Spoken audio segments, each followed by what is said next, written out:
Test, test. Okay.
assignment on there. So whoever is scheduled on the left lane, start your game on the left lane.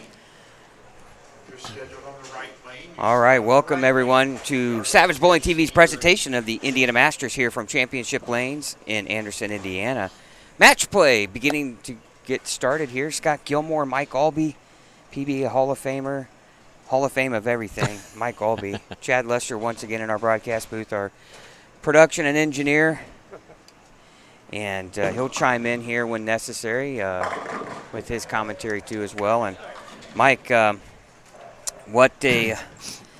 again, another exciting day of match play here. Top 32 will bowl single game, double eliminations. And we got some great matches right here in front of us. We're on lanes right behind 7 and 8. And championship pair today will be 9 and 10. Looks like several of the bowlers made good use of their practice time and are lined up and ready to start. And these are the survivalists here. They did a great job of getting enough, and some of them bowled really well. Well, let's look at matches here in front of us. Number 1 seed Zach Weidman will be taking on the 32 seed Cameron Bollinger. And Colton Lilly taking on defending champion Clint Millian here on 7 and 8, 9 and 10. Ryan Spear and Chris Safarth. Dwayne Burton is taking on, I gotta look. Everything's spread out here. We'll get you other matches. James Sutton taking on Joey Criswonos. Mike Bankert taking on number 31 seed Stephanie Stogsdill. Kyle Weedman, the number 4 seed, taking on Jimmy Cook. Clifford Dukes, the 5 seed, taking on 28 seed Jordan Bryant. Number 6 seed Jeremy Adler taking on 27 seed Jason Stillwell. 7 seed Ben Caldwell taking on 26 seed Corey Deck. Quentin Craw taking on Dwayne Burton here on 11 and 12. Chris Hankins, number 10 seed, taking on 23 seed Devin Mazzullo. 11 seed TJ Schmidt taking on 22 seed Gene Perez. 12 seed Rob Girdley taking on 21 seed Jacob Wright. Brad Slayball taking on Jacob Bolser. Scott Schmall, Bailey Maverick. Trevor Parov, Billy Hibbard are your other matches here. And we're going to have 5, 6, 7, 8, 9, 10, 11, 12. You'll see 13, 14, 15, 16 too as well from your matches. And again, sit back, enjoy the Masters here. Match play. And doesn't get any better than this. No one-game match, double elimination. Goes pretty quickly, and it's easy to get caught up in a whirlwind if you're out there bowling, because you just kind of got to take your time and take it one frame at a time. You don't want to get caught in a rut and find yourself sitting out after 2 matches. Again, want to thank our sponsors for the weekend, Brands of Brunswick. For their latest releases and product information, like them on Facebook at Brunswick Bowling or go to brunswickbowling.com. And Big 4 Socks. Find your pair at a pro shop near you or at big4socks.com. All right. Colton Lilly has his hands full with the defending champion, Clint Millian. And what could be a really good match here on 5 and 6. Cameron Bollinger, who made a deep run a few years ago at the Indiana Scratch Classic, is taking on the number 1 seed, Zach Weidman, who came off a really difficult set of circumstances at the U.S. Open. He was the only bowler plus after qualifying that didn't make the top 24. Oh, wow. And what was amazing too, Mike, was the fact that he was plus 10. The bowler below him in 38th was minus 31. There was 41 pins between him and the next spot. And boy, being the only guy plus and not making it, that's just really tough. Well, obviously bowled well in a very demanding condition there at the U.S. Open, and Zach has been a good solid player on tour and just needs to get a few breaks to get back in there and get those shows going again, and I'm sure we'll see him do that. All right, Brad Slayball there with coming in light, leaving the 2-10. They're down on 15 and 16.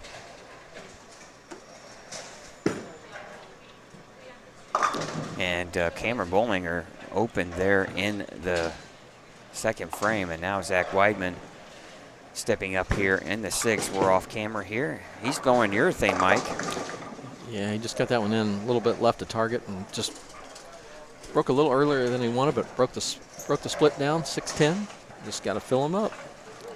Well, here's a little thing I want to share with you here.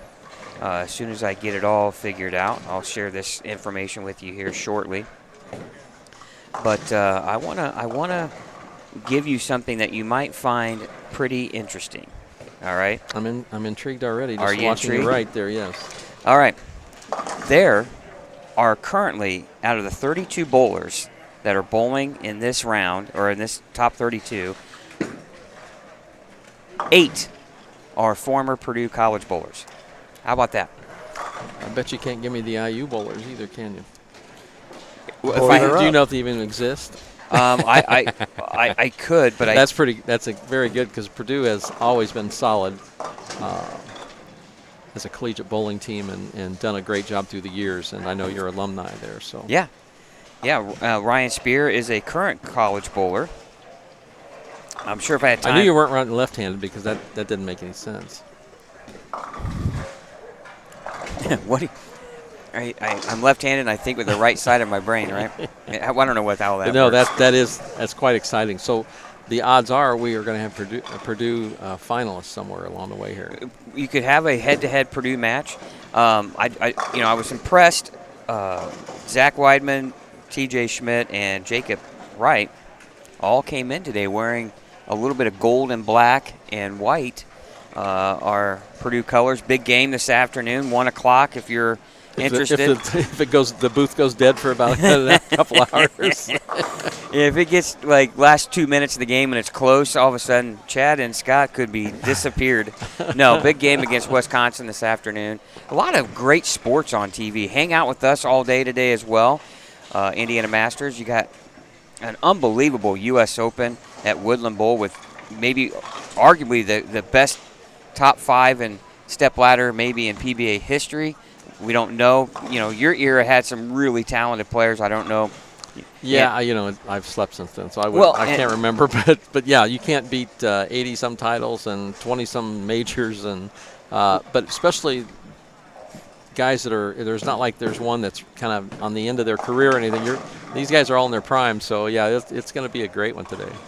Well, and even Belmo, in our interview with him, had made a comment. He was like, social media, don't kill me. I don't know, looking back in time, if there was a show that had Pete Weber, Walter Ray, you, Parker Bone, all in the same show, because the number of titles amongst those few, Norm Duke, another one, the number of titles amongst those would be astronomical. Right.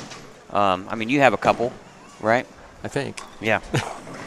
I don't know if they fall off after so many years. I don't know.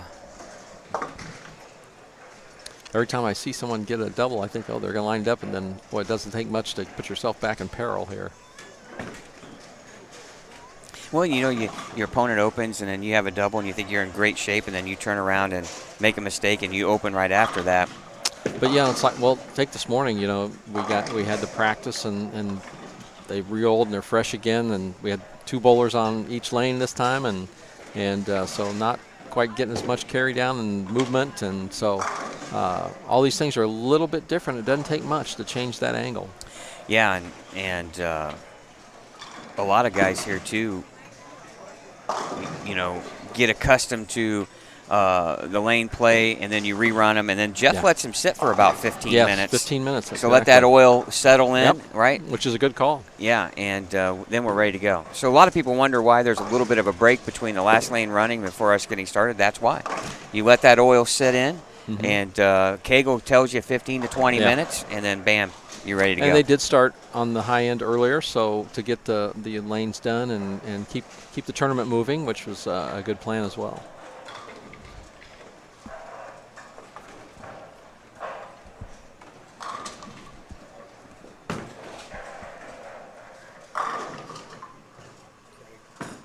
Thank you. I always, a lot of these bowlers I don't know. Stu, I appreciate it. We'll make sure I'm a huge stickler for pronunciation here and getting guys' names pronunciated right. I appreciate the comment in our chat room. Hey, if you're in the chat, Ryan Spear no longer in college. Did not know that. I know he was bowling in the ITC Championships not too long ago, last year, I believe. Bowling with Nate Stubler and a really good team, I believe. But yeah, and then Doug Weedman, appreciate you tuning in as Kyle and Jimmy Cook bowling one another. And if you have any information or want to share some stuff, let us know. We always appreciate. Unfortunately, Mike, we don't know everything about everyone, right? So it's always nice to know a little bit more information than what we get. We'd love to have the opportunity to talk with every player before this tournament starts, but we don't have 9 or 10 hours to conduct No, we're right match here, play. and we're limited viewing to see the bowlers more towards the high end. So, but no, we do appreciate any information that we don't have. We see in the chat and here, and thank you for that as well. And Ryan Spear with another strike here on lane 10. And he's built himself a 20-pin lead over Chris Seyfarth and Colton Lilly there with a oopsie here. Gutter on lane 8 now. After respotting the 8-pin, Zach Weidman looking to spare here in the 4th, down 1.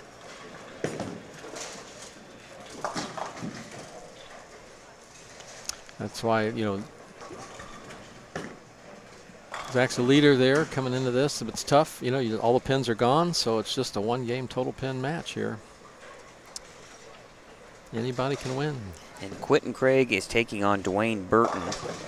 And Dwayne Burton, a former or past winner, I believe, here of the Indiana Masters. And, big announcement this week as Jeff Circle let us know that next year is the 25th anniversary of the Indiana Masters. So look for some exciting news for next year's tournament. Let's see. I would imagine the Indiana State USBC and Jeff have some things up their sleeve, I'm sure. And we look forward to broadcasting the 25th anniversary of the Indiana Masters here next year. Yeah, that's an exciting number. Yeah. Those in the chat letting us know Cameron Bollinger, a former IU player. We won't hold that against Cameron. Boy, back in my day in the late 90s when I bowled for Purdue, IU and Purdue had was a good rivalry. There were some really talented players. Nick Hoagland was one that bowled, Jeff Clark, Jack Laffey, Lee Johnson. I mean, some really talented players were on IU's team back in the late 90s. And I knew you knew some IU players. Oh, yeah. I knew it. Oh, yeah.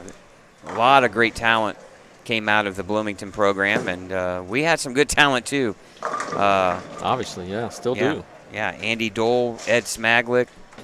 Ed, a real talented player, now lives out in, I believe, lives out west now.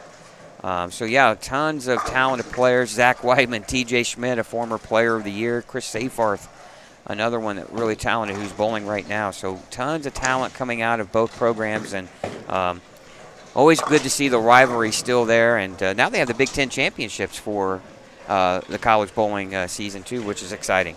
Yeah.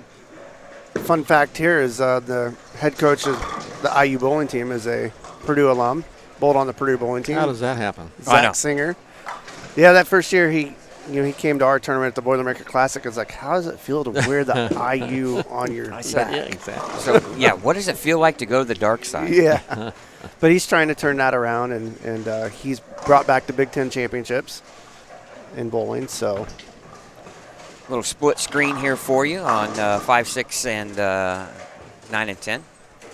And Cameron Bollinger coming up a little bit high there, leaving the 6-pin. And real tight match here on 5 and 6. And interesting to see Zach throwing urethane. He finished his qualifying squad throwing a radical hitter playing way in. And so you would think the lanes would be kind of similar, but, when you rerun, Mike, what happens to these lanes when you rerun them 5, 6 times throughout the course of the weekend? Yeah, because they don't get totally clean every time. So there's always some sort of little buildup out there. But that's why Jeff does what he does and lets it sit for 15 minutes and things like those things to try to make it as consistent from squad to squad as possible. But as you know, all the bowlers have different equipment. They play in different parts of the lane in different squads, so it's always unique. Each squad is unique in itself. Looks like a lot of players just kind of feeling things out here, right? And, of course, we don't always throw it the same yeah. either. Yeah, and Chris Safarth really struggling here early as Zach Weidman on a strike leaves a solid 9. And Clint Million here with a couple of doubles and an open in the third. He's got a lead here of about 22 pins. Throwing it well. Throwing it very well. And looking to repeat here at the Indiana Masters. Comes in high, 6-10. And his 22-pin lead drops to 20 just like that with Colton Lilly working on a strike.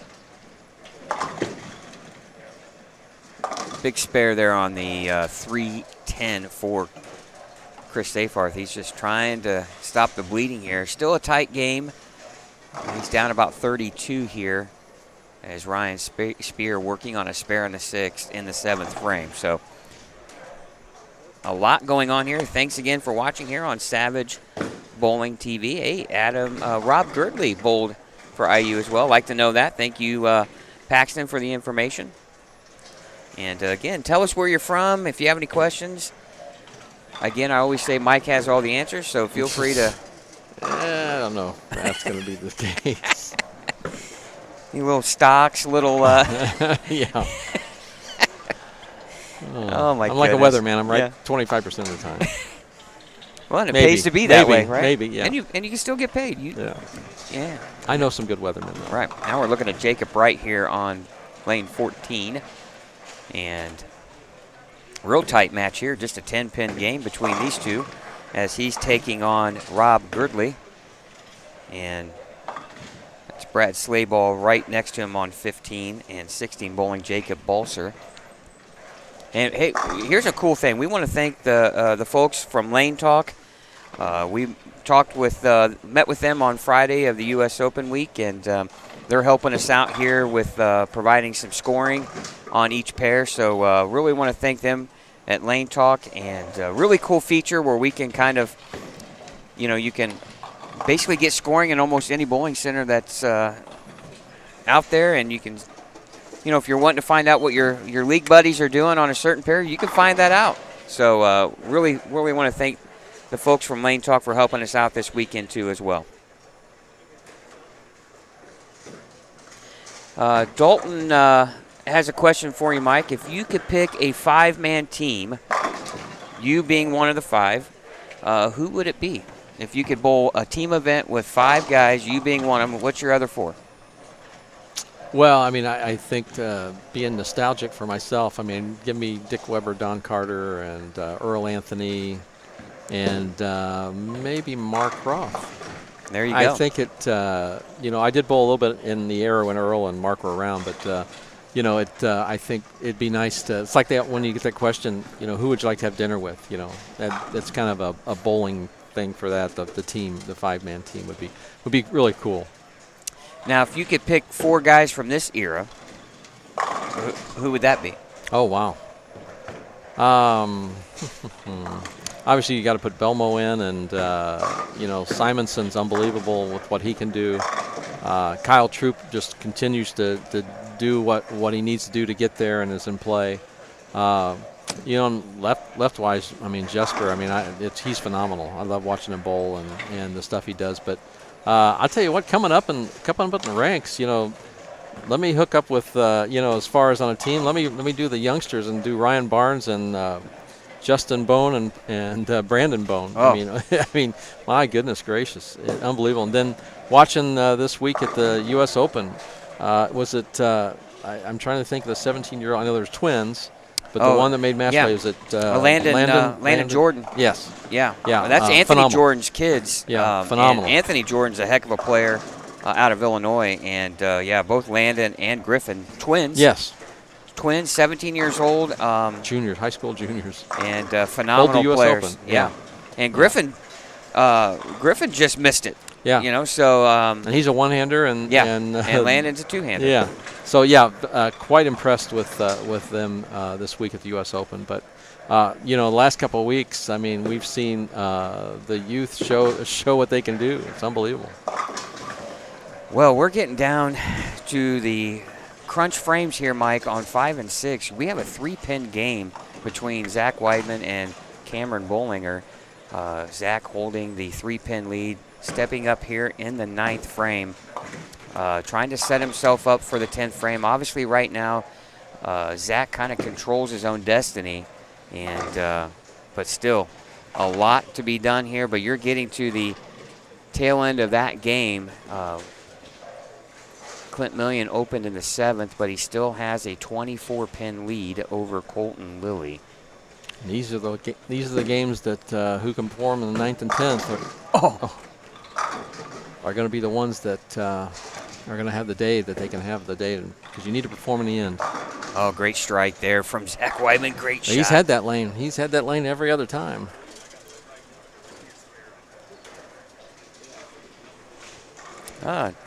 You familiar with a Tim Mudd from Greenfield, Indiana? Very much so, yes. Yeah, they're in the chat here. Oh, very They nice. say hello. Hey, Tim. Good to hear from you again. Yeah, Tim goes way back. That means you go way back? I definitely go way back, yeah. I mean, I started tour in 1979, so. Is there any way we can recreate one of the YouTube. outfits you wore from YouTube. one of the? Yeah, no, YouTube. like live. I still have them. Well, you're a bowling nostalgic. I Yes. mean, you collect a lot of things, and I still have all my youth bowling shirts and all that, the Teen Travelers and all that stuff. I still have those. And I have some tour shirts, you know, from wins anyway. nothing like what they are today, are they? No, not at all. The sublimation process has changed the whole game, yeah. And it's really kind of cool because it incorporates kind of your personality oh, into most the definitely. Yeah, I think jerseys. they're cool. Yeah, very cool. All right, looking around here, Quentin Craig looks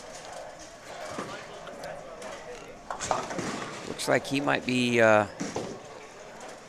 trailing in his match really tight, as Cameron Bollinger just missed a single pin spare in the 9th to give Zach a little bit of air in the lungs. And Clint Millian there with a spare in the 9th. But Colton Lilly now forced to throw some strikes here.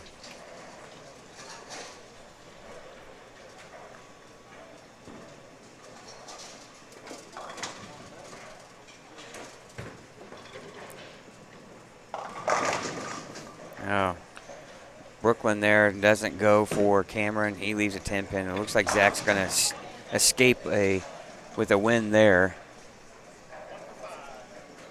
And now Ryan Spear way ahead of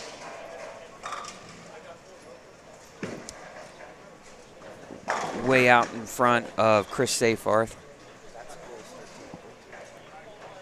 You got 13 and 14 here. Scoring is from 13 and 14, so you got Jacob Wright here on the left lane. Wow, great shot by Colton. He could strike out for 187, Mike. That would really put some put pressure. Yeah, put some pressure on. I mean, let's face it. I mean, a mark's not a gimme here. Oh, Dwayne Burton just goes right through the face, and Quentin Craig in great shape now here to advance in the winner's bracket here in match number 1. Real tight match here. And, oh, Big Jacob break. comes Big in break, high, yeah. leaves a 6-pin. And Jacob bowling Rob Girdley. Rob with a double here.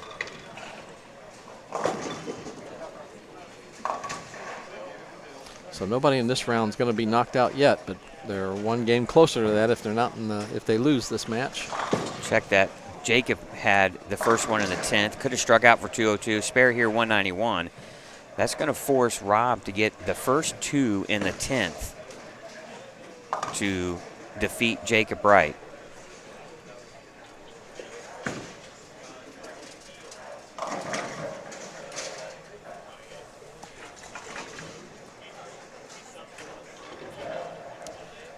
Sure, a frustrating game here for Chris Safarth. Just couldn't get anything going against Ryan Spear.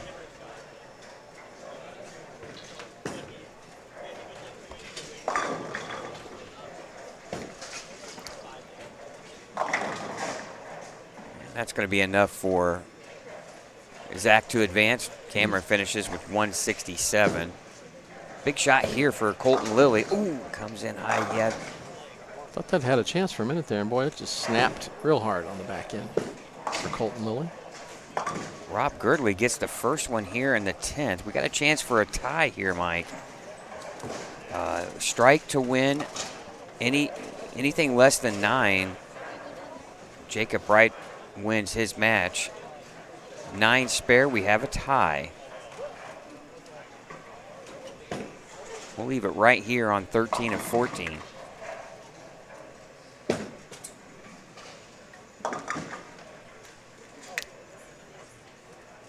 .171 for Colton Lilly. Clint Millian just needs to keep it on the lane. And I think Zach Weidman's probably just glad to get off 5 and 6 right now. So Ryan Spear wins. Zach Weidman wins. Clint Millian looks like he could win. Oh, that's way outright. And Jacob Wright's going to win.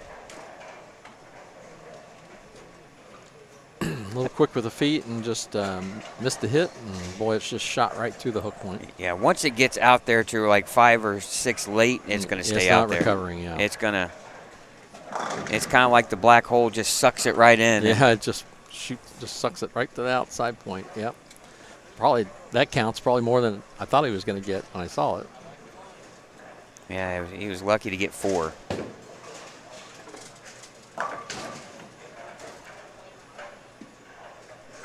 Just shows you just how tough it is. You know, if he's probably 2 boards left of that, that might be light pocket. That's just how tough they are out here. Quentin Craig going to wrap up his. Oh, he's going to split in the 10th, but I think he's got enough already. Yep, he's comfortably in. He's going to defeat Dwayne Burton. Jacob Wright defeats Rob Girdley. And it's just one of those where you're just trying to survive in advance and stay in that winner's bracket. Yeah. Yeah, we didn't see, it's funny, watching the round earlier this morning, a little more practice on them, a little more bowlers out there trying different things, and so here a little bit less with the practice, and so things haven't quite developed for them. But this first match was definitely, at least in our eyesight here, was a match of survival. Exactly. But everybody's still in. Now we started a loser's bracket, so we've got half the field going to the loser bracket, and I believe every round from here on out we're losing people, right? That's right. Now, after this next round, you're going to drop 8 guys. You'll have 24 left after 2 rounds. The winners will sit out after 2 rounds for a round, and then we'll catch the losers bracket back up so we have an even amount, and then they'll bowl again, and then the winners will have another bye at some point. So it's important to stay in that winners bracket. As long as you can. You're bowling a lot less games. And you want to be that person that they have to beat you twice at the end. Yes, and Clint Millian last year stayed in that. He was undefeated. And, it's just hard to beat somebody twice. Yeah. And, again, round number 1 in the books. We want to thank our sponsors, Mike Alby's Arrowhead Bowl, bowling, games, billiards, birthday parties, corporate events, and more. What are you waiting for? Arrowheadbowl.com and A1 Automotive. Keep your vehicle running like new. A1CarDoctors.com. And again, if you're looking to bowl, All right, it looks like round 1 we'll let is completed Jeff's going now. to talk here. But if you're looking to bowl events throughout the state of Indiana, the Indiana State USBC hosts numerous events throughout the state. Go to indianastateusbc.org. The Open Championships are February 16th through May 4th at Mike Alby's Arrowhead Bowl. I think somebody here next to me knows a little bit about that in Lafayette. The Women's Championships are April 5th through April 28th at Muncie Lanes in Muncie, Indiana. The youth can bowl from March 1st through April 21st at Pro Bowl West and Thunder Bowl in Fort Wayne. The Youth Masters in Queens will take place April 27th and 28th. The senior championships, guys over 50, can head to Evansville this year from April 5th through May 5th. And the Indiana Queens, which will be broadcasted live here on Savage Bowling TV, will be right here at Championship Lanes in Anderson on March 2nd. If you would like to enter one of these events or learn more, there are entry forms all online at indianastateusbc.org. One other big event for the USBC is our Scholarship Golf Scramble on June 29th in Indianapolis at the Saddlebrook Golf Course. If you'd like to learn more about that, you can go to indianastateusbc.org. And scholarships, we're looking for applications. You can file your application on indianastateusbc.org. Applications are due by March 31st. A lot of information there on Indiana State USBC, their website. We also have coming up, we're going to learn who's going to be in the 2024 Hall of Fame class here in probably another month or two. A lot of great candidates out there. If you'd like to see who's on the Hall of Fame list for nomination, you can see that on their website too as well. And Mike, you know all about being on that Hall of Fame, and always something It's great to be proud of, right? Yeah, exciting time to see who gets in, and then of course gets the award presented to them a little bit later. And yeah, it's always a wonderful time to relive somebody's career. It gives them an opportunity to reflect and enjoy that evening. All right, we got a losers bracket match here on 5 and 6 between Colton Lilly and Dwayne Burton. Winners bracket match in front of us. Great one Big here. one, Ryan yeah. Spear and Zach Weidman. And Clint Million and I believe Quentin Craig are on 9 and 10. And then a losers bracket match here between Cameron Bollinger and Chris Seyfarth on 11 and 12. And Kyle Weidman and Jacob Wright, I believe, are bowling on 13. No, it can't be on 13. We'll see who's. But Kyle Weidman is bowling on 13 and 14. See who he's taking on him. Might be Brad Slayball, I believe. Not sure if that's a winner or a loser's match. We'll find out as soon as we can. And of course, Zach Weidman starts with an open frame Big here. five, yeah, big five to start with. And boy, what a draw here to get tournament leaders Zach Weidman, and all of a sudden draws Ryan Spear in match number 2. And it's probably the same thing Ryan Spear's thinking, hey, how did I get this draw? Yeah. Well, and you get to a certain point and you're bowling someone, like you said in the semifinal round, you're getting the best of the weekend right here. Yeah. Just you would like to see these two guys, I'm sure, would like to see in another round or two before they had to find each other. Yeah, they'd like to have bowled each other after the bye, maybe, right? Yes. In the winner's bracket. Yep.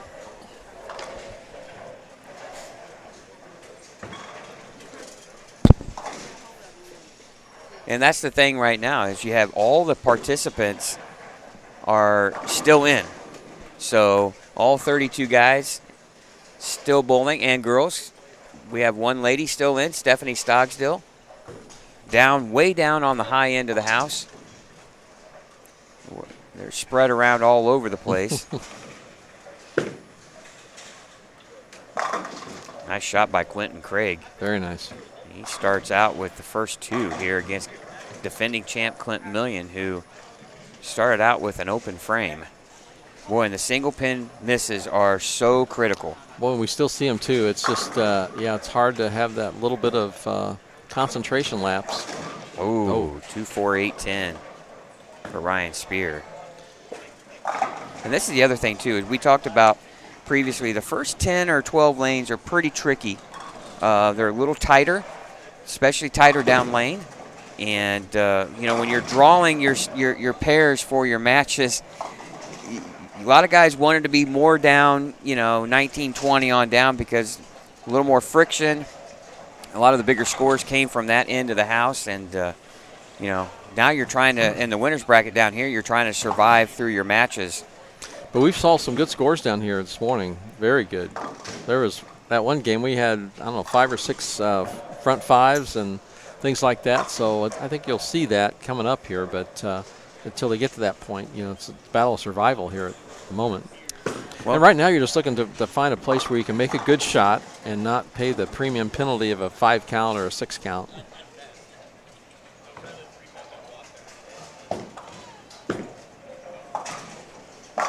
A lot more pressure too right now if you're in that losers bracket because you lose one more and Each you're ball, on, each ball's a little more pressure packed for sure. You're on your way home. Oh, and 4 Chris through the Sa- middle. Yeah.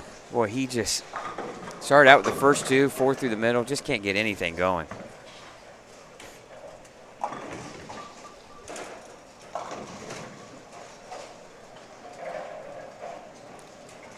It's like a lot of changing of equipment coming down for a few players down here, which makes sense. Looking for something a little bit different than what they're currently finding.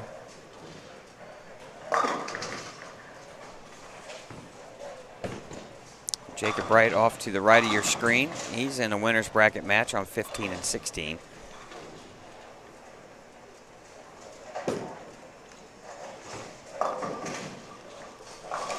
Looks like he might be taking on Cliff Dukes. Oh.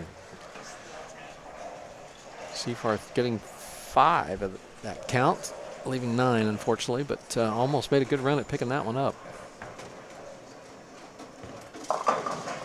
But he did start with a double, but boy, that's a tough count to get on that double. Yeah, not much worse than that 4 count.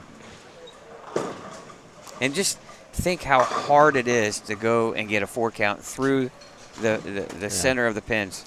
But he's a seasoned player. I mean, once if he can figure it out here in the next few frames, I mean, he's going to be fine because he can run with it.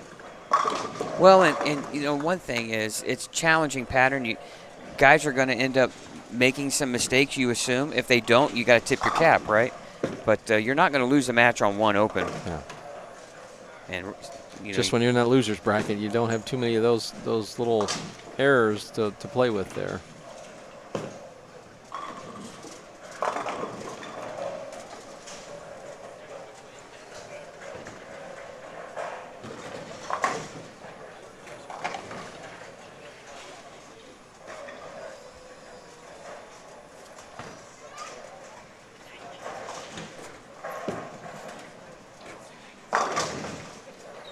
That ball certainly broke early for Ryan Spear.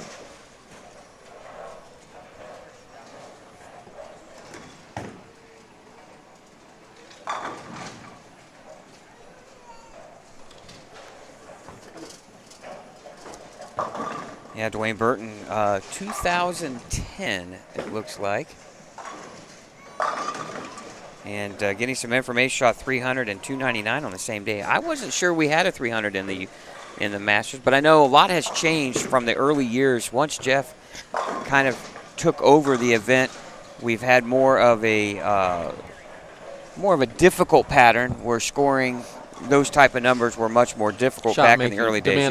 Demanded a little more shot making at times. And in the early days, it went to the cities that were hosting the state tournament. It kind of kicked off the state tournament the weekend before, and now we're here in Anderson every year.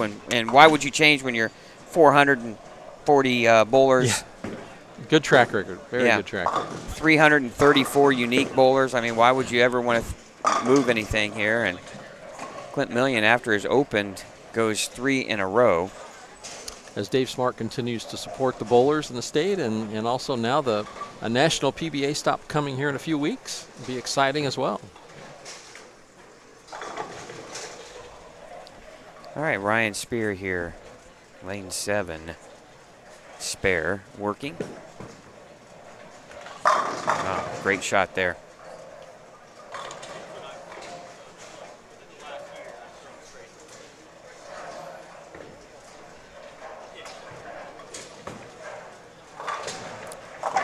Pretty important to know your equipment. So when you need to make a change, you don't have time to sit here and fish for a bowling ball. You better know the one you're going to is the one you need to throw. Yeah, there's enough guesswork going on at this point. Yeah, you got to have at least an idea what it's going to do for you, and then you got to throw it the way you know how to throw it. Who's that coming in? Ooh, good break. Yeah, good break. The 6-9 falling kind of late there, leaving just the 4-7.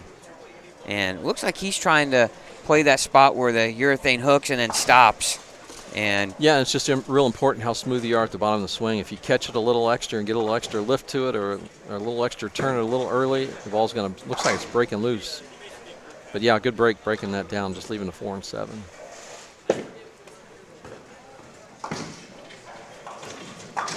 And he makes the spare. He's in another tight one. Well, and the one thing that does, when you're in tight matches, after tight matches, that really wears on your stress level, right? But your confidence level goes up. If you come out on top, right? Yeah, if you come on top, right.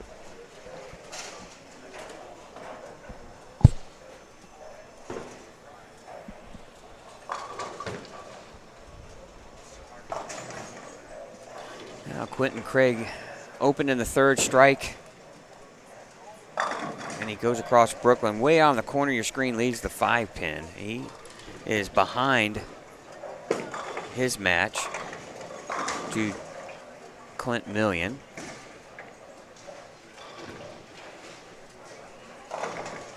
Well, right after that 4-5 by Chris Seyfarth, he doubled up and has retaken the lead in his match by 6 pins, and there's another one. A 3-bagger. Yeah. So, again, you just got to, you can't panic, right? There's a lot can happen in 10 frames on.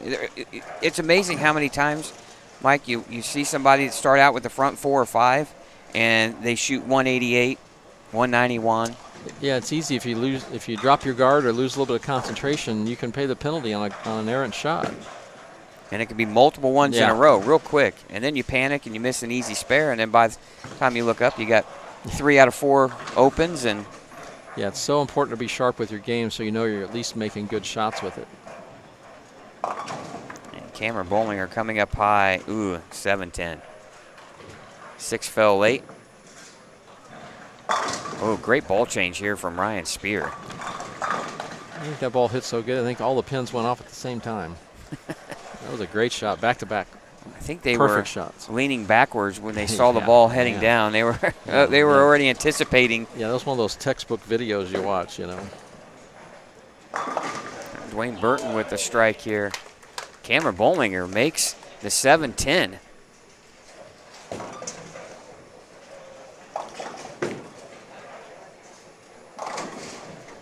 That's pretty impressive and a big shot. You know, you can bounce pins around here at championship lanes. Just saw the replay of that here. Our when I'm watching the stream, it's about a 3-4 second delay, I believe, and just saw that again. And boy, let's see if that kind of shifts any momentum into Cameron's direction here. He's going to step up on the left lane here. And he misses a head pin right. He's just doesn't have the ball reaction he's looking for. And then when you're not throwing it solid.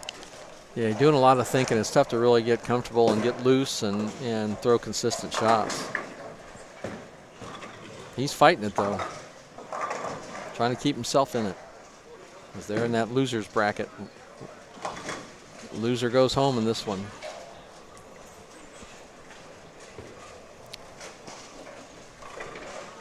And Chris Seyfarth just trying to, I don't want to say exercise some demons, but it just hasn't had a lot of luck in the match play portion of this. Such a solid player. And, you know, it'd be nice to see some good things go his way. And he was kind of doing what you always practice, Mike. He's sitting down in his chair looking straight down to the floor. He doesn't want to see anything. Yeah. And he's focused on one thing, and that's throwing a great shot. Well, he's kind of figured that out at this point. He just had that 1-4 through the middle, but everything else has been a strike. Yeah, and Colton Lilly with the double now in the 7th.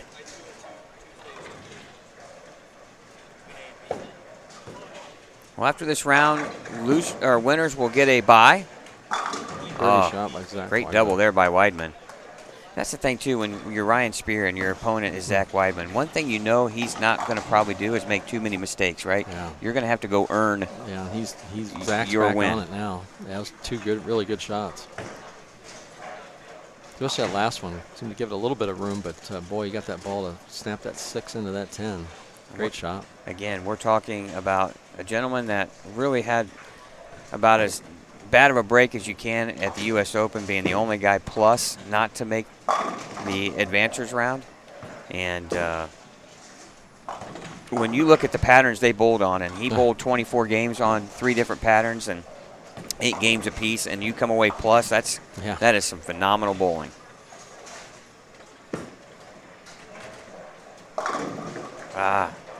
Hooked up just a little bit early. Yep, a little bit early. It wasn't far off.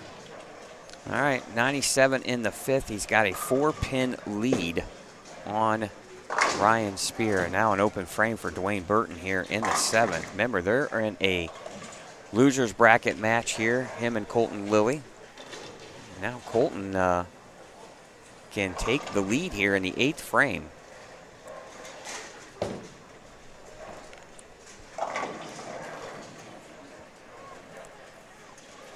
Now Zach Weidman here trying to make the spare. Off to the left side of your screen, and he does. Now Ryan Spear back on the offense here in the 7th frame. Working on a spare in the 6th, 93 in the 3rd. Down 4. Late stages of their match too here. We're getting into the 8th frames here on all of our matches here in front of us.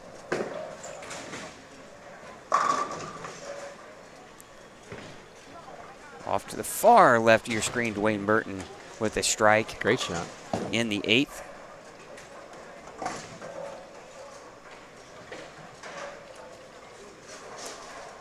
Now Ryan Spear here on lane 8.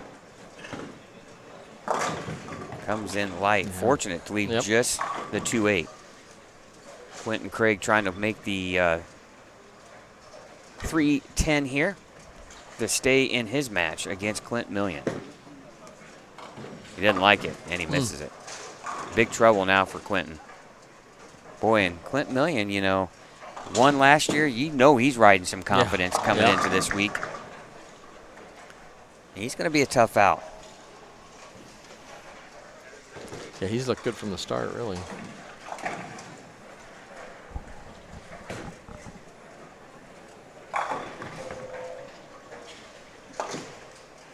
And Cameron Bollinger with another open frame. And he is in big trouble. Yeah, he needs to strike out in the 9th and 10th, the 190s, and just kind of, he's going to need some help. And I'm not sure Seafarth is looking like he's going to give help out here. He's been pretty well lined up now. yeah, he's staring at 2:10 to 11 pace here.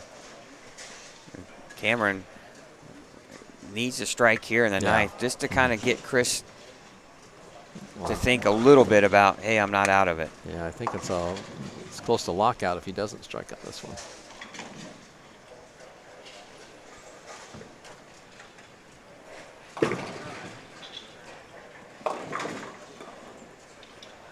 I'll tell you, there's been a lot of tight matches these first 2 matches.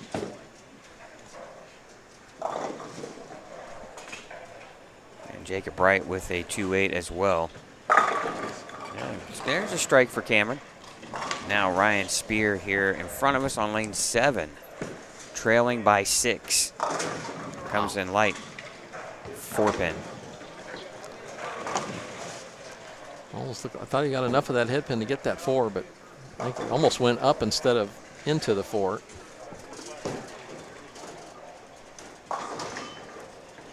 And Colton Lilly flags the head pin right. That's still a pretty tight match. He's still ahead if he spares. Now back-to-back open frames for Quentin Craig, and he's in trouble. But he's in the winner's bracket. Yep. He's still got a life left, right? Yep. And Chris Seafarth coming in high and leaving a kind of a tricky spare here, Mike. The 3-9. He almost missed the head pin on the left, I think. It's That's a tough spare. Yeah, it's far from over. That strike in the 9th did a lot for the psyche of certainly, both players. Yeah, it didn't take the heat off. It added some.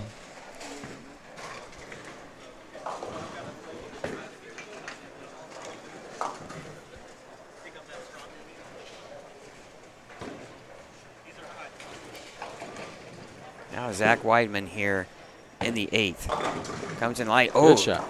He liked swisher. it. He liked it. Yep, good shot. Zach has won this event way back in 2020. Way back, right? Yeah, that was a while ago. A lot of things have happened since 2020. Yeah. And then Kevin McCune won it right after that the following year. So a lot of great young talent has won this event. You look at the banners up there, you have Schmidt, Weidman, Perez, Cook, McCune, Tackett. I mean, Sanders, the who's who of bowlers here in the state of Indiana for a long time have staked their claim at either the Masters or the Scratch Classic. Oh, great shot by Zach. Big double. All right, we're going to conclude this round, and then winners will have a break. And I'm going to walk around, leave you guys in the booth by yourselves. I think you'll be all right, right? The game's not starting yet, is it? Ooh, what time is it? Almost. Is it really? Yeah, 1 o'clock. Oh, wow. And then we'll try to get some interviews with the advancers in the winners bracket, and then we'll get some updates from the losers bracket. And Dwayne Burton is going to win his match. 2 big strikes there in the 9th and the first one, the 10th, to lock out Colton Lilly. He's going to be in the 2 teens. Most Colton can shoot is 209. Ooh, and that's going to be some trouble there for Ryan Spear, but not over yet. He still strike out, make this pair strike out for 197. Yeah, Zach Weidman just would need a mark. That's not always a given. No. Nope. Stranger Not things today. can happen. Chris Safar shooting 220. He'll advance into the next round. And great finish for Dwayne Burton. Yeah, he's got a good look there. Do it really well that game.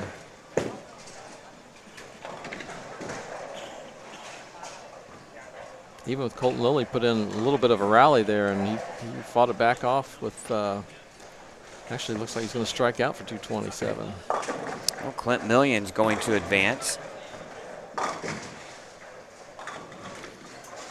Ryan Spear's going to need to put up a couple strikes here in the 10th to make it interesting. He's not been able to really get lined up yet on this one. Solid weekend, though, for Colton Lilly. I mean, you think about 334 unique bowlers, and you're in the top 32.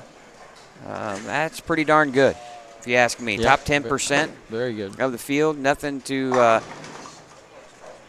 you're going to be a little disappointed because we're all competitive. We want to win, but still a great weekend for Colton Lilly, as well for Cameron Bollinger.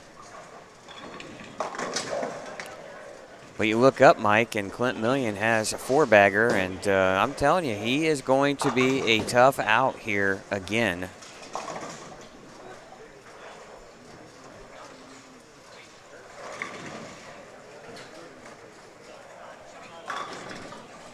Now Ryan Spear looking to strike here in the 10th to put any pressure on Zach Weidman. There's one. Moved inside a little bit.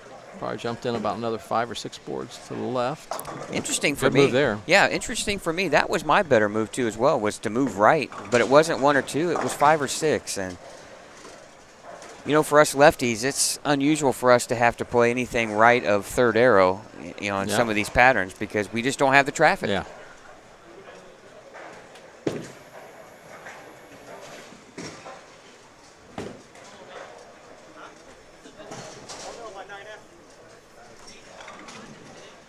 Now Ryan Spear to put any pressure on Zach.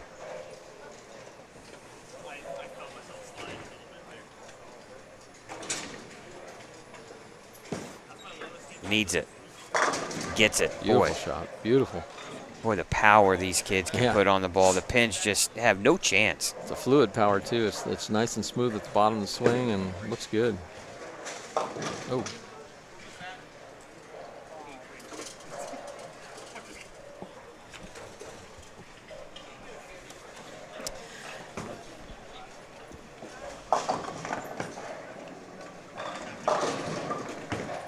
And finishes out with 3. That was an interesting way to do that, but Well, you know, that's Zach is going to have to mark here in the 10th, I believe.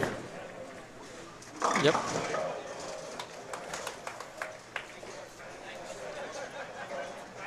So you never know. You put pressure on your opponent, and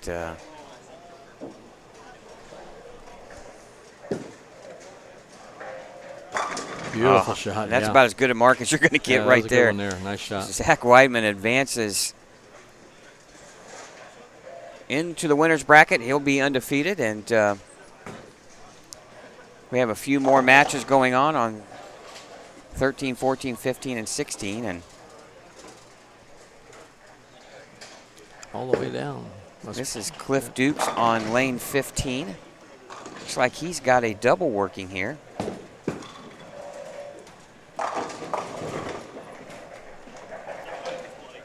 And that's a 3-bagger. He's got 112 in the 7th. And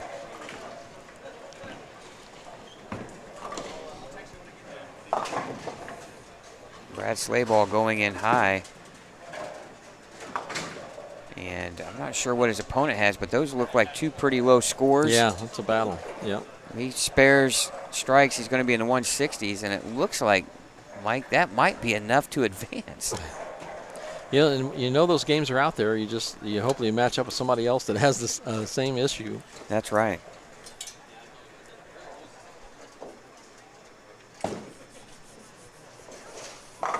And a Brooklyn strike there.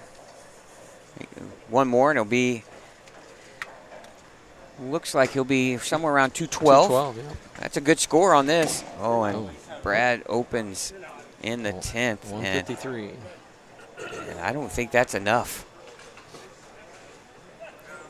Yeah, I can't quite make it out. tell. It looks like it could be a tie, but I can't tell for sure. Or we either lost by 2 or it's a tie. That's a tie. Oh my goodness, 153 to 153. Well, you know, the fill ball on the 3, 6, 10, you got the 3 and the 10. So it was amazing. You got lucky tie. to get 2 there. Yeah, exactly. We'll keep it right here for that 9th and 10th frame roll off. Well, and all the rounds come to a stop until everyone is finished. So there will be a little bit of some downtime here as they finish out this match to see who advances. And I believe that's a loser's bracket match. Oh, wow. That'll make it more exciting, yeah. If it is, I mean, that's even, and Kyle Weidman, I think, got 8 in his fill shot.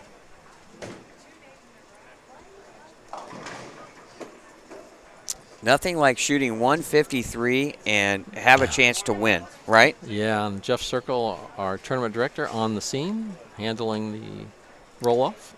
Yeah, and I'm not sure if this is a winners or a losers bracket match. Either way, it's going to have some tension, Phil, here in this last couple here's shots. Kyle Weidman with his first shot, 9th and 10th frame roll-off.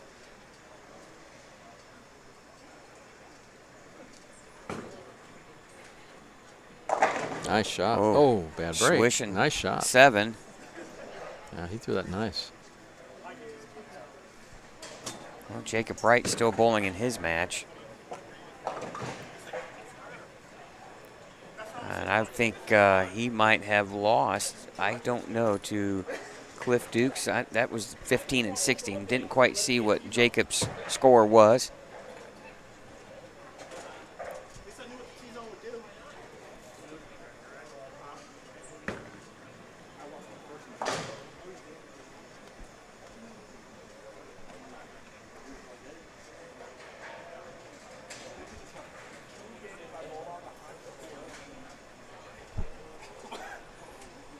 Everybody's done but the roll-off here.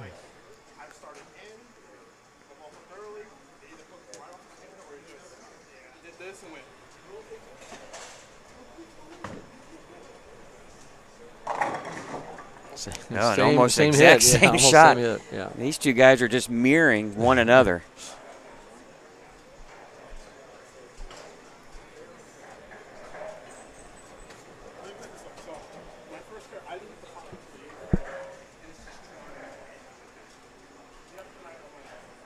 It's one thing that it's really kind of nice is all rounds must be 100% done before the Yeah. next round starts, so everyone's on the same. Yeah, somebody can't try to get an advantage and put some heat on somebody by getting quick bowling here. So, yeah, it's a good decision by the tournament director. Well, we're going to take a look. Well, Trevor Parov is setting his stuff down on 1 and 2 on the practice pair, so he's undefeated. We know Zach Weidman and Clint Million is undefeated. There'll be 4 undefeated bowlers in this round. Actually, check that. There should be 8. Yeah. Should be 8 undefeated bowlers in this round. Now, 10th frame here, first ball. Oh, good shot there Yeah, from that's Brad. pretty. So now, Kyle Weidman must match everything that Brad does here. Now, if he were to get a bad shot here with low count, then maybe not necessary, but this is a big shot here for Brad because then he forces Kyle to do everything that he's done in his 10th frame. So here we go, second ball in the 10th frame. Roll off here, they tied at 153.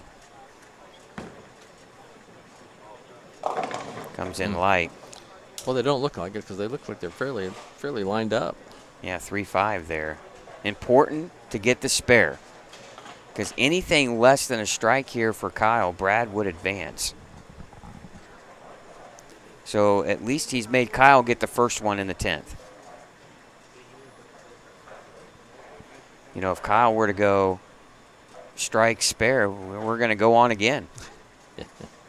Possible. Important cover here. Good spare. Not an easy spare on this. Yeah, I was going to say, yeah, that could There's so many ways to miss that. real easily, yeah. Chop that either direction. Now, Kyle must strike here to stay alive. Double wins. But he has to get the first one here.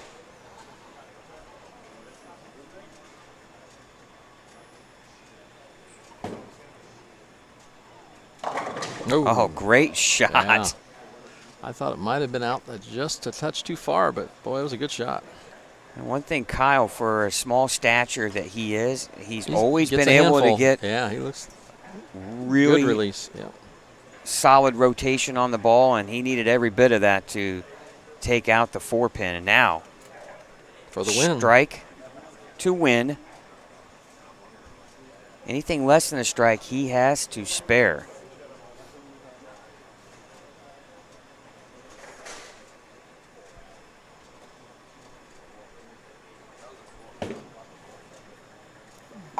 Oh my goodness. Now he's given himself Ouch. a very tough leave. This is why it was important for Brad to pick up that spare of his in the fill, because now Kyle Weidman must make this for another 9th and 10th frame roll-off. This to tie.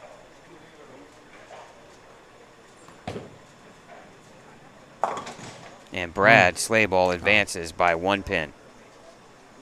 Tough break there for Kyle, but that'll conclude round number 2 here at the Indiana Masters. We'll take a short little break, and Mike and Chad will be in the broadcast booth with you, and I'm going to go out and about and get some interviews and talk to the gentlemen that have advanced in the winner's bracket, and then we'll get some coverage of matches in round number 4 as you guys call the action in round number 3. Guys, we'll be right back after this here on Savage Bowling TV.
Once everybody's to their pair, you can begin.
All right, we're back. Had to get our couple cameras realigned so we can capture some matches. And I believe Scott has somebody for an interview. Go ahead, Scott. Yeah, I'm down here just behind 11 and 12 with Zach Weidman. And Zach, you find yourself in the winner's bracket again. Tough match there with Ryan Spear. You were able to throw great shots there in the 10th frame. You're coming off really a good week at the U.S. Open. I know it came up a little bit short, but you're bowling once again really well here at the Masters. Thanks. Yeah, this is like a kind of similar to the U.S. Open where they're not easy, so it's like a grinder mentality, which I've had a whole week of practice with that. So I'm just trying to catch a double here or there and really just stay out of trouble. That's why I'm sticking with the urethane and trying to shoot 190 to 210, and I think that'll win a lot of matches. Well, you know how important it is to stay in the winner's bracket. A lot of less wear and tear on the body after you've already bowled 24 games and then tons of practice at Woodland Bowl all week. Yeah, winning those first two is, I feel like, very important because you get that bye and then you get deep into the bracket early on. If you lose that first match, it's a long road coming out of the loser's bracket. And, you started your two matches here on the low end of the house. What have you seen this weekend, the difference between the low to the high end? For me, the low end hooks a little earlier, which, depending on what you're throwing, sometimes makes your ball hook more. It actually could make it burn up and hook less, make it look like the back ends are really tight. For me, the high end, the ball gets through the front part of the lane a lot easier, and you actually get more down lane reaction, depending on the ball you're throwing, like I said. Now, you're going to take a little break here. I know you guys have a bye. Are you going to try to stay loose, maybe throw a couple of frames here during this match, or are you going to just sit tight? Yeah, I got us a little snack to try to just keep the body fueled, and then I'll go down and throw some shots. Probably try a couple balls just to kind of see if I can get comfortable playing in, hooking it with reactive if I need to. But for right now, I think the urethane's going to be winning a lot of matches. All right, best of luck. Thanks, Scott. All right, Zach Weidman, everyone. Look out for him. He's a champion, past champion, and back in 2020, and he's looking to be a two-time winner here. All right. I'm pressing buttons and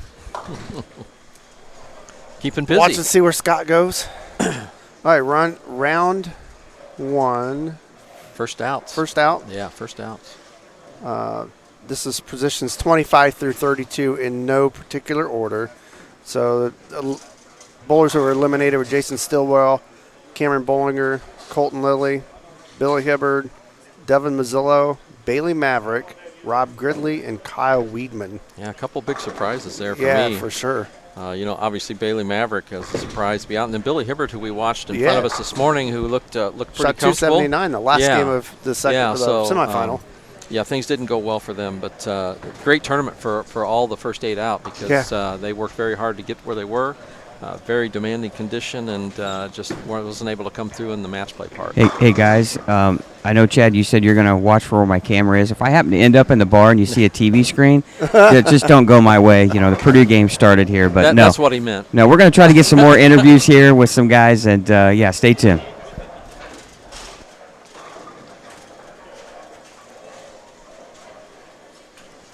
Once again, nothing but the winners are out this round, so the winners bracket, they get a break. They can practice if they'd like. Looks like a few of the guys who are in the winners bracket are taking advantage of that. And once again, all the matches here, loser, and you lose the match and you're out. It's a surprise to see Gene Perez here in the losers bracket as well for me. But for sure. He's in a tough match here with Jacob Wright already. All right, guys, I got I was able to snag Clint here. Clint Million, the defending champion. You find yourself once again in the heat of the mix, right? The heat of the battle. You're undefeated here after 2 matches. Man, you're riding what they would call the proverbial heater right here at the Masters, defending champion. Do you feel right at home here and comfortable? As of right now, I do. I'd like to make some more spares. That's not been going very well, but strikes are falling, so that's what I really need. How are you attacking? I mean, your scores are really good, consistent. How are you attacking this pattern? I'm throwing a little bit bigger piece this year. Got a little bit shine on it. Just trying to trap the pocket. Try not to lose that and get a 5 count or something like that, and kind of leaking the ball a little bit more than I want to. So now you got to be riding a wave of confidence again, right? How cool for you would it be to be a back-to-back champion, which has never been done here at the Masters? It'd be great. It'd be a real honor. There's been some really great bowlers. There's some great bowlers here today, and to compete and take home the title would be great. Now you get a little bit of a bye here. You're going to try to warm up here late in this round to stay loose? Oh, definitely. I'm getting old, so I definitely need that. All right, best of luck, Clint. All right, thank you. All right, Clint Million, there, guys. Look out for him. He's going to be a tough out, guys. Yeah, looking good in the defending department so far. Yeah, looking great. We're looking here at 7 and 8. It's Jeremy Adler, and who's he bowling? I didn't see who that was. Oh, look, we have a advancement chart. Doesn't have bowler names.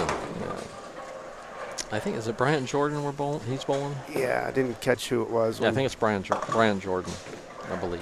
Then just off to our right is Gene Perez and Jacob Wright on 11 and 12.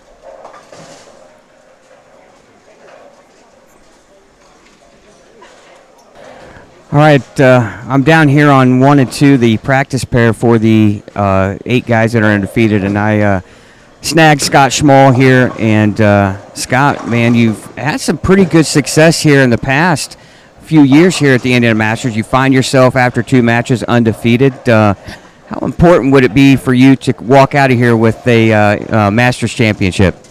Oh, well, it'd be, this is one of the biggest events in the state of Indiana, one of the best tournaments around. There used to be an amazing tournament, the Lafayette Open, that used to give this one a run. But this is a very prestigious event. A win here would be, immeasurable in emotions and excitement. So trying to keep that in check match to match and catching these tough competitors is, going to be a test every match. Now, how are you attacking? This has been a very challenging lane pattern. How are you attacking it each match? My success up till now has been urethane. I think that might be starting to go away, so I'm going to have to make some adjustments going forward, I think. But for now, it's been urethane. IQ 78's been money right now for me. Now, I know you're good buddies with a past champion, John Verbic, who bowling pretty well at the PBA 50. Be kind of cool to match your pal there with the win here, right? Yeah, absolutely. I'm keeping tabs on him over there. I don't know if he's keeping tabs on me, but we've exchanged a few messages beforehand, wishing each other luck. So I hope he comes out of there with the win, and then maybe I can do the same thing. All right, best of luck, Scott. Thank you very much. All right, Scott Small, ladies and gentlemen.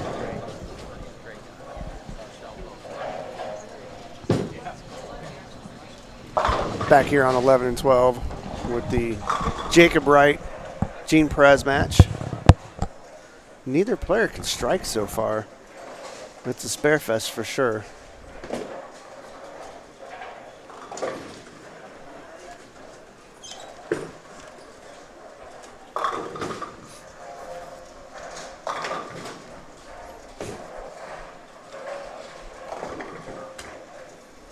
If I'm right, these are all elimination matches, right? Yep. We're on round Yep. 3. All the winners are practicing. Oh, Jacob flags the 10-pin there. I don't think you want to give Gene too much room there to win this one. Even though he's not striking right now, he could He turn certainly it on can find in it. a Yes. minute. Yep. Hey, guys, I'm going to sneak in here. I was able to get a guy here that's still in the winner's bracket who's been MIA here in some of these events, battling a little bit of an injury, but snagged Jimmy Cook. And Jimmy, it's been a while since we've seen you. I know you've been hurt and kind of getting out here a little bit early from your injury and some success here. Got a couple of banners on these masking units, but the Masters is missing. You got a couple of Scratch Classics win. How would you like to add another one here on this with a championship here at the Masters? Ideally, that's what the goal is. We come in here, you're bowling some of the best bowlers or all the best bowlers in the state. We would definitely want one from this center. Mike Alby's center's been very good to me, and I'm gracious, but I'd like to get one here at Dave Smalls too. How are you attacking? I know it's been tough to really post high, consistent scoring. How are you attacking him this morning? The spare ball's been really good, except for one single pin. That is probably the most important ball at any of these tournaments. People just don't realize how important spares are. And then also you got to get a ball that you can control the 1-3 or sometimes the 1-2-3, where you can make makeable spares, not splits. Now, you got to be patient here, but obviously important to stay in that winner's bracket, right? It's a lot less games, and somebody's got the little blue placard on their little rear view mirror. I need less games for sure. All right, best of luck, Jimmy. All right, thank you, guys. All right, Jimmy Cook, everyone.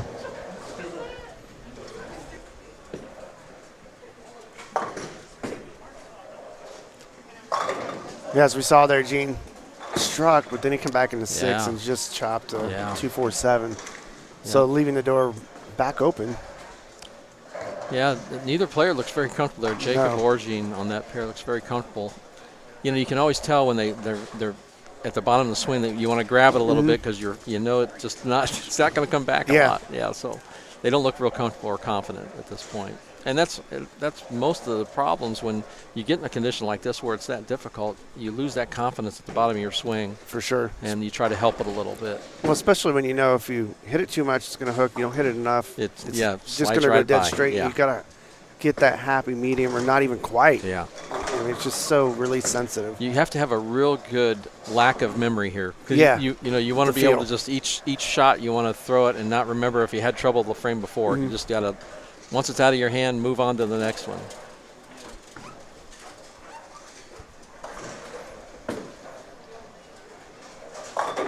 As you watch Jacob Wright miss the head pin there to the left. Yeah. And then not only that's a tough one. You leave all of them.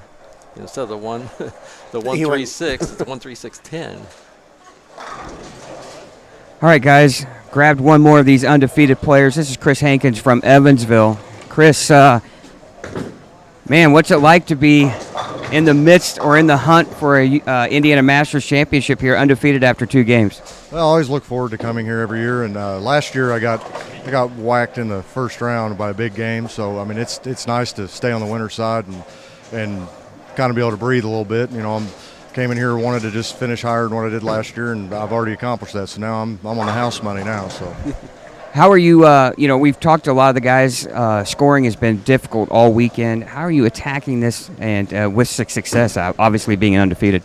I mean, it's you gotta have your launch angles right, and one of my big things is just trying to stay really down at the line to get it through the heads to keep it on line to the 40-foot mark, and if you do that and can just hold the 1-3 pocket, anything can happen if you just get there.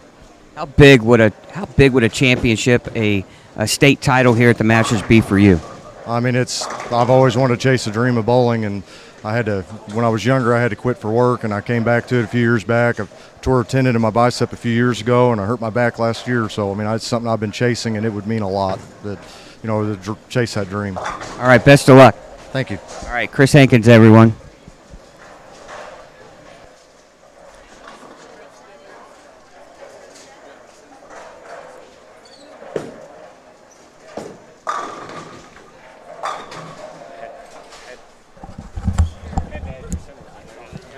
Here you see with Jordan Bryant with his shot there on lane 7. Jeremy Adler up here on the approach on lane 8, working on an open frames 99 in the 6th, it looks like.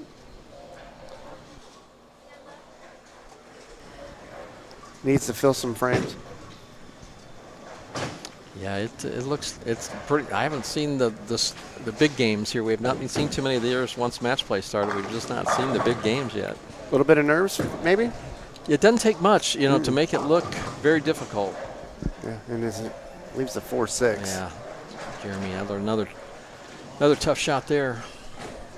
All right, guys, I'm down here on the warm-up here for the undefeated players, and no one has traveled farther to bowl in the Indiana Masters than Trevor Parov. He's from Juneau, Alaska, bowled for Purdue University, and now lives in Indianapolis. And Trevor, God, this has got to be pretty exciting to not only be in the hunt, but you've got 2 wins and you're undefeated here at the Masters. Yeah, it's been pretty fun. Just been throwing one shot at a time kind of deal. Trying to have fun. Now, how are you playing these lanes? Are you throwing urethane, or are you in the reactive? Yeah, so I'm throwing urethane. I'm kind of around second arrow with my Black Widow urethane. I noticed yesterday I was, by game 2, having a little trouble getting it through the head, so I've just been giving a little air time from the start just to make sure I can clear that and keep in the pocket for a little bit longer and figure out something else for later.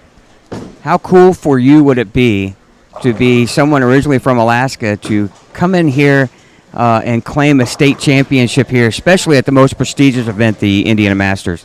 Oh, I mean, it would be amazing. I just been putting in a lot of work these last couple of years, bowling for Purdue and just trying to get better and bowling these tournaments. It would mean a lot. It would mean an incredible amount.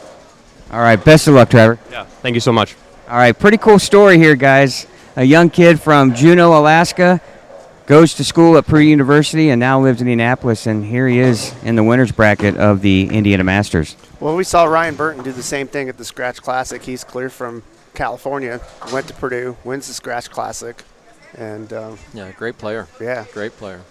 Purdue's turned out some, as we said earlier, some pretty very good bowlers solid, the last few years. And Gene Perez kind of got a good break and got a Brooklyn for a double, and then the opponent opens up, and so that one's starting to open up big time here as that match is almost over. It is.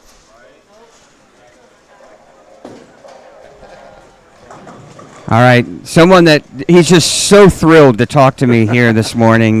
He was trying to run away and hide, but Cliff Duke's here, and Cliff, you're kind of one of the seasoned veterans around here, right? But you're in here with the young kids on a real tough pattern. You got to be happy to be on the undefeated side of things after 2 rounds. Yeah, I'm very happy. Very glad to be here. It's a very, very tough shot. It's mentally grinding out here. Execution is number 1. Obviously, as you just mentioned, scoring pace very low, 200 at a premium. How are you attacking this lane pattern? I'm trying to create a little bit angle on the front end of the pattern and not let it get away from me on the back end of the pattern, just trying to make sure I'm not going side to side with it too much, more, front to back. I know it's hard sometimes not to put the cart before the horse, but still a lot of bowling left. But just to get this far. Over 334 unique bowlers at this event this year, and here you are in the final 24. Got to be exciting. Oh, very exciting. I don't show excitement too much, but but I'm very thrilled. Well, best of luck as you get ready to bowl in this next round. All right, thank you. All right, Cliff Dukes, everyone. Gene Perez match looks like it's pretty much in hand for him. Yeah, he still didn't look very comfortable, but he's going to get enough to get through Yeah. it, and that's all you want to do in this. And then in front of us here, it's about over with as well. Jeremy Adler can strike out for 177 here in the 9th and 10th, and he's going to need everyone and a lot of help. So he's on 3 opens in a row. Yeah. And looks like he made a ball change, and that didn't look too good ball's either. just, I mean, it's like it looked good on the left lane, looked good going down there, and then the back end, it just really double timed on the back end, took him out of play. So that should do it for him. Jeremy Adler tournament will end on this round. Jordan Bryant will move on. Scott, who you got? Well, the last guy, he was hiding. I had to go find him. But pretty familiar face here at the Indiana Masters. TJ Schmidt, a 2017 and 2022 winner. I mean, what is it with you and Anderson and championship lanes and the Masters? I mean, it seems like every year you're right here in the thick of things, and here you are undefeated this year after coming off a win just 2 years ago. Yeah, I'm just comfortable with the place. It suits my game. Typically, they're very tough. They're very flat, and I'm able to get left and create a little bit more miss room than other people have. Depending on the year, my look is different than other people's. I'm able to stay clean, and what helps is I feel like I have that target on my back, and so people press a little bit. I just was in a grind with Jeremy Adler, 168, 153 on a pair where we just kept giving it back to each other. He opened the last 3 frames, and I was able to stay clean the last couple. But yeah, it's just a grind. Just at this point, trying to move away from the traction and where everybody else is playing, and just trying to make good shots. Now, we commented before this, before the match play started, 8 Purdue players, former Purdue and participating. How cool is that to see some of the guys that you even bowled college with too, as well, still in the hunt? Yeah, no, it's awesome. It's a testament to Scott Savage, Doug Weedman, and the Purdue program, and seeing some of the new guys come out and bowl. We've all stayed close. I mean, there's group texts that we still have with the Purdue guys, and it's fun to see. Well, you're looking to become the first 3-time winner of the Masters, which to me is just an incredible feat. I know you got to be patient here, but how cool would that be? I mean, incredibly cool. I mean, with how the last match went, I am focusing 100% on this very first shot of the next match, because it's going to be a grind from here on out. They're not getting any easier. I doubt anyone's looks are going to get any better. So it's going to be 2-0 as a great game from here on out. All right, best of luck. Thank you. All right, TJ Schmidt, a 2-time winner here, and actually looking to get his 4th banner here on the masking units. He's got one from the Scratch Classic too as well, so look out for him. Yeah, to win 3 of these in this format, that's hard. Quite impressive. That is so Quite hard. impressive, yeah. I mean, obviously. Well, we saw Gene Perez shoot 191 and beat Jacob Wright with 157, so Jacob Wright will end. And then in front of us, we've got Jordan Bryant shooting 196 and Jeremy Adler with a 143, so Jeremy's tournament ends. But, hey, great tournament to be still in, and a great tournament to be in the match play period. Yeah. So good job to those bowlers. And still have looks like we got 2 matches still finishing up. Yeah, it looks like it's way down there. 15 and 16 maybe. I think I can get that.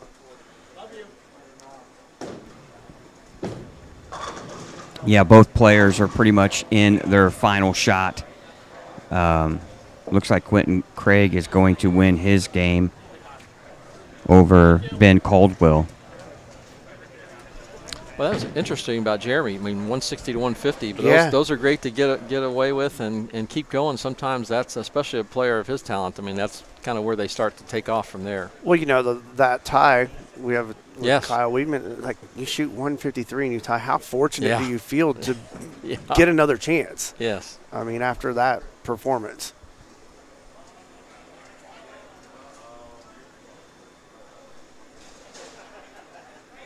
Like if I'm shooting 153, I'm thinking I'm going home. Yeah, You yeah. know? And most of the time you would be.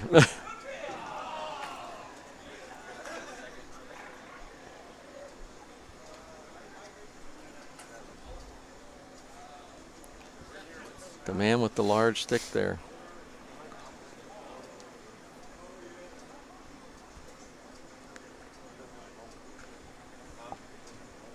Scott's trying to put the camera on us, but it's up to me whether I'm going to switch it to that Oh, camera. good call. or not. Yeah, good call. on I that, don't Chad. have to. Good call. Well, you know, I just wanted to show how I thought good he was looking taking you guys I thought he are. was taking selfies. I didn't know what he was doing. And Chad still has this hoodie on. It must be cold in here. You know, I do Yeah, want a little bit cold. to give a little shout out to Brad Canoy at Canoy Apparel for giving us some new apparel this weekend, and I want to thank him. And coming up here pretty soon, pretty exciting announcements for us, Chad and Mike. We're working out a deal with High Five Gear. They're going to be our official apparel provider. So we're looking forward to getting some new stuff from High Five. And again, if you are interested in getting yourself looking like a bowler, hey, look up High Five Gear. So, but guys, pretty exciting, some real tight matches. It's always interesting to hear from the winners. But as you know, there's a lot of bowling left here this weekend still. So anything can, you could be undefeated and all of a sudden you blink and you're out, right? Yeah, it doesn't take Right, much. right. It doesn't take much, yeah, Right. for sure. It's good for these guys to be able to go down in the practice period and work some stuff out if they're struggling too. It sounds like they all have a theory, though. They all have the way they're playing them, and it's similar, but Yeah. it's a matter of shot making today. That's right. Well, now the winners are going to come back in, and with the losers that advanced in that past round, and but now you're getting to really the part of the tournament where not a lot of guys are left, and especially in that winners bracket. If you can advance here, you're in the semifinals. You're only 2 matches away from being in the championship match, guys. That's right. And we're also going to see the pace of play slow down once we get to these later rounds. Wow, and you've got some Starts pretty to mean strong, a lot more. Yeah, some pretty strong players that are still in the winners bracket. So it'll be quite interesting to see who comes out of that battle. That's right. A lot of talent, a lot of experience, and have had success in this tournament. Alrighty, let's begin the third round here.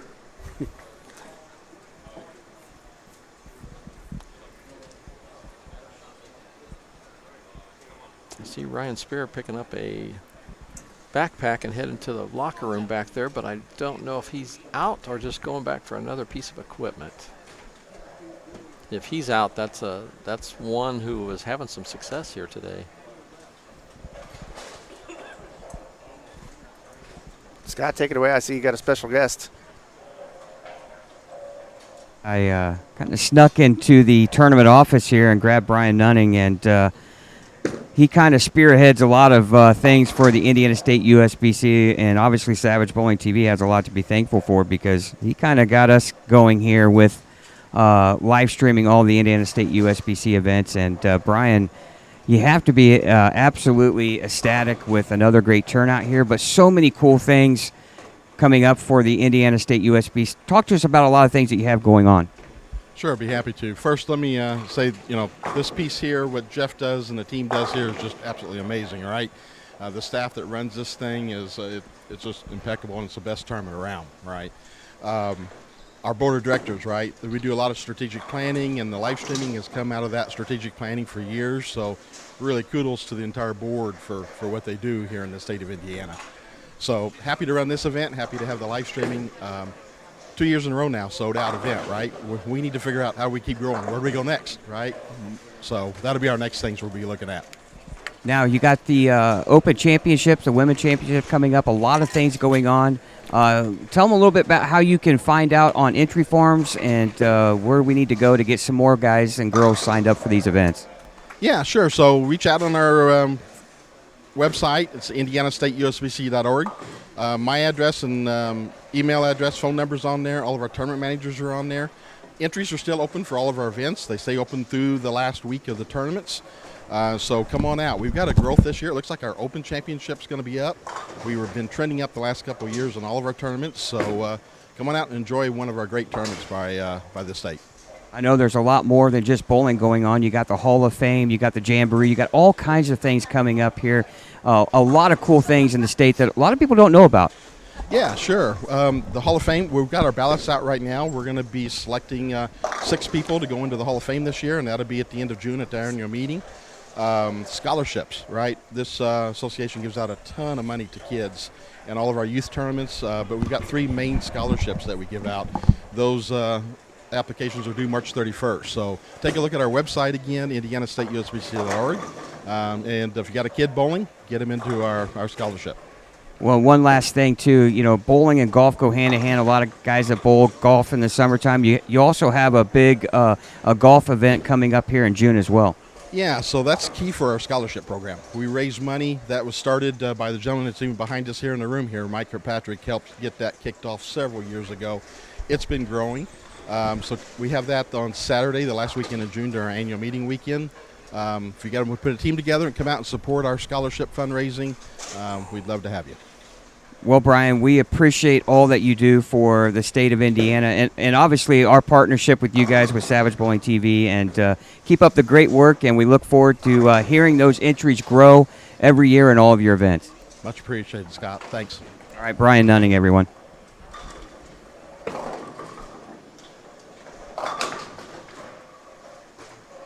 Thank you, Brian. Boy, it's always great to hear from Brian and all the good things that the USBC state does for bowling here, and great partnership along with the bowling proprietors, and just we're very, very fortunate here in Indiana for all of our associations and what they do for us. Yeah, and that's when they, this is right here is why they won an award a couple years ago yes. for the Best Association, the Excellence Award, I believe is what it's called. It is. And they continue to be forward-thinking, and, this tournament shows it too. Yeah, they could probably win it every year, to tell you the truth. That they just they continue to excel. Taking a look at lanes 5 and 6 here.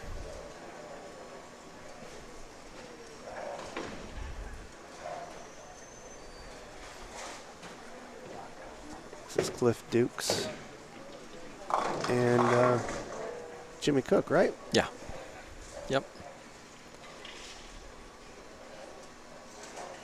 Jimmy's just strike spare, and Cliff is working on a spare in the second frame.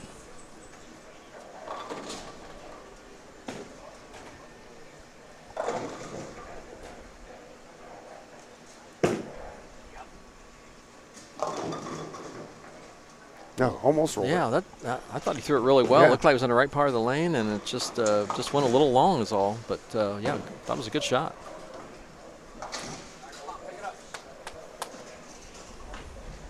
Guys, I'm down here on 33 and 34. Joey Criswano's taking on Gene Perez, and Gene back-to-back opens here in the second and third frame, and Joey with the front 3 stepping up here on lane 33 in the fourth frame. Yeah, we watched Gene down here by us this last round and last match, and he didn't look very comfortable, but he shot 191 and was able to win that one, but he just did not look comfortable then either.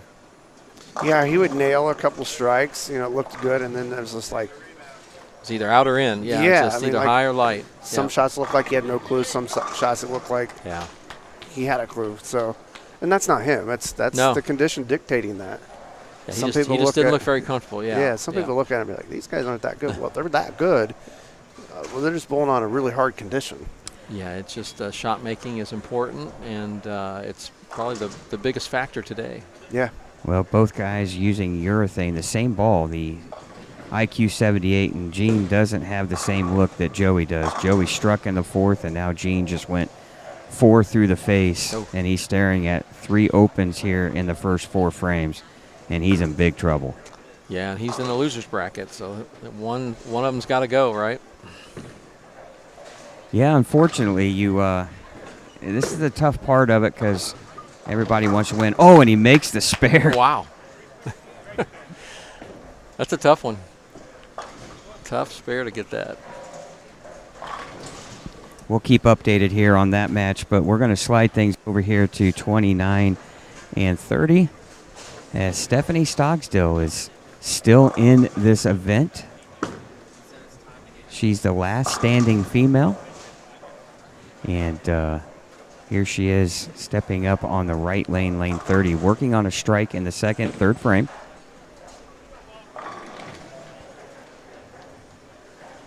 And she gets the strike there. So an early double, she's taking on Quentin Craig. She's done a really good job of shot making. I'll tell you what, this morning to actually just get the match play through that double in the 10th frame, and so she's been shot making all weekend. Yeah, Jean Perez, just off to my right, just went through the face and left the 4-7-10, and he just opened in the 5th. He has got 4 splits in a row. Now Stephanie here, double, 4th frame, left lane here. Oh, comes in light, almost with the Weber wall shot, but leaves the 7-pin. Gave it a chance. She gave it every ride to get that 3rd strike. Well, Mike, and as you know, you're just trying to control the pocket, and if you do that all day and you leave single pins, those spares aren't as difficult.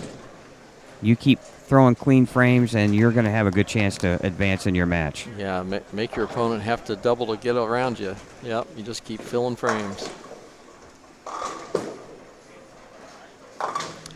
We got Zach Weedman down here with a couple opens already. Yeah, staying out of trouble is not the easiest thing to do. No, and if you're trying to stay You out of think you trouble, can, but you're yeah. asking for trouble. Yeah.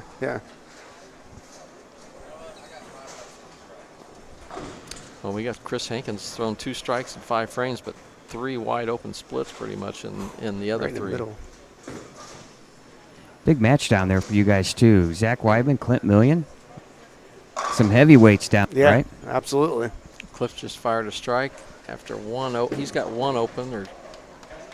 Yeah, Cliff's had 1 open, 44 in the 3rd with the strike up, and looks like Zach has 51 in the 4th. So it's close, but Zach's having a little trouble getting lined up. Quentin comes across the head pin, leaving just the 5. He's clean through 3, looking to stay clean. Pretty close match here. Stephanie's got a 12-pin lead through 3 frames. We'll try to walk around here and sneak in on some more matches here on the high end of the house. Trevor down here, Parov, is that how you pronounce his last name, Parov? Trevor has got clean with 3 in a row, so that's one of the better games we've seen down on this end.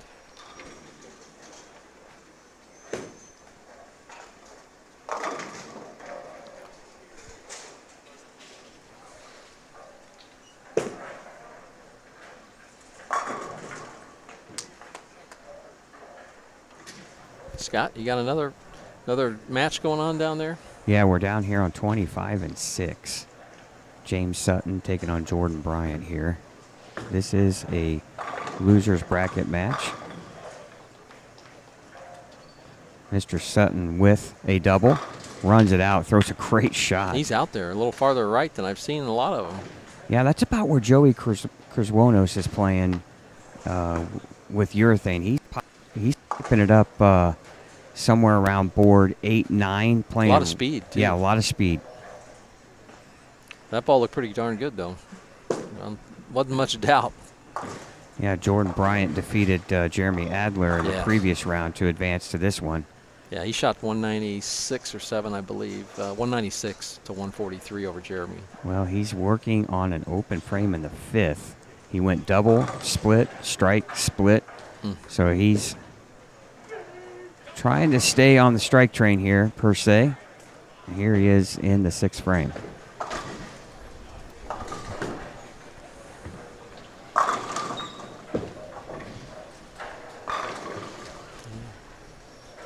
Great shot there. Yeah, that'll work.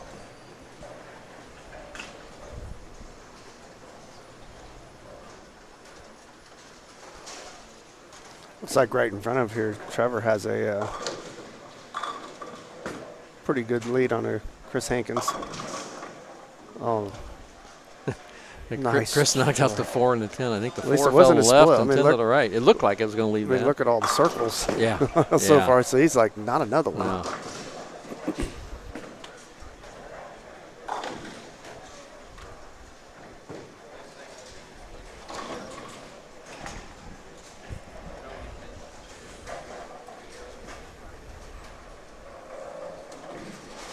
And we got Jimmy Cook and Clifford Dukes. Yeah, and they're going to be, looks almost dead even here shortly unless Clifford can pick up that 6-7-10 he's working on right now.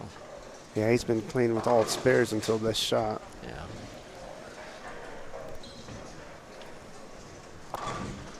All right, down here with the Chris Seyfarth match here on 21 and 22, and we've got a pretty tight match here. Chris with 124 in the 6th with a strike in the 7th, and now came in high and left the 6-10. Oh, and he chops the 6 straight back. Well, we can declare Trevor Parov the winner in this Yeah. match already Yeah. with 3 frames to go. He's doing a really good job just keeping the ball in Yeah. front of him and keeping it simple. He had 3 in a row earlier, and he got lucky with a little bit of a break. But he also picked up the 6. What was it? The 3-6-7-9. Yeah. To First start frame. the match too, which was a great spare to start. Jimmy goes Brooklyn. Swisher strike for the double. For the double. Yeah, that'll work. Hey, you take him how you can get him with this condition. Yeah, so that'll put him ahead in this match against Clifford Dukes. Well, Corey Deck down here in a dogfight with Chris Seyfarth, and he had a double working in the 6-7 and just left the 3-6-9. Not an easy spare here whatsoever. Anytime you got the sleeper in the back on this pattern, spares are tough. Yeah. You just don't know what the ball's going to do when you're trying to hook it a little bit at the spare. And he just chopped the 3-9 off, leaving the 6. And we have a 1-pin game here on 21 and 22 in the losers bracket. Corey Deck with a 1-pin lead on Chris Seyfarth entering the 9th frame. Jimmy Cook down here with a 3-bagger. Cliff's going to have to find a way to strike to stay in this match. And we got a big match. Zach Weedman has yet to throw a double, and it looks like he's going to be down around, I would say he's down about 15 pins or so. Yeah, I've got it up now.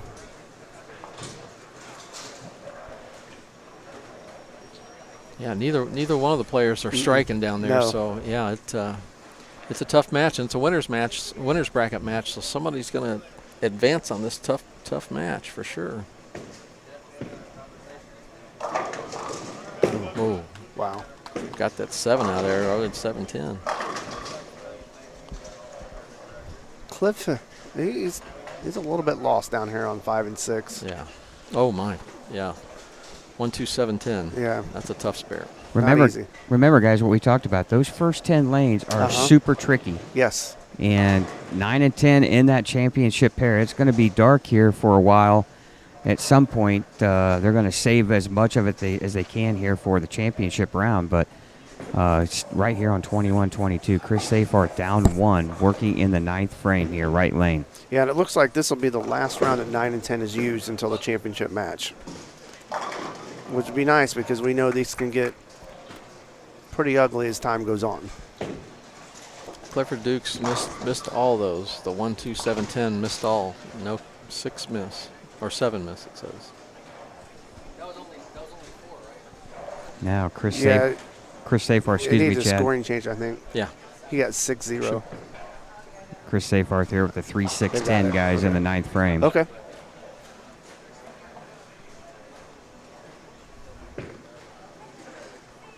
Oh, and Oh, he missed it. opens again in the 9th frame. You can really see the frustration for Chris here. Cherry picks the 6 off the 10 and then leaves the 3 off the 3-6-10. 2 makeable spares. Now he is going to be forced here to double somehow in the 10th frame to put any pressure on Corey here in his 10th frame. All right, we have the round 3 eliminations. Ben Caldwell, Brad Slayball, Dwayne Burton, Jacob Balzer, Jacob Wright, Jeremy Adler, Mike Bankart, and Ryan Spear were all eliminated the last round. So still some pretty big names eliminated that round as well, but there's a lot of big names still left. Clint Millian just opened, missing a spare. The 3-6-10, missing that. Mike, how many times have we talked about spares just in critical situations, especially the ones that are makeable? When you miss those, it's just so hard to come back with a double to make up for that open frame. Yeah, it's just it's easy to do though. Those ones that have if it's tough enough to pick up the single pins, but then you look at the ones that got 1, 2, or 3 with it, then it makes it even more difficult because that chop is there for sure.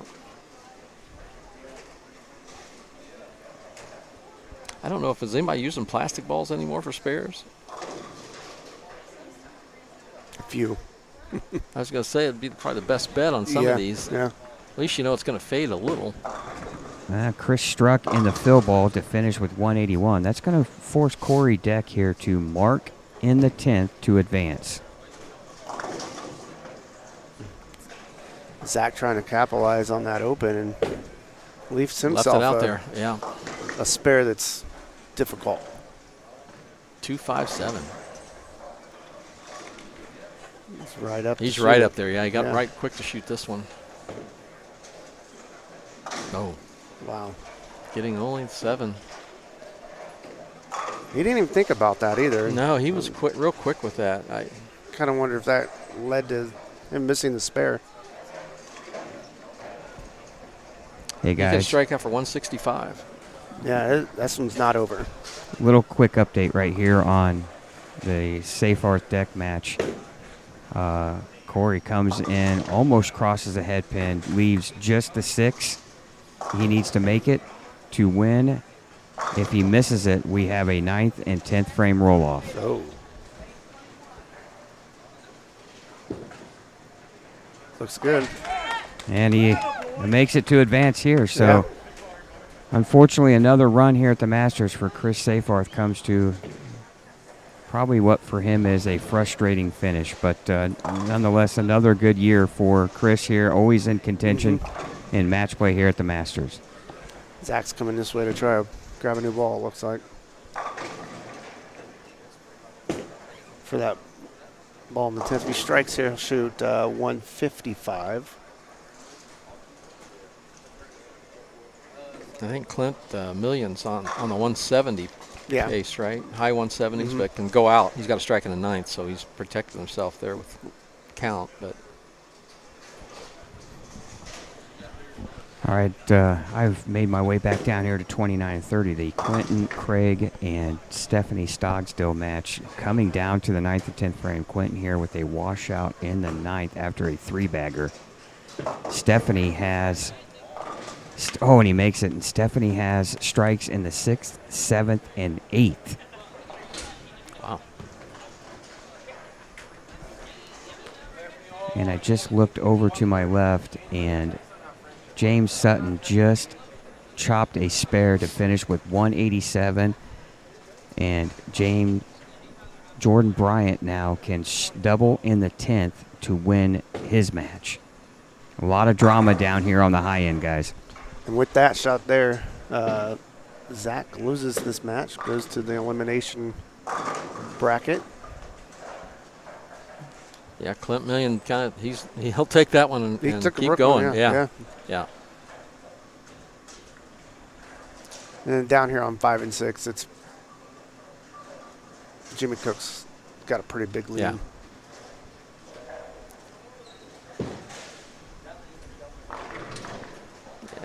He's up almost 30, so.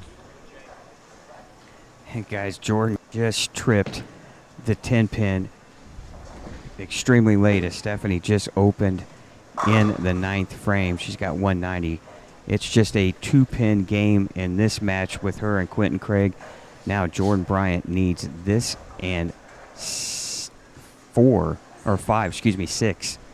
get it right at some point. He needs a strike and 6 to defeat James Sutton here. Oh.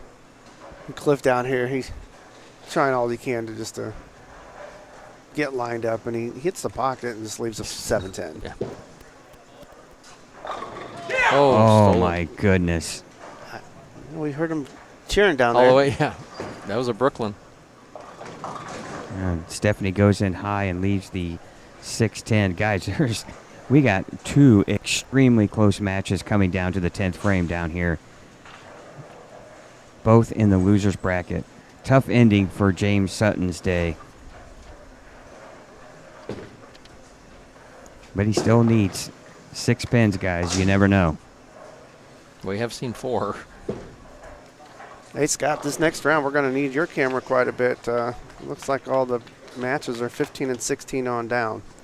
Yeah, James Looking ahead. Sutton goes down 191 to 187. Jordan Bryant moves on. Guys, also Joey Criswonos defeated Gene Perez. His day's done too. I'm going to get right over here to the finish of the Stogsdill and Craig match. Yeah, I could be wrong about where bowlers are about bowling the next round. guys, we have a great opportunity here for a tie. A double here, the 10th for Quentin, and he'll advance.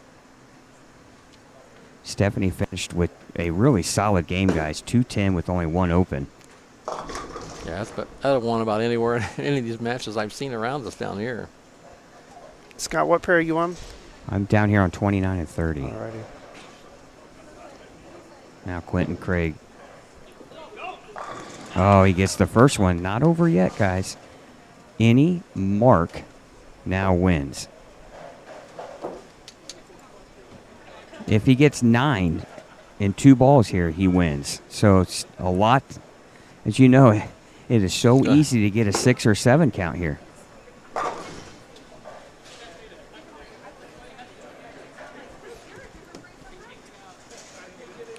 He's very loose down there, it looks like. Well, he's talking away. He's very comfortable. Yeah, they're having a good time down here.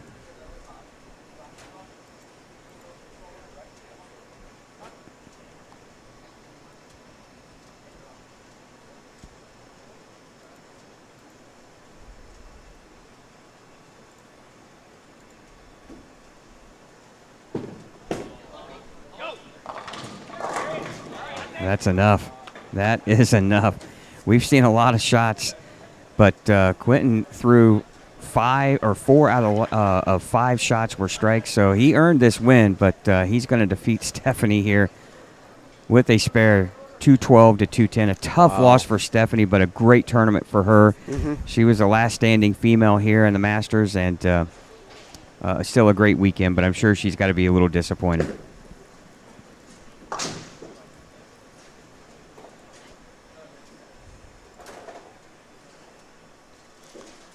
Back down here to watch the conclusion of the Jimmy Cook Cliff Dukes match. Jimmy's got 201 left in the 10th. I'm sure he's going to try to see if he can figure something out here, just in case he gets back to this pair.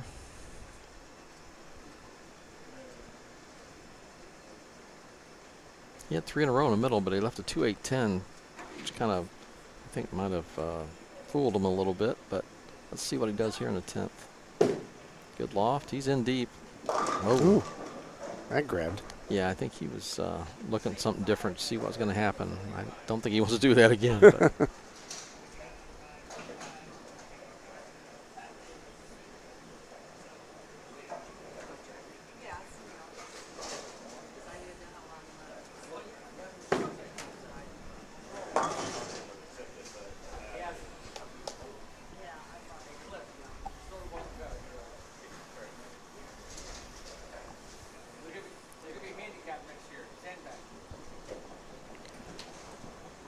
Up quickly to finish this one out. Move on to the next round. Yeah. Yep.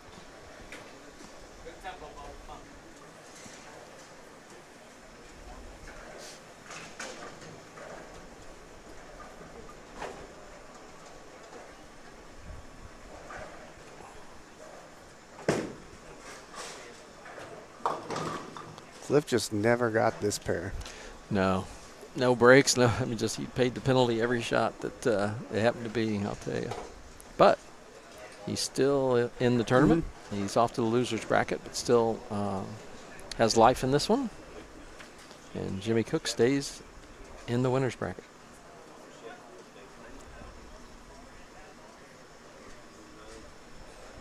Is this, is there the winner's out for a break here or no? That's what I'm trying to figure out. Yeah. Kind of lost track of where we're at here on our rotation sheet.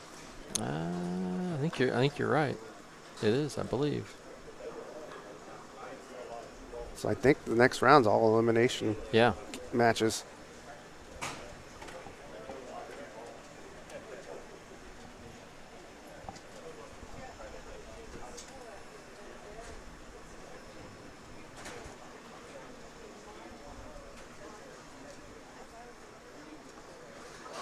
All right, Jimmy Cook moves on 187 to 141.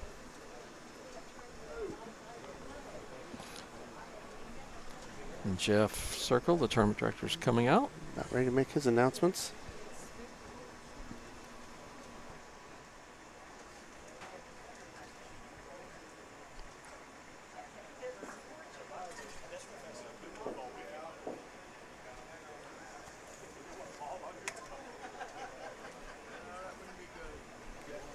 We're moving right along.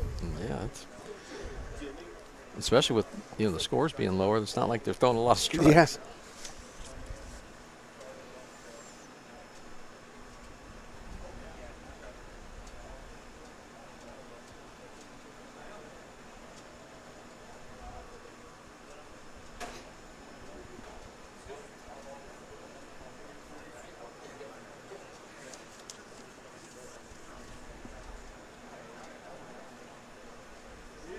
Alrighty, those of you that are still in the elimination bracket, you'll report to your starting lanes. As soon as you're both there, get your matches started.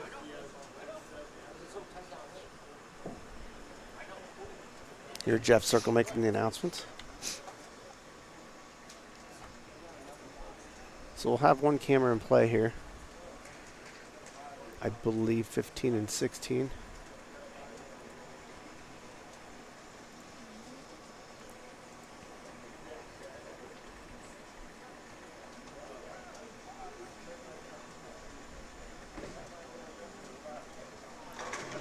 And everything else is way down at the other end, so we'll rely on Scott on that. We'll put him on a split screen.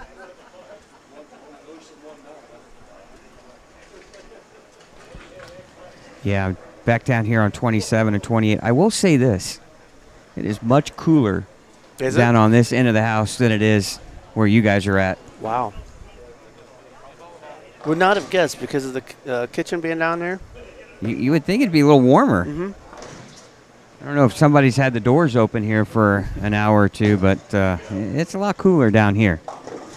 Yeah, I got the Scott Schmall, Quentin Craig match here on 27 and 28, and Joey Criswonos and Chris Hankins here on 23 and 24. We'll try to get you coverage on both. Scott starts off with a 10-pin spare, and now Quentin stepping up in his first ball.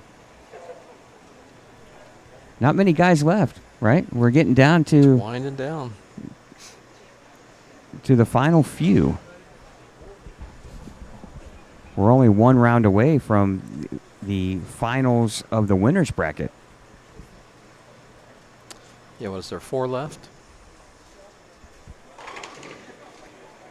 Yeah, the next round will be the semifinals of the winner's bracket, Yeah. and then things are moving right along here at the Masters.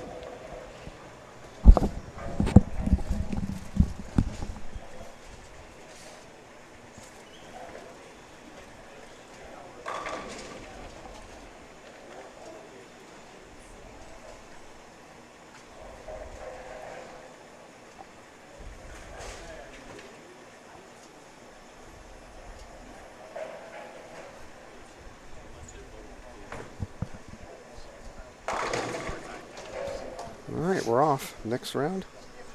Steal your pen, Mike. Sure.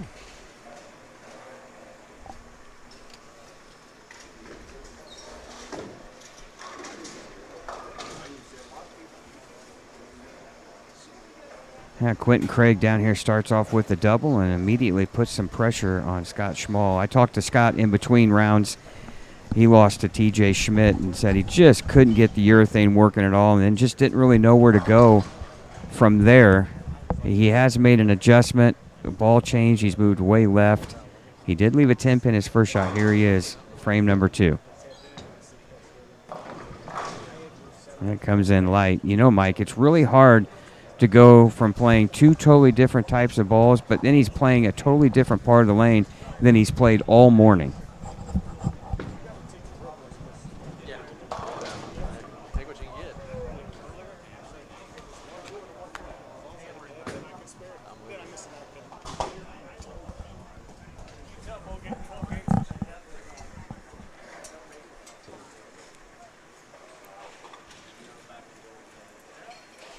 Yeah, open frame there for Scott in the second. Yeah, that's a tough one. That double wood that direction. That's a tough one.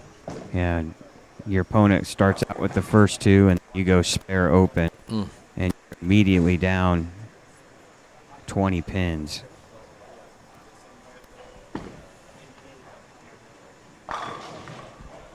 Great shot there from Chris Hankins. I'll tell you what, he threw it great down here. Man, he just did not have the right angle. Started out with like 3 or 4 splits out of 5 frames, and it just, the game got away from him. But he had a good, I thought he rolled it well. He really looked good throwing it.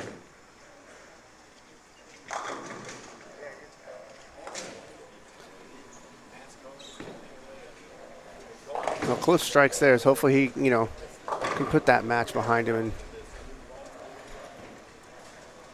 focus on this one. Looks like our defending champion's still alive down here on 1 and 2 practicing. Clint Million. Alive and well in the winner's bracket. Yeah. Yeah, think about this, guys.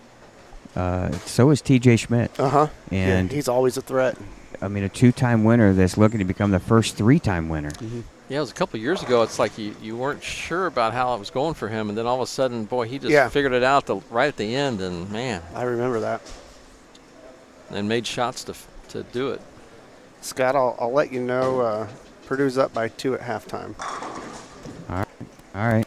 I have the game recorded, but I figured it's Well, it's going to be hard to not know the score here, right? I'm saving you a trip to the bar. It's a look. I appreciate that. No problem. Yeah, it might not come out. All right, Joey K here, guys, with the front 3. 4th frame here on lane 23.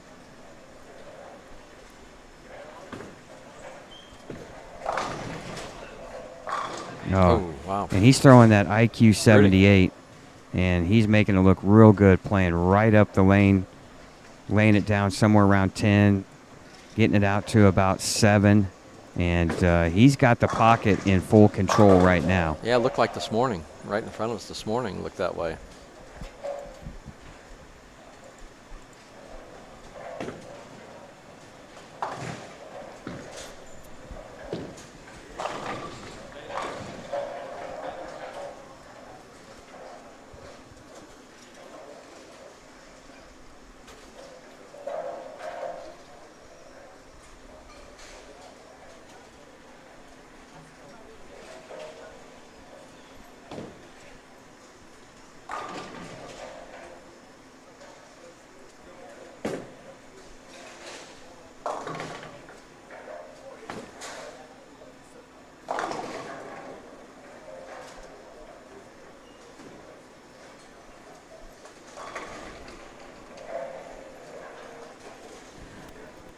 I'm telling you, we got ourselves a heck of a match down here between Chris Hankins and Joey Criswanos. I mean, right now, there's been a total of 9 shots, and there's been 7 strikes. Wow. It's a great comeback by Chris Hankins, because he shot such a tough game down here, to come back and just start firing down there. That's great. Hard to do. Now Joey here with the working in the 5th frame. All strikes here so far.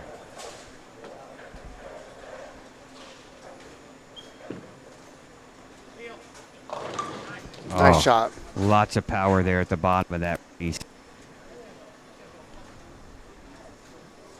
And he's looking at a 30-pin lead. And here Chris Hankins has only missed twice. And he's thinking in most matches he would have a lead here. And he's down 30.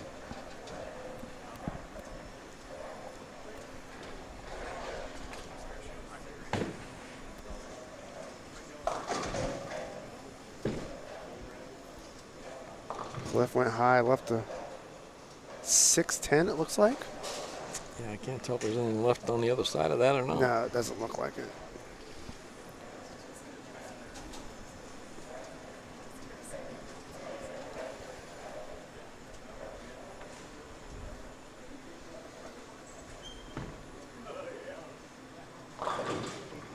Oh. 5-pin? No, 3-pin. He missed way left, and ball barely hung on to just kind of barely touch the head pin there. That's the thing. If you set it in and short, it's going to hook immediately. Broke it down. And Zach Weidman here on 19 and 20. He's front 4 here working in the 5th frame. He's still throwing urethane too. Yeah, that last pair him and Clint Millian hit, that was just a tough one. Yeah, it was. I don't even know if they had a double. Either one. I don't of think them. so. Either one of them, yeah. No, I don't think so. Oh, and Joey just flagged the Wow. the 3-pin. What pair was that match on, guys? You're talking about the Dukes. 15 and Yeah, right there. 13 or 14 or 15 and 16. Probably 15 and 16. yeah, Right? 15 and 16 is where Yeah. Zach was last time, right? Yeah. No, did Clifford bowled That was down Jimmy here. Cook, right? Yeah, that Yeah, was 5 and 6. 5 and 6. 5 and that, 6, yeah. That pair is tough. Yeah. Yeah. That's what I'm saying. Those first 8, 9 lanes, pretty tough. Yeah. Oh, Chris gets a great break with a Brooklyn in the 6th. Is that a double or no? I can't tell. That's a 3-bagger. Oh, wow. That's a big one then, especially after the miss Yeah. by Joey. That's been a little bit of an issue with Joey here. He's missed some easy spares after big strings. Remember, guys, that in the 2-game qualifier here to get into the match play portion, remember, he was on a nice little run in front of us, and he had that terrible break of the 10-pin sliding over into almost the 5-pin spot, and then he missed it. Yeah. Oh, my. Oof. almost a pocket 710 there. Yeah, that would not make you very happy. And after all of that, Chris has cut this deficit down to just 8 pins here with a mark in the 7th.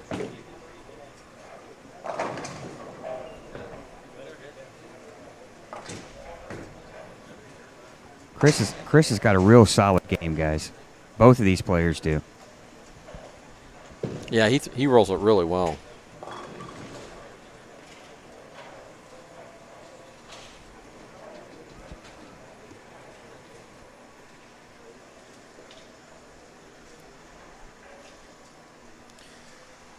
And Corey Deck, he just keeps advancing. Just keeps advancing. Right in there under the radar. Yeah, I mean, he's someone we're not talking about. And Yeah. And there quietly, he is, yeah. Yeah, There he he's is. quietly. I mean, With shots like that, yeah. I mean, that's a simple game plan. Yeah, just he just fire it toward the head Yeah, pin. keep the speed up and keep it on line. Yeah.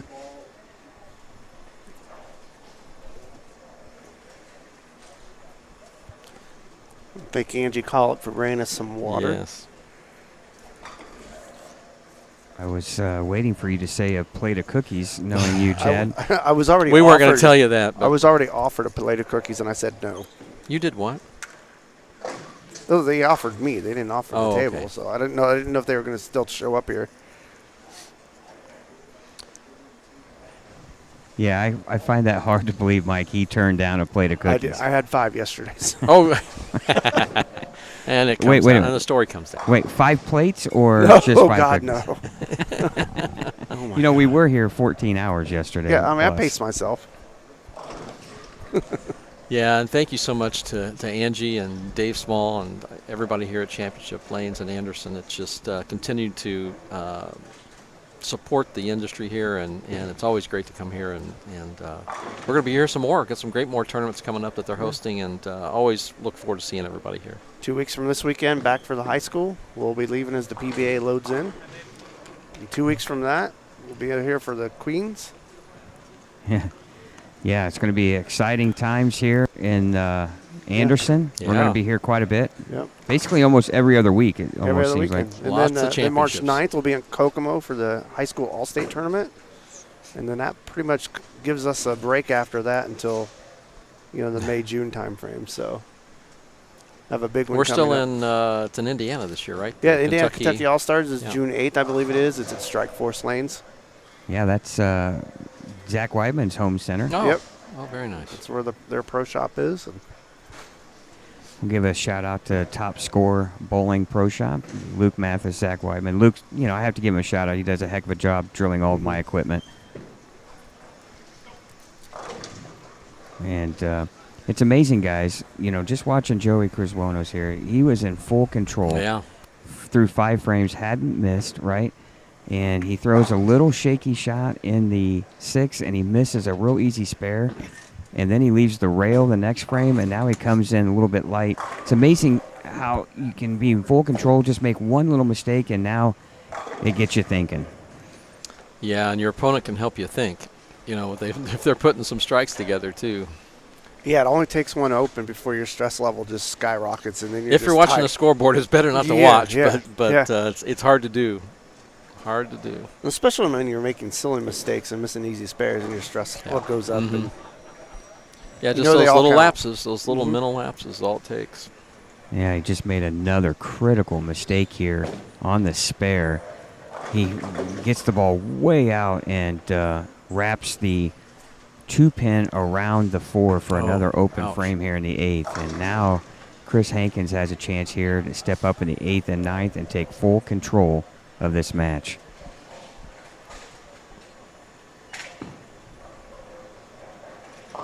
Ooh. Comes in high. Just didn't get through the mid part there and broke a little too soon. We always talk about, Mike, your opponent opens a couple of times, you feel like, I can relax a little bit. This pattern is just so hard to really just allow yourself to relax. There is no safe place to play it out there. Best game plan is make the best shot you can and don't have a long memory if something happens.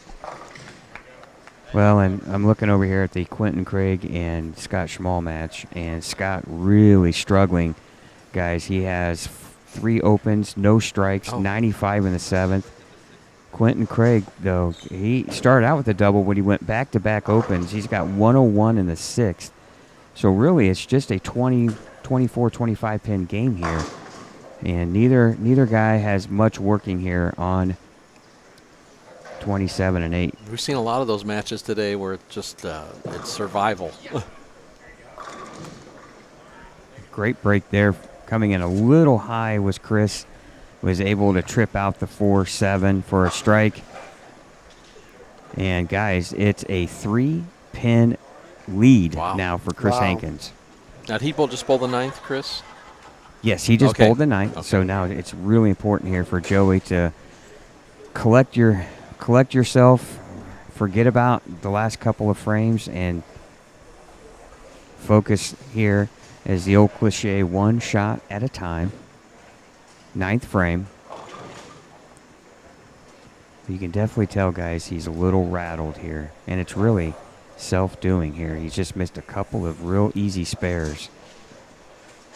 And I know you're thinking to yourself, I should have a 20-plus pin lead, and now I'm behind.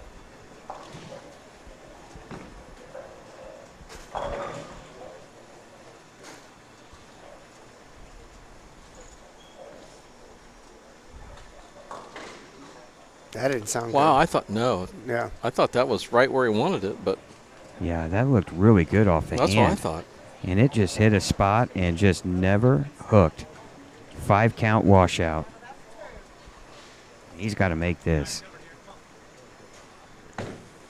still far from over yet because you never assume the double on this pattern. But right now, He's got to fill this, though. He's got to yeah, make it. Yeah. Chris Hankins on a 217 pace. So with a mark here, Joey could still shoot 224. But it's also important not to lose too many pins and count. Hey, Scott, where are we on the Zach Weidman match? Oh, my. And that's what he just did. Trying to go for it. Now you've really put yourself in a position where now you just got to hope to get the first two, and now your opponent just has to mark here in the 10th frame.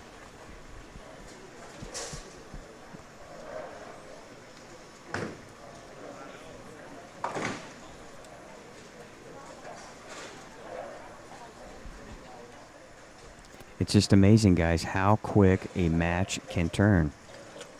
Joey with the front 5 to start this match, looked in full control, misses one easy spare, and it's just all fell apart.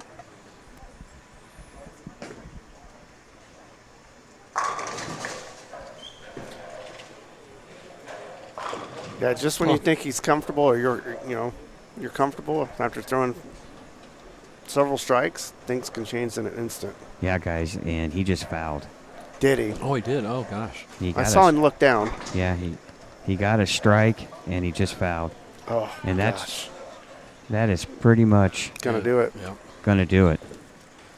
Now at this point, even with a spare strike, Chris Hankins just has to keep it behind the foul line, unfortunately. And I'm gonna say the steam inside Joey's head is full board coming out the ears right now.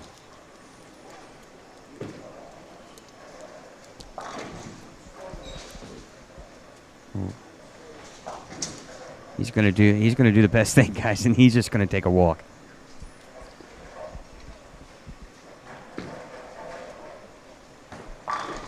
Well, I'm telling you right now, Chris has a really good look down on this end of the house. And unfortunately, these guys are all going to be going left. Yeah. Down your way.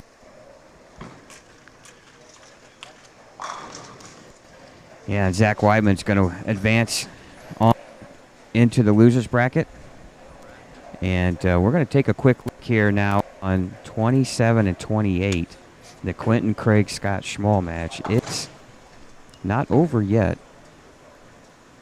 It's just a 12-pin game going here into the 9th frame. Neither player has much of anything here working. Quentin working on an open in the 8th, just has 127, but has a 12-pin lead.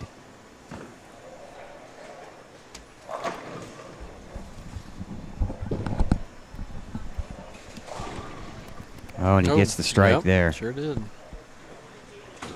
Hey, we're going to have to train these guys to not run them out the direction of the camera. We're going to have we might have to have a meeting here before these tournaments start. Say, hey, guys, you got to look where the camera's positioned at, and you got to walk it out the other way. All right. Humor aside here, guys, this is a really big shot. He can pretty much lock the door here in advance. Anything less than a strike, Scott Schmall has a slim chance here, a slight chance here. Oh, 7 count. Luckily for him, he's on a strike, so pin count not really hurt there. If he marks and throws 9, he shuts Scott Schmall out. Look at the match we have here on 15 and 16. Cliff might end up winning this, if I'm looking at the score correctly. Corey's finished with the 180. Yeah, he's shooting 2-0 though.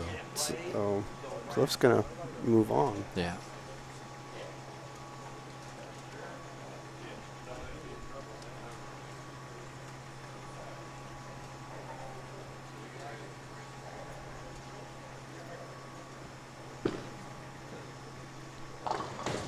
Oh my goodness, he just opened in the 10th. Oh gosh. Really surprised, guys, how he shot at that. He had the 1-2-7, and he threw plastic straight at the 1-2. Normally, Mike, you would try to hook across that and have the ball take out the 7. His plastic ball went straight back. He left the 7. Now Scott Schmall could win this with the double. We have a chance of a tie here, guys. Oh, he gets the first one. Yeah, that was a good shot there. Listen, he's got 135 in the 6th. If Scott spares here, we have a 155 tie. Strike here, Scott advances.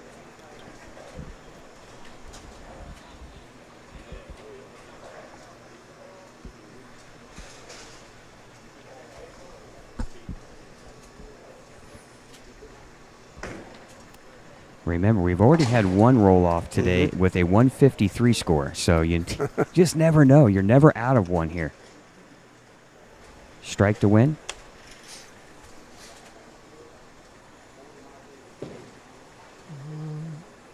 Oh, what a great shot. Two shots in a row, yeah. Scott Schmall just needs to keep it behind, keep it on the lane and stay behind the foul line, and he'll advance.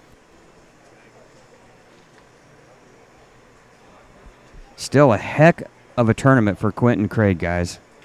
I'm sure he'll be disappointed. And Scott Schmall advances. That's going to end this round, guys. I'll be back your way here in just a few minutes. All right, going to bring back in the winners for this next round.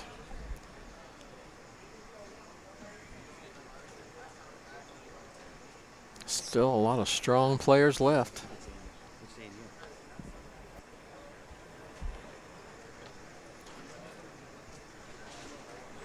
Tournament director Jeff Circle will be out in a second to start the next round.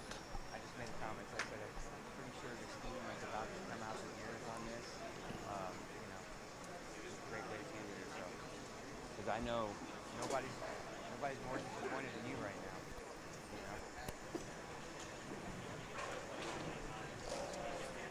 Well, and it's just, it's just kind of like just a little concentration lapse and this and that, revamp, and then it's just like, that's all it takes on this. If you just put a little bit of doubt in your mind, then it's tough.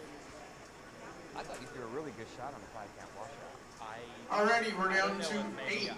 We have 4 left in the winners bracket. 4 left in the elimination bracket.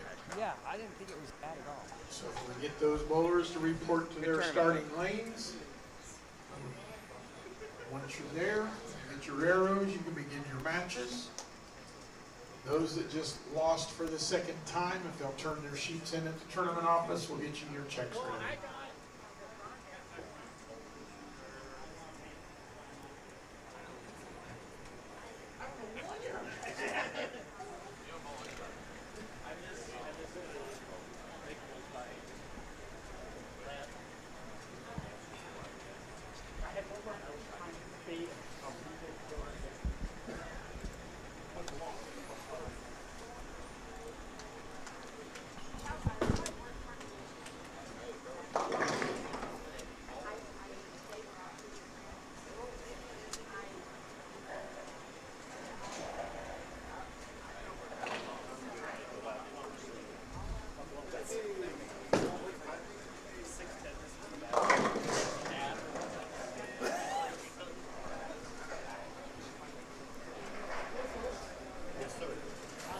Hey, welcome back. Yeah, guys. Man, it feels good to sit down. Wow. You come back. I'll be honest with you. I'm a little disappointed that I don't see any cookies sitting down here. I really thought, Chad, you would. I'm looking out for all of us. Take her up on it. Oh, yeah. You're looking out for all of us. That's as he turns it down. I want these new shirts to fit for a while. She asks him, and he's looking out for all of us by saying no. No. It was actually Jerry in the tournament office. He had a whole plate. He's like, I was told to give these to you. Like, I don't want them. Jerry just asked the wrong guy, didn't he? He did. Maybe it's because he asked me yesterday and I took them. Yeah, maybe they're still in there. I'm surprised he was even offering to Chad because he ate so many yesterday. Well, he knew I liked them. Hey, it's nice to see the chat rolling along here. Thanks, guys. We're Man, we're getting down to pretty much a handful of guys. Well, it's a pretty strong handful of guys. I'll tell you what, there are some. I'm not sure. I tell you what, you couldn't go wrong with anyone you pick right now. Well, we got Chris Hankins down here on 5 and 6 in a losers bracket match. And where's his opponent? Well, because everybody else already started. Yeah, that's what I was wondering. Did somebody not realize they were in the losers bracket? Or didn't realize they're starting? Yeah. I would imagine. Chris is looking around like that has to be Scott Schmall. Well, I saw because Jimmy and Cook and Clint Million are in a winners bracket match, right? So is TJ and Trevor. Yeah. Zach's bowling Cliff. Scott Schmall has to be the one coming down here to bowl. Yeah, we're looking at 13 here and 14 Here now. he is.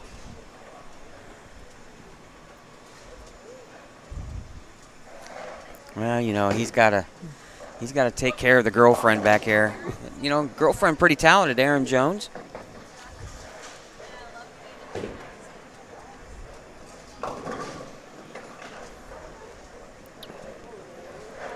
Trevor coming up light there, leaving at 3.67. He's picked a version of that up a couple rounds ago to start the match off.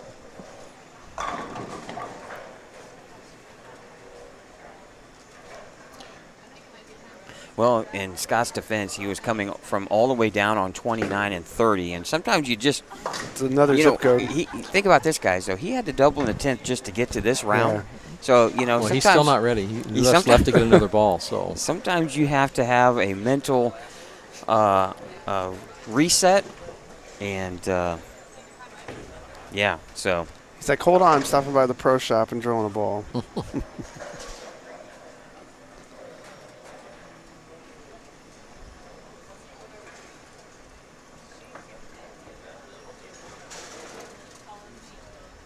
Oh, so they're on 7 and 8. I didn't realize that. Yeah.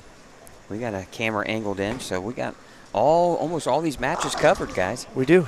For at least all but the one down at the other end with Clinton, his opponent. Jimmy.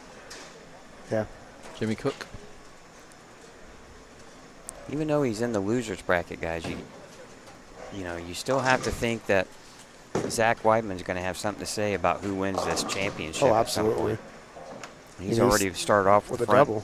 Yeah. with the front two strikes here, and now Scott Schmall is going to start things off on his match with Chris Hankins on 7 and 8. And TJ Schmidt starts out with the first two, and I'm telling you guys, he absolutely loves this center.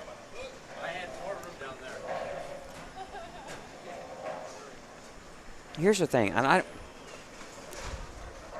you know, how can Scott handle this? Like you said, Mike, it's so important to have something, you know, have something figured out early, but he's coming from an end of the house that hooks a lot more, much tighter down here. Yeah, sometimes it's, you know, you want to just throw the same shot and then read off that, but if you got inside information that you already knew, you've already been down here, then you've got to make a little bit of a move to see if that's it.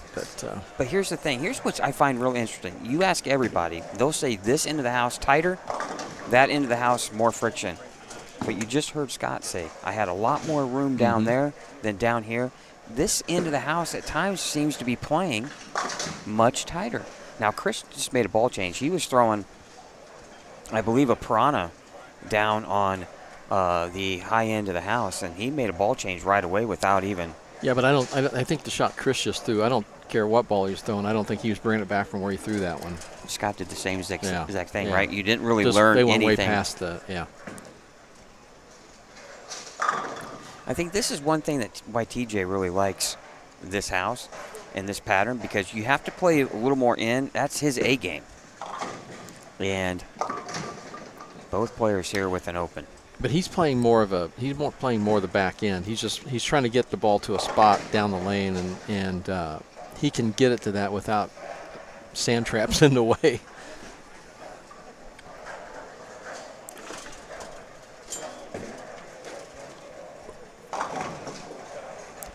All right.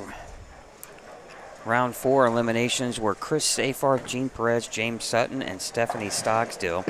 She lost that heartbreaker to Quentin Craig. And round 5 eliminations were Joey Criswonos, Jordan Bryant, Corey Deck, and Quentin Craig. So, guys, we're just down to 8 bowlers here of the 32 that began match play. And it's only almost 2:30 here. Hey, the PBA doesn't start for another 90 minutes. We're good, right? Yeah, we're moving right along. They did shut the TVs off, so we won't be distracted if they had that playing. They didn't get the Purdue game on? You guys didn't put in for that? No. No, we didn't need to be distracted. There's an interesting... And Scott's recording it, so... Yeah. But, it's so hard. Yeah. You're going to find out. Look, Chad's already blown halftime for me, right? Yeah. Well, and you're sitting right next to her, so if I'm looking at the ESPN app and you look down, you're going to see it. So that's kind of interesting. So of this morning's qualifier, the 2-game qualifier, the only person left out of that 16 is Jimmy Cook. Very interesting. Yeah, all the rest are people who qualified yesterday. Mm-hmm. Well, Chris Hankins with the spare here in the second. Now Scott Schmall working on an open frame, and Cliff Dukes just opened again. That's a large move right there from Scott. Scott Schmall went way direct, from way inside to more up the lane, and still not there, but it's got a makeable spare. Yeah, I wonder if he went back to urethane. He started with like something a little more pearl. Yeah, that looks more like a pitch black of some sort.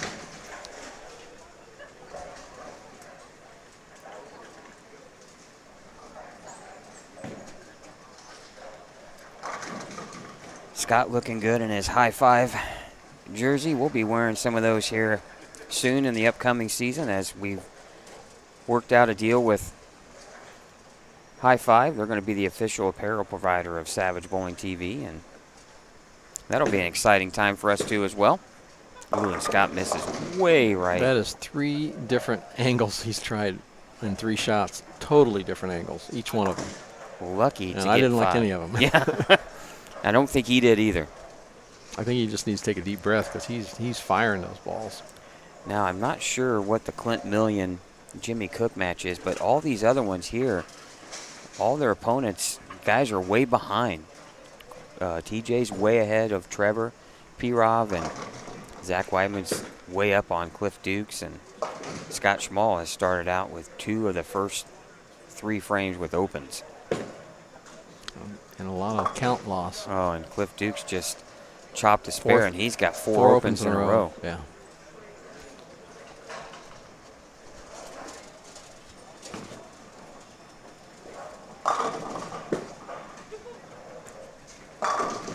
That was a nice shot by Chris Hankins. Beautiful shot. And he gets a great roll. TJ with a 55-pin lead over Trevor Pirov. Ooh, and Zach Weidman with 5-count washout on it. And that's just what we've seen, isn't it? Somebody comes out 4 or 5 bagger, and then it looks like the first time they ever thrown a ball in that lane. It's just crazy. Doesn't take much to miss. A great shot there by Trevor. Yeah, he had plenty of power to burn on that. Yeah, remember his game plan said he was trying to give it a little loft. As you know, it can't hook in the air.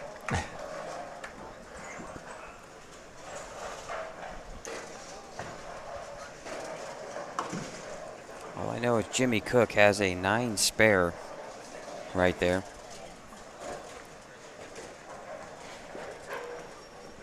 Hey, Chad, any way, just curious, any way you can drop in the pair on Jimmy's for scoring?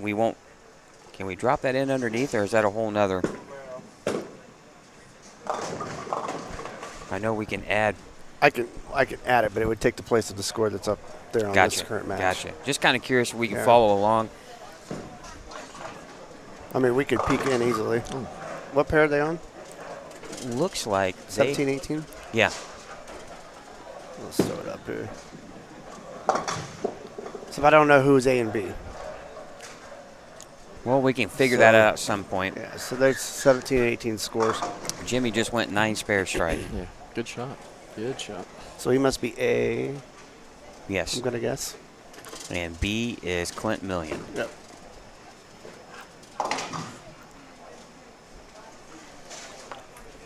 So we can just flash that up every once in a while if we want, I guess. So right now, Clint Million with a little lead early in their match. He's working on a double, we know that. Oh, nice shot there. Yeah, make it 3-bagger. Boy, Clint, he's going to be, I told you, he's going to be a tough out. Well, especially if he keeps winning the winner's bracket, then have to beat him twice to be pretty difficult, I would think, at this point. And the way it looks, it's going to be a crash course between 2022 winner and 2023 winner in the championship final of the winner's bracket. Oh, my goodness. Wow. Chris Hankins, solid 7 on a double. He got lined up pretty quickly, though, here on this pair. But just when you thought Zach Weidman was in full control, yeah, he goes open. Back to back. In the 5th and 6th frames. But he's already still way ahead and not getting much pressure from looking. Yeah, and Cliff just left a solid 10 pin there.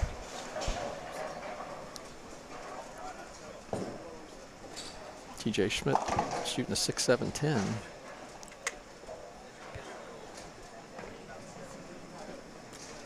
Oh, almost gave it a ride. He's in pretty much in full control of that match.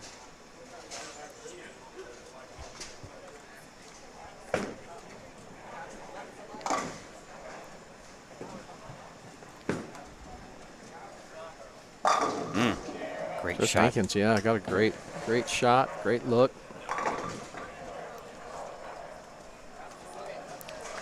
Now we're back here on the Scott Schmall, Chris Hankins match. And Chad, you're got a lot of work to do, don't you? You're just constantly switching. We appreciate that. I'm sure all the guys in the chat appreciates that. Yeah, more switching than usual because I have to work on an external computer. I want to thank everybody for watching here on Savage Bowling TV as Scott Schmall just throws a double. I want to thank our sponsors. RT Tour Experience. It's time for you to invest in your game. Locations in Pinheads, All-Star Bowl, and Muncie Lanes. Pinheads Entertainment Center. They have it all. Bowling, games, birthday parties, corporate events, and private suites. Go to bowlatpinheads.com. And Tim Mack's Victory Lane Pro Shops. Don't settle for anything less than a victory. Locations inside Royal Penn Woodland, Western, and Expo in Indianapolis.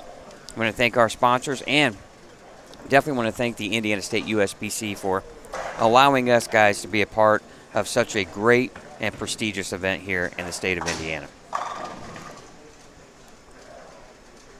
And TJ Schmidt with back-to-back opens. Yeah, another open, yeah.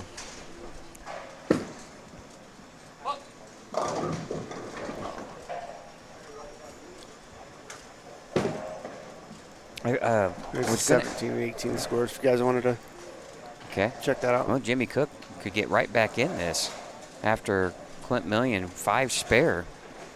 Jimmy on a double.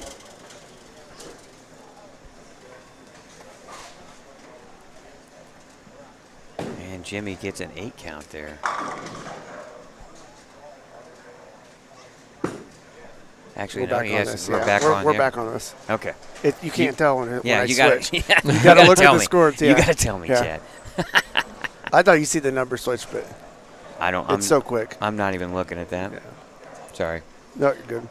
Well, Jimmy with the double here. He can take the lead here with the strike. Oh, boy, it looked like the 410. Looked like the 410 guys. Yeah, it was a strange hit. Yeah. Wow. 4 went forward and the 7 went back. Oh wow, great shot. The 10 went back. Chris Hankins has a very nice release and power. That ball just rolls like a bulldozer through there. Oh, Trevor Pirov had a chance to get back in this match. Yeah, that was a big shot there. Is that the 9th frame? Looks like it might be. It's a little out of my eye range. Yeah. Zach picks up the 7 pin.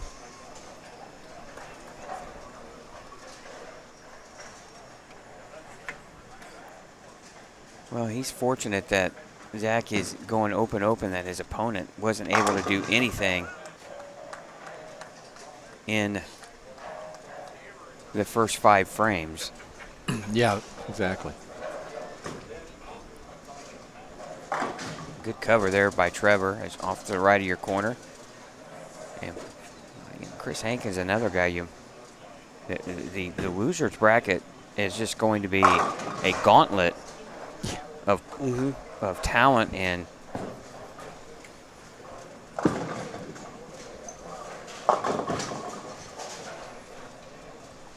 well, Trevor has 141 in the 8th frame. TJ working on a 204 pace. He's in full control. Any really mark here, and he's going to pretty much. Oh, and he goes through the face. Score update 17-18, guys. Right here. Ooh, Clint Million with 6 split. What is that? And it looks like it's the 2-4-8-10, guys. Yeah, you can see it off to the far right of your screen. Oh, and he misses all of them. Count was crucial there. Oh boy, he lost 6 pins, guys, just in not getting 3. Ooh. TJ looked at that for a while.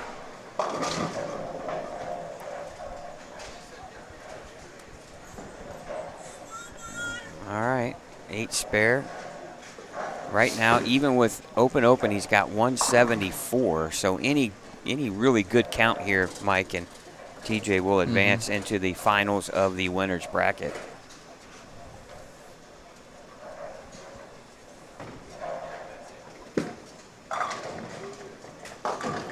Oh, wow. You saw that, Mike. It was a little kind of cut that one off a little short. Yeah, it wasn't as smooth as the other ones had been. And man, 4-6-7. Well, TJ's going to advance. Yep. Let's get down here to this match on 7 and 8 here.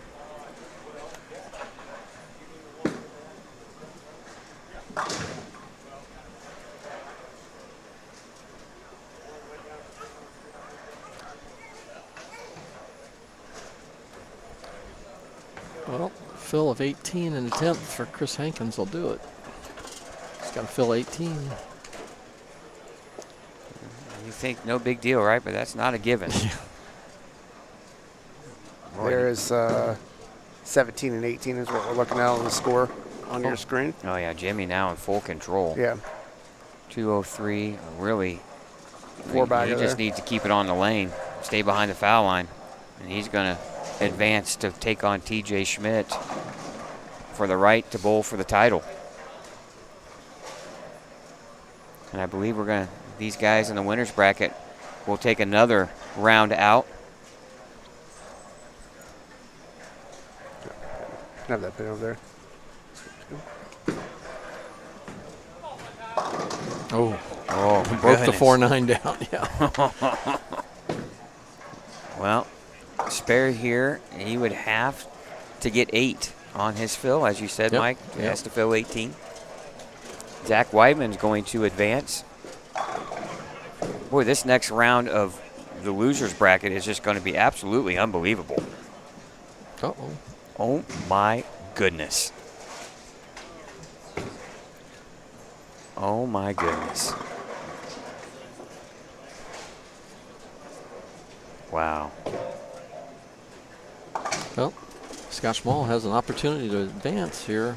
Yeah, he's what he had to do. Need a double. It's what he had to do the last round. Yep, needs 2 1/10 again.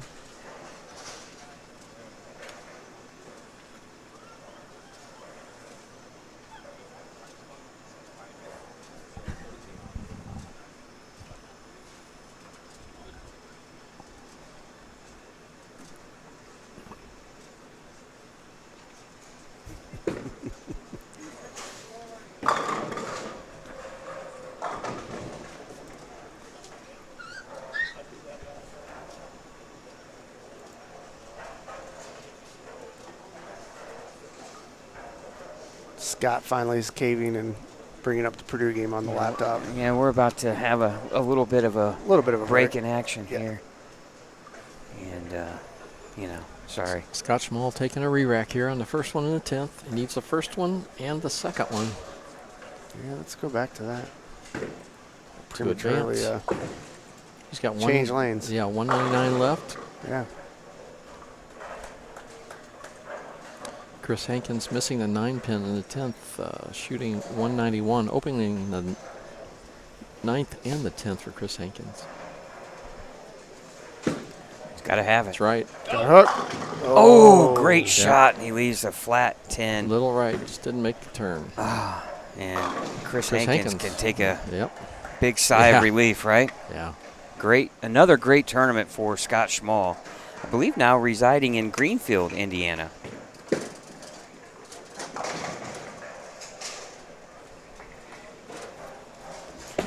$187, 191, 187 in that match. Well, that round is complete, guys. Yeah. And Zach's winning easily here on We have 11 and 12. Yeah, TJ Schmidt, Jimmy Cook will bowl. We'll take a one-round hiatus. They will bowl for the right to bowl for the title. And Clifford Dukes, Scott Schmall will be on their way home with a great weekend. Anytime you get this far, it's tough to do. It is tough to do. We got the little one here, Scott's little boy with Aaron Jones waving at us. I'm sure one day we'll see you out here. I don't know if we'll be commentating, but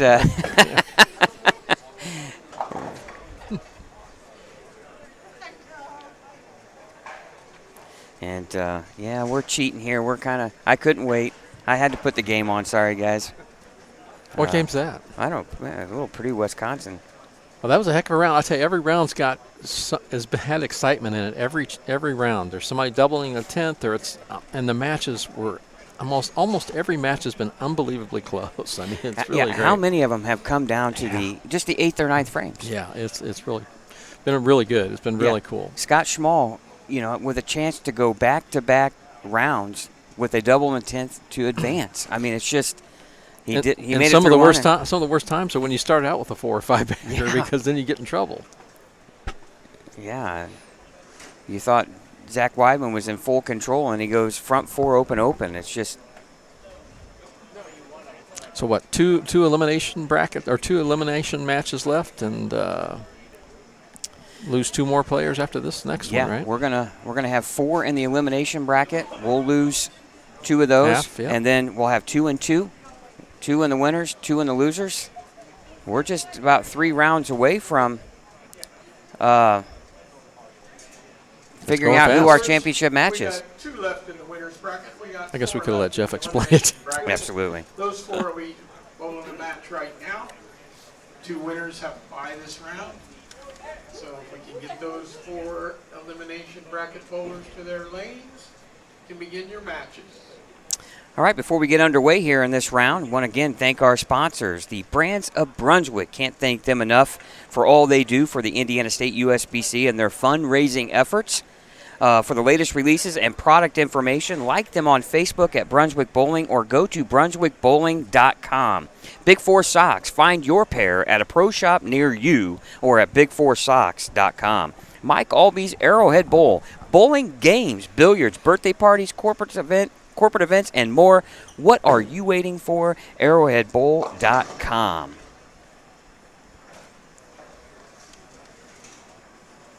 And Mike, you've been working on the bowling center, doing some upgrades.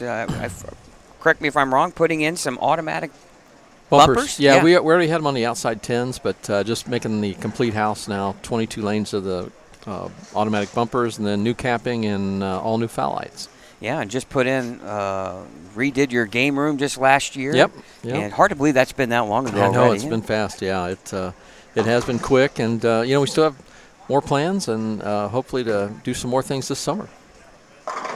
Yeah, Clint Million starts with a strike. So we got Zach Weidman, Trevor Pirov on 5 and 6, and Chris Hankins and Clint Million on 13 and 14. So we got split screens running here. And you'll see both matches in their entirety right here on Savage Bowling TV.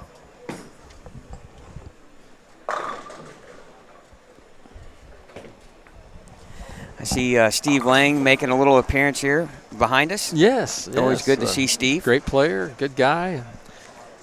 He's drilled a few balls in his lifetime, Oh, hasn't he? yeah. Nope. Steve and I were out on tour in the early 80s. Yeah.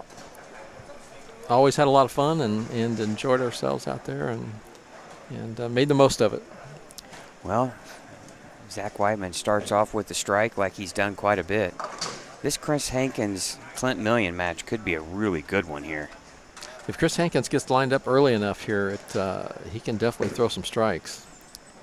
Oh, Zach goes right through the face for a 4-6-7. Now, keep in mind, Mike, he had his first match of match play right here, and he survived it. Yes. Yep. So I'm sure he wasn't overly thrilled to. Well, and this is the pair that Jimmy Cook come off of and said, "Wow." He just said he had never knew what the ball was going to do, and he shot 191, got out of there, and was able to beat Clifford Dukes, and was more than happy to be off that pair. Well, and think about this: 191. When you don't have any idea, that's a heck of a game. Yeah, no. Or you're thinking you have no idea, and you're hoping to shoot 170. Yeah. 191, still a pretty good score on this, regardless. Now, Trevor P-Rob dodged a bullet here, right lane, working on an open second frame.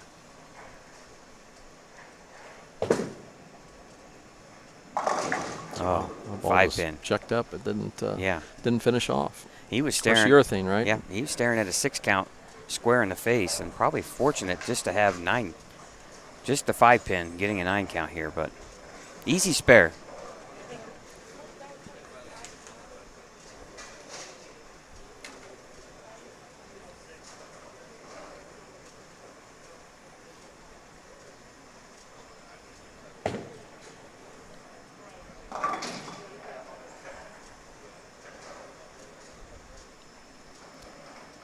Boy, and you could just, Mike, you can feel Trev, you said easy spare and he just missed. You can feel the tension, though. You know, all these players know it's getting quieter. It's getting down quieter, to the tail end of this tournament. Yep. You know, and that's the thing, too, is as a player, you can somewhat see the finish line. It's way off in the distance, but it's, you know, it's kind of like the condition that they're bowling. You can see it. You can see what you need to do with it. But, boy, it's so difficult to make those good shots just over and over because it's critical that you get out of the ball cleanly and smoothly and get that ball to your hook point. And how much of it, like, you look at guys like Clint and you look at Zach Weidman in this round. Clint, you know, defending champion, Zach with a ton of experience. You got to think that they can rely on that experience here to maybe have a little bit of an edge. Yeah, I would think so. I mean, like I said, I think the biggest thing here today is having a short memory because, you know, you don't want to get yourself locked up, you know, because it's easy to do if you just get that feeling it's too tough. Oh, good break there for Clint. Oh, great shot there by Zach. Yeah, pretty shot. Well, he comes back. He's made some good moves. Zach's made some good moves today. Zach, both players strike in the third. Unfortunately for Trevor, he's got opens in the first and second frame, and now Chris Hankins here.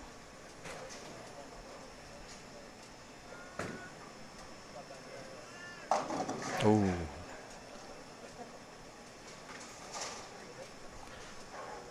Four, 6, 7. You know, from the side angle, we really obviously couldn't tell where the angle was going to be, but from where we're sitting. But boy, that ball's doing some double time on the back end. Oh, better shot there. Looks like Zach's ball on the left lane here, rolling a little early. Yeah, I thought that was going to be high, and he leaves the 4-pin a little high, but it left that 4-pin.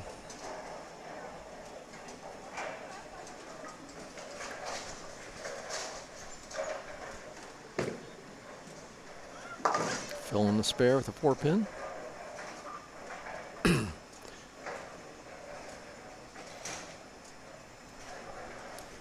See if Chris Hankins can come back off that 4-6-7.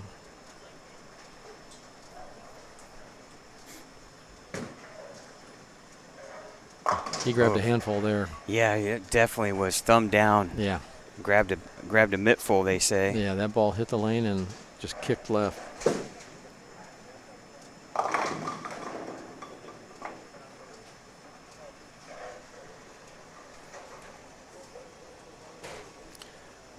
Good double there. Yeah, Big Trevor. shot. Big shot by Trevor. Puts him right back in the match here. He's still playing the same game plan. He's getting that extra loft out there. You know, and Zach's going to have to figure out this left lane. And the problem for him too, Mike, is he's going to have to finish on that lane.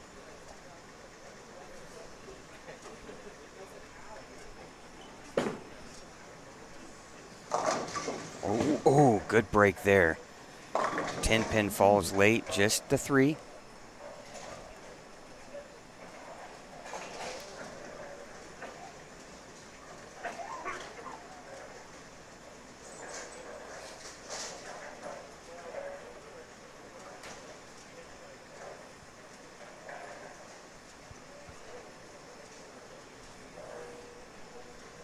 Now Clint looking at the 6-10. Oh, and he just flagged it. Boy, you know, you get down to this stretch. Who? Oh my goodness. Who? There's some pressure out there, obviously. Who can control? Mike, explain. You know, you bowled for the most biggest, largest events, the majors. You're in this situation. You're down to maybe the semifinal match or the final match. How are the nerves at this point, and how are you trying to calm yourself? Well, I mean, there goes Zach, a little high again on the right lane. But, you know, for me, it's what goes to one of those things where you can't scoreboard watch. You can't. I mean, it just adds that much extra pressure to you. There's going to be pressure, and you've got to have a little pressure because you want to dot the I's and cross the T's and finish the ball like you're supposed to and all those things. But, yeah, you've got to have a short memory. Once it's out of your hand, it's history. You move on. And but you got to go out there and not every frame's got to make them the same. It's not, you know, hey, I need this strike. No, you need a strike every time. So you just work at one shot at a time. What are you telling yourself as you're not focusing on your opponent, but what are you telling yourself? Are you practicing breathing a certain way? Well, your pre-shot routine is the key to it all, and that is, you know, you want to do it the same way every time because that's what will relax your body. Right. You know, for me, it was usually, you know, I'd go to the ball, rosin bag, and wipe the ball down. But then all your thinking is done off the approach. All your thinking is done off. If you're still thinking about how you're going to move or play the lane when you're stepping up on the approach, you're not going to make a good shot. So I would usually tell myself heel, toe, which told me to keep my weight back on my heels, watch my target all the way through till I see the ball roll by it, and that would keep me down on the shot, low and long to the floor with my hand, see it hit the target. Plenty of time to watch it hit the pins. Yeah. And then once you go into that, every time you say that, your body then, cliche, says you're in the zone. You know, it becomes every shot seems to be the same then. Especially when you get down to this situation here where you got a couple of matches, they both mean something, whether you're in or out or you advance towards, marching towards the title, and there's nobody else bowling but you. Mm-hmm. So you really need especially that to help you navigate this part of the tournament. Well, Chris Hankins almost left a pocket 7-10, left just a 7, made the spare, then struck. And now Trevor Pirov here just needs to get something going. Makes the spare.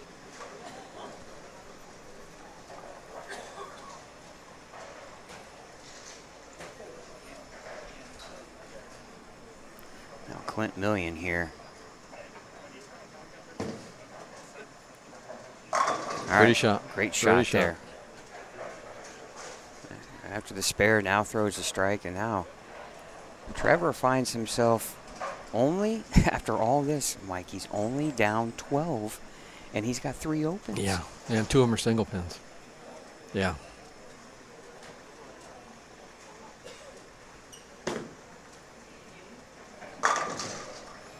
Wow.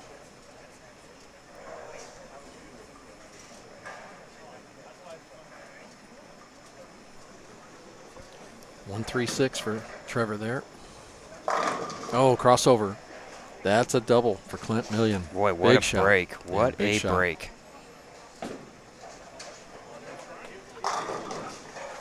One 3-6 for the spare here for Trevor.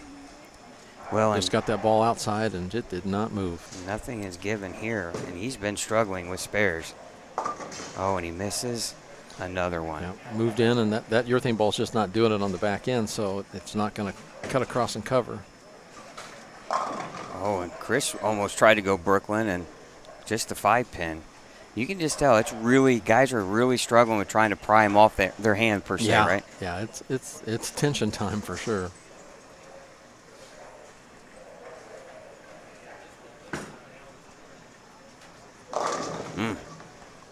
Just, I mean, Zach didn't get that ball too far to the right, and it just never returned. Well, and he's at the point now, if I'm Zach, I think he's just going to try to keep his angles in front of him and just try to make whatever spare fill he those can. frames, yeah, fill those frames, because that way Trevor's got a double and strike to beat him.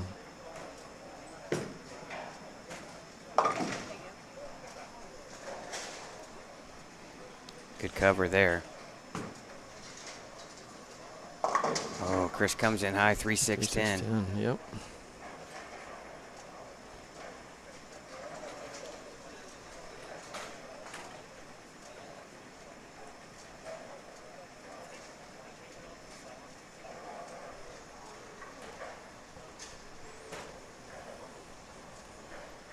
Now Zach's tough lane here. Did strike the last time on the left lane. Pretty shot, yeah. Great shot there. And Chris 26-pin lead. Yeah, Chris Hankins made the 3-6-10.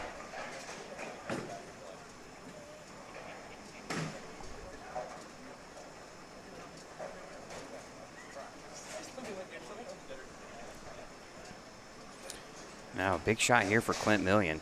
Working on a double. 3-9.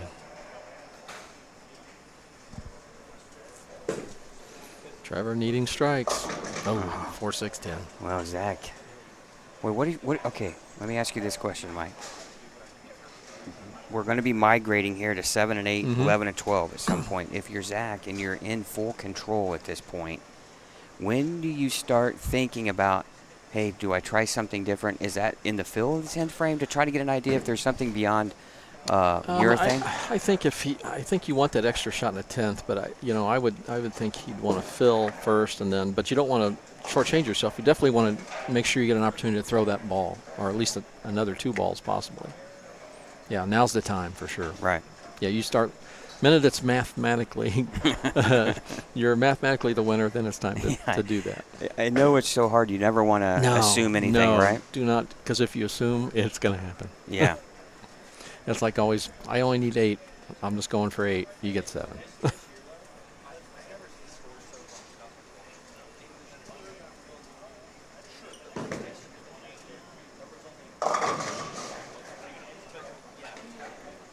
All right, Clint Million with a couple of kind of tough ones there, yeah. Loose shots here. It just showed you just how tough it is. And here's the other thing too, Mike.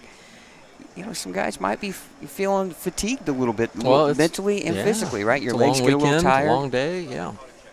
I mean, I'm not even bowling, and I'm feeling nervous for some of these guys, right? Yeah, I agree. It's kind of a point in all these years. This is one of the most times I think it's really stuck out that it's really pressure because they're like split just perfectly wide of us here, and it's quiet. And there's so many factors. I mean, you bowled obviously in tournaments where there's a lot of head-to-head competition.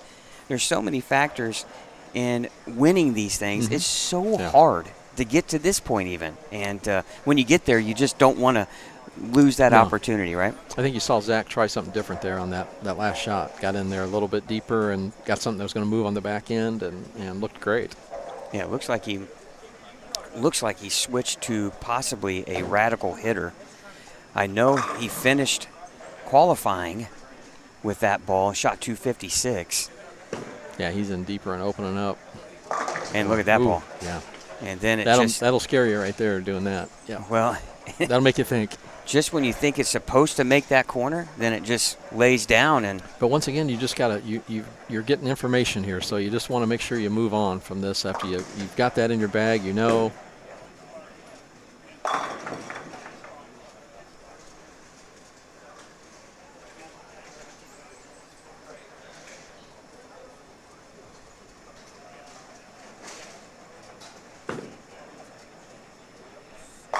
Good spare there. Well, Gives him another shot. Yep, Zach Weidman's going to advance into the losers bracket, and he'll be in the final 4 of this tournament. And right now, it's yet to be decided on this 5-pin match right here, Mike. And it looks like Chris Hankins is behind by 5. And look at the strikes are just so hard to get here on 13 and 14. Oh, great shot. Oh, my goodness. And he leaves a stone 9. Oh, my goodness.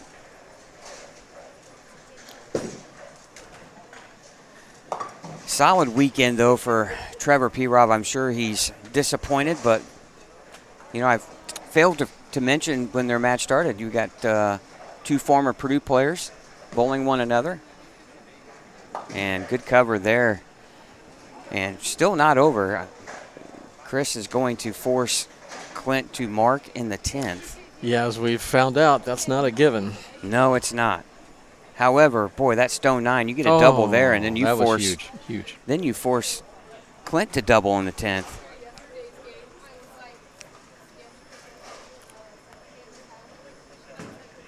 I'm going to fill this one, though. Oh, great shot, and he almost leaves a 4-10. 10 falls late.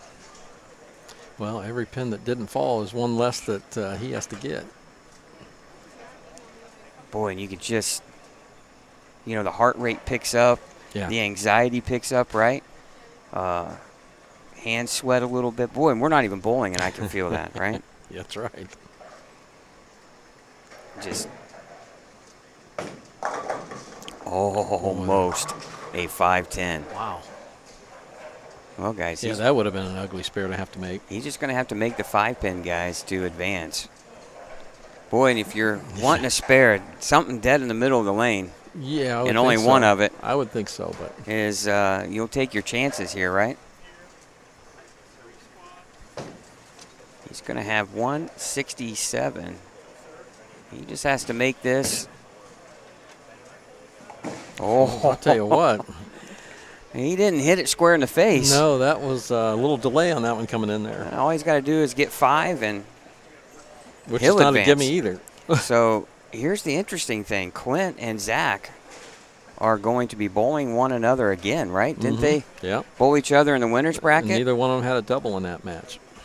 It's like 170 to 160 or 50, something like that.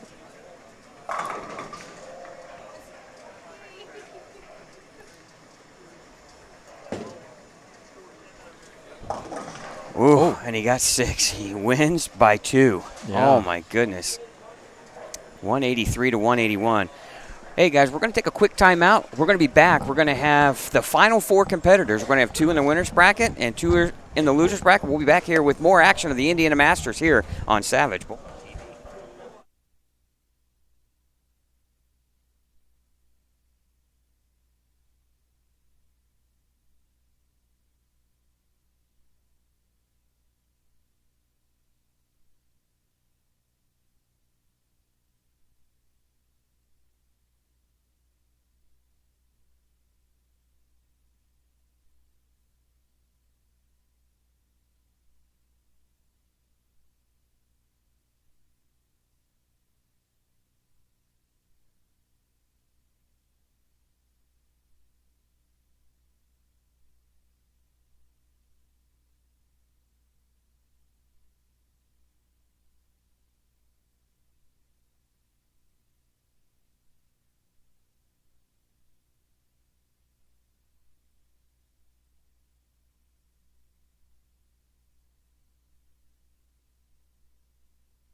All right, back here for the next round here at the Indiana Masters, and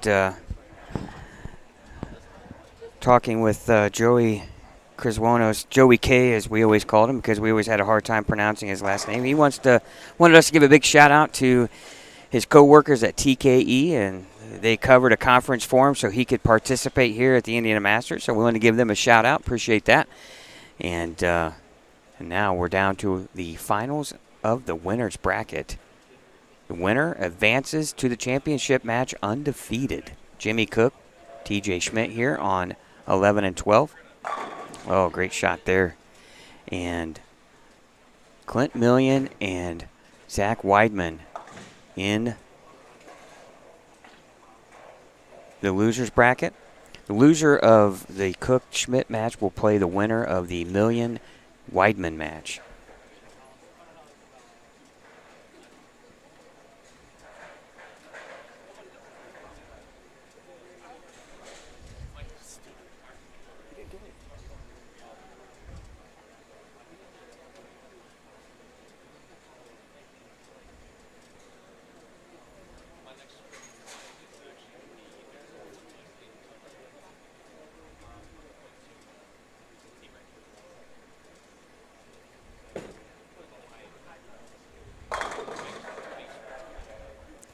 Great shot there by Jimmy Cook.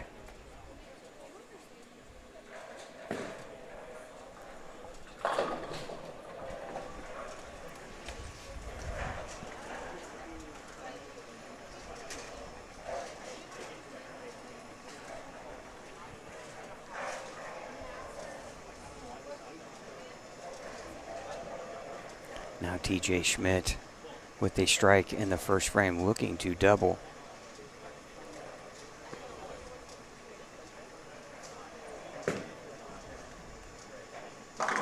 Oh, comes up high, almost trips the 410 out, 10 stays. That could have been a little bit of everything, but looked like a good shot from as far as the release goes. Ooh, Zach Weidman with a miss right washout.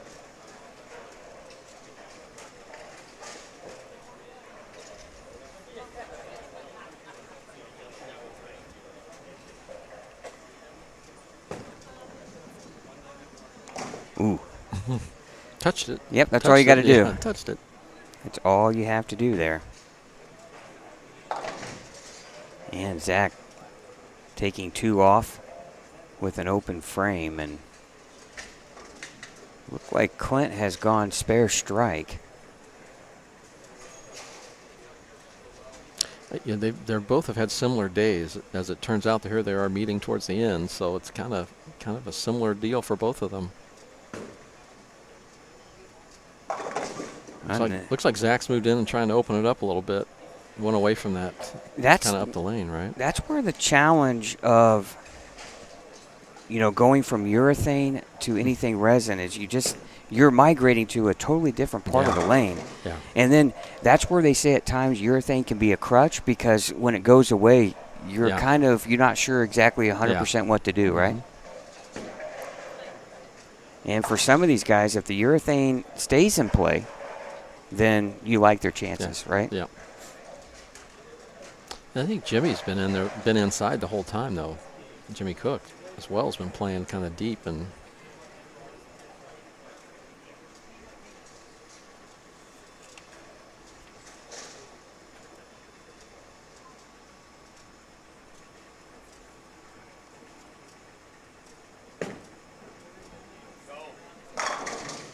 Pretty shot. Yeah, boy, Jimmy Cook is lined up.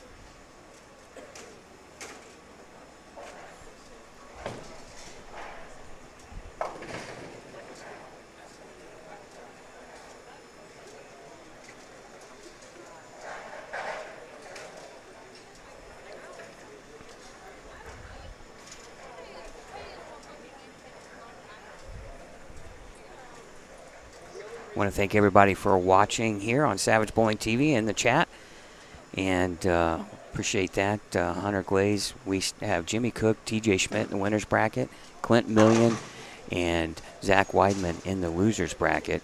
And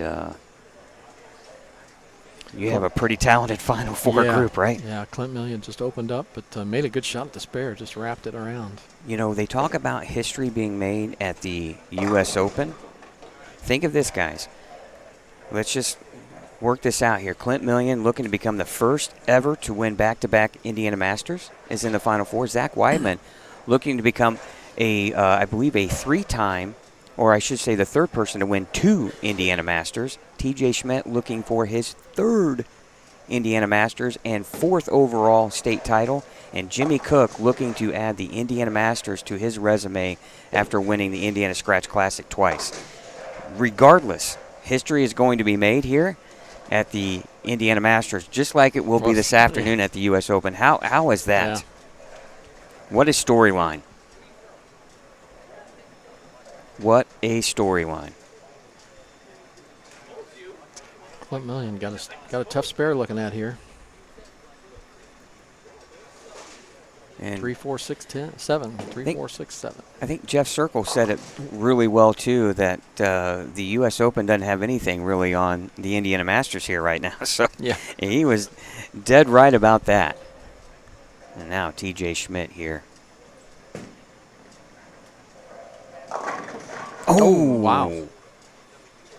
You know, this is one thing that was a big double there. Yeah, this is what TJ is good at. He's good at floating it through the fronts and really seeing it tip down lane, as Zach Weidman he didn't like it off his hand, but it looked like it was high flush. Yeah, he stuck a little bit there at the foul line, looked like. Also want to thank Brian Petrie for following along here this afternoon in the chat. Appreciate that. And we hope you guys are enjoying the action here at the Indiana Masters.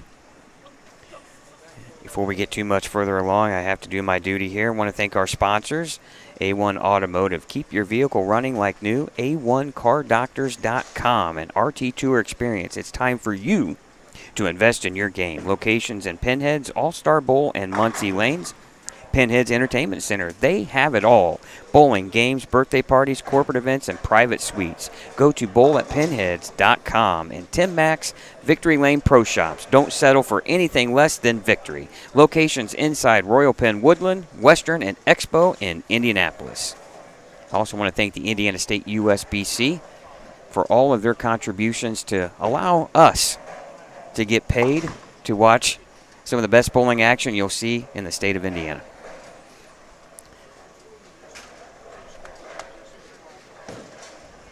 Well, Mike, I think they're going to have you throw out the ceremonial first ball before the championship match. Are you ready for that?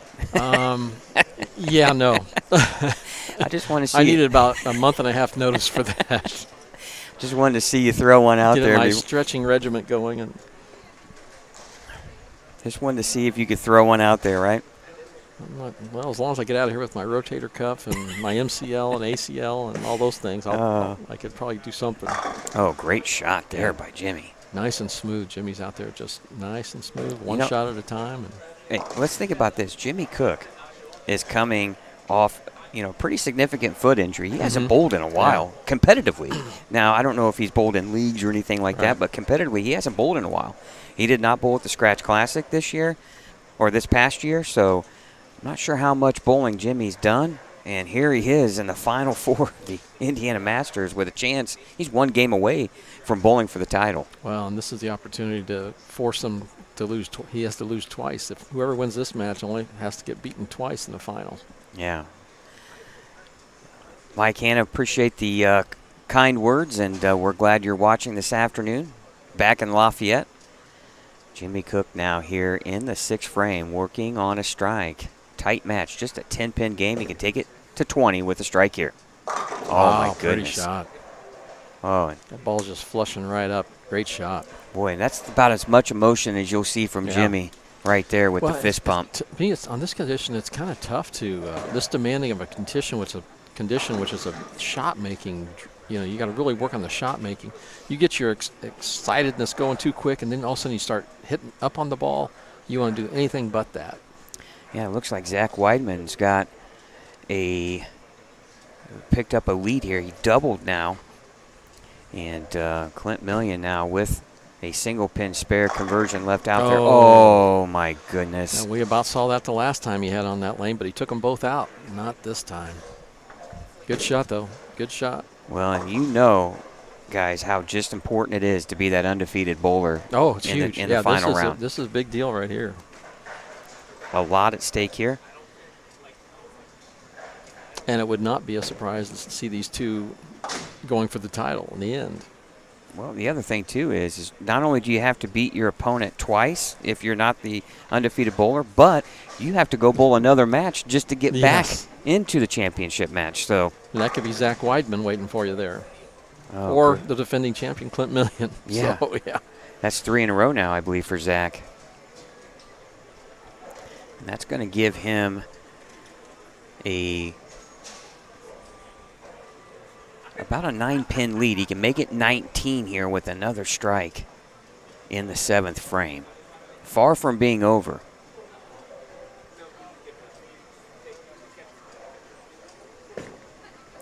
Needs to start another string. Oh, no. 4, 6, 7. Wow.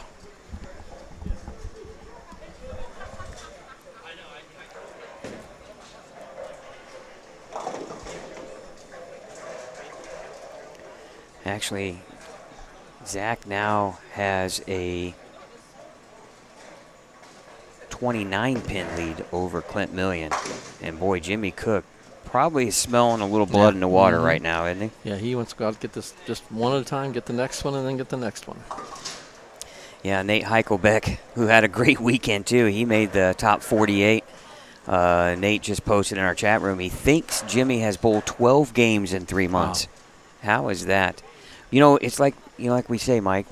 It's like riding a bike for some of these guys. When you're just so talented, you just all it is getting that timing set. And once you get the timing set, it's probably making full speed ahead. Be a little more paying attention to not doing things too quickly and just one shot at a time for him out there. And he's certainly doing that. Well, I agree with you, Nate. I talked to Jimmy too as well, and this is the tournament that he wants in the worst way. Good break there. Got that ball wide and leaving just a 1 and a 2. A lot of guys posting in the chat about Jimmy and how many games he's bowled, and everybody's right on par with the same answer. Well, appreciate you guys for the information. It's always nice to know more about these guys and what they've gone through, and boy, you just appreciate it so much more. Just how easy he's making it look right now. And let's face it, when you haven't bowled much, it's guys know how to bowl, but boy, there's a lot of elements involved into it. And that's just bowling on an easy house pattern. And it's the little details that you don't get when you're away for a while. You know, being the sharpness and those small things, the small things at the bottom of your swing, you know, the accuracy, those things. But Jimmy seems to be having it all under control right here. Clint Millian. Oh, boy, it touched the 9. It did. It moved it. Boy, that was a big shot. He was working on a strike here. Only down 28. That could have cut that deficit to 18. They're going to need to have that. They're going to have to have it respotted. Yep. Now Jimmy Cook in full control here in his match. Oh, there's the first chink in the armor per se for Jimmy with the. It's makeable. 210. Makeable shot. Yep. Well, and right now, he's got a 40-pin lead over TJ, but you don't want to give him any opens. No, none of these guys. You do not want to give them an opening.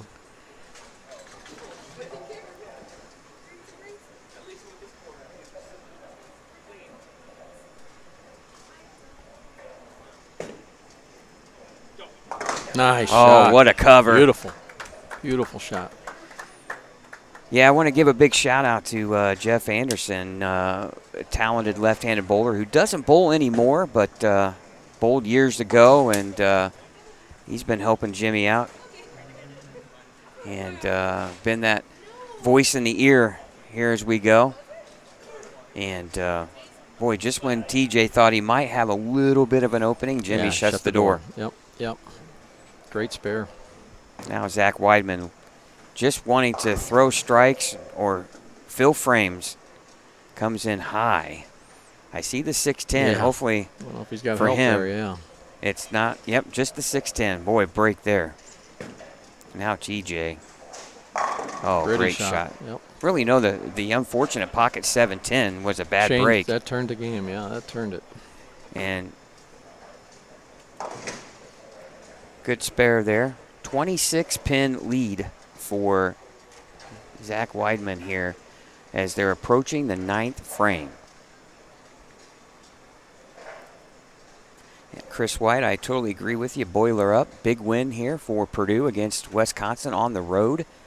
Sole possession of first place in the Big Ten standings. It's a great day. We have 2 Boilermakers in the Final Four here at the Indiana Masters. 2 former Boilermakers and former college player of the year, and TJ Schmidt, a 3-time state champion, and Zach Weidman, a 2020 winner here of the Indiana Masters. And he throws a great shot there in the 9th for a strike. And basically Clint Millian to stay alive, Mike, he's got to strike. He's got to strike in the 9th and 10th frames. Yeah, that was a big shot, the last one, when he moved that 9 over and didn't get it out. That would have been a big double. We appreciate everyone following us here on Savage Bowling TV, the official voice and TV provider of the Indiana USBC state events. And now Jimmy Cook in full control, 165 in the 7th with a spare in the 8th. TJ Schmidt, if he strikes out, can only shoot 195. So Jimmy here with any good count in this match is over, and he's in the title match.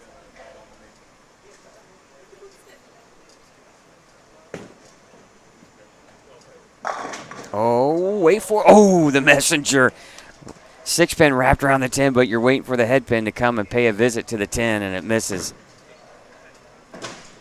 And Clint Millian just opened in the 9th, and that's going to wrap his event up. But what a run for the defending champion. Yeah, and he's not done yet. Not done yet. Well, I wouldn't be surprised to see him right back here, and he's going to have a tough match against Zach Weidman, but it'll be good. Well, Clint Millian was our defending champion. Yes. He's going to lose. This last 4, any one of them would not have surprised. Absolutely. I mean, what a run for him. Wins the tournament last year, makes it all the way to the Final Four the following year. And Clint Millian letting the state of Indiana know that when he shows up at a tournament, you're going to have to consider him one of the favorites when he walks in the door. And now Jimmy Cook, 1 win away from adding the Indiana Masters to his resume. He'll advance to the title match. And Zach Weidman waiting in the wings for TJ Schmidt in the final of the losers bracket. We're down to our final 3 here at the Indiana Masters. We'll be back with the finals of the losers bracket right here on Savage Bowling TV.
All right, guys, welcome back to Savage Bowling TV here. We're down to the final match of the losers bracket, and what a losers bracket final it is. Scott Gilmore, Mike Albee in the broadcast booth.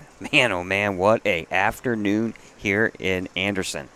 TJ Schmidt, a two-time winner of the Indiana Masters, taking on a 2020 champion, someone named Zach Weidman from Indianapolis, and both Purdue players, former Purdue bowlers, and TJ starts off with a strike. We kind of have similarity in Purdue colors here, Yeah, I think, as well, representing right? the gold and black. Yes. Also, TJ wanted me to tell the wife and kids hello, and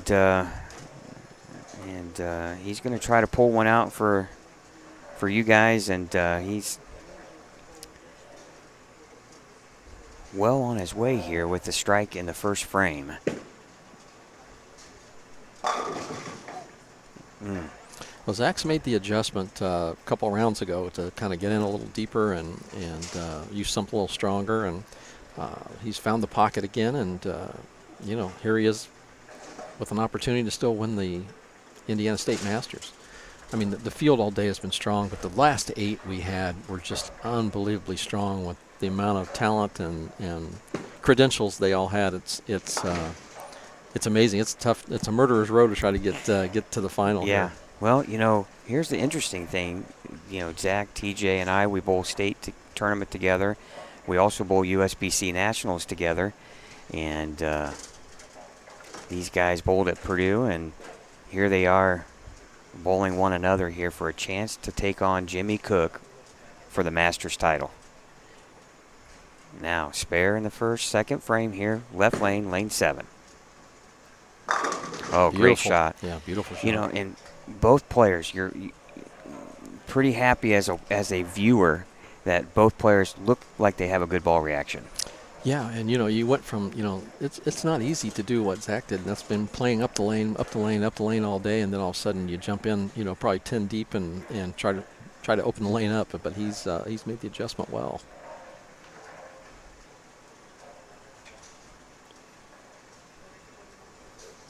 Now TJ strike in the second frame.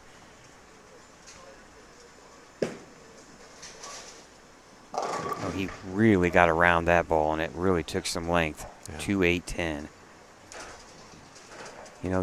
This lane looked to be a little tighter down lane for Zach as well, because he kind of left the half 10. Yeah. And now TJ with the 2-8-10. You want to get the count, but he's going to try to give it a shot and send it over there. Yep. I think that's the right play. Just take your medicine. Yeah. Get your pin count, and move on to the next frame. And TJ's been strong all day. I mean, he's had a pretty good idea of what he wanted to do all day. It's just, last match against Jimmy Cook, he got a blowout 7-10 that really killed his momentum, and then he made a bad shot, and that was about it. I mean, he had every opportunity. It just, one bad break and one bad shot, and Jimmy was strong the whole match.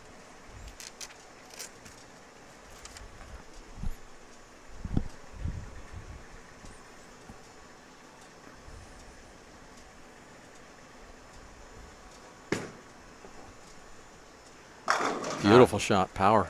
6-pin, took that 10 out, in deep, and playing that back strength in the back end, waving home to mom and the kids, and what a great shot by TJ.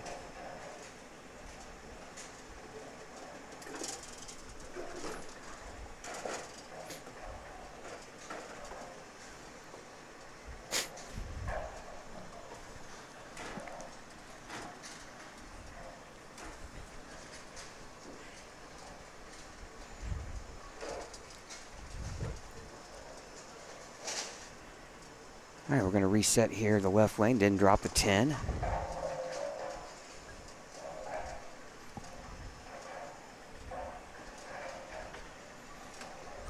Zach working on the strike here. It's a big shot to add to his lead.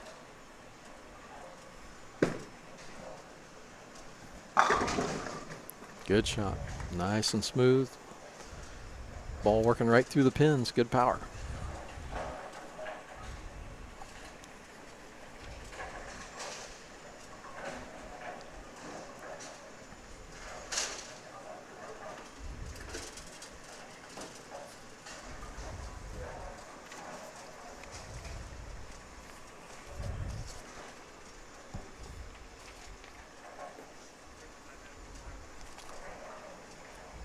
Once again, all these are one-game matches.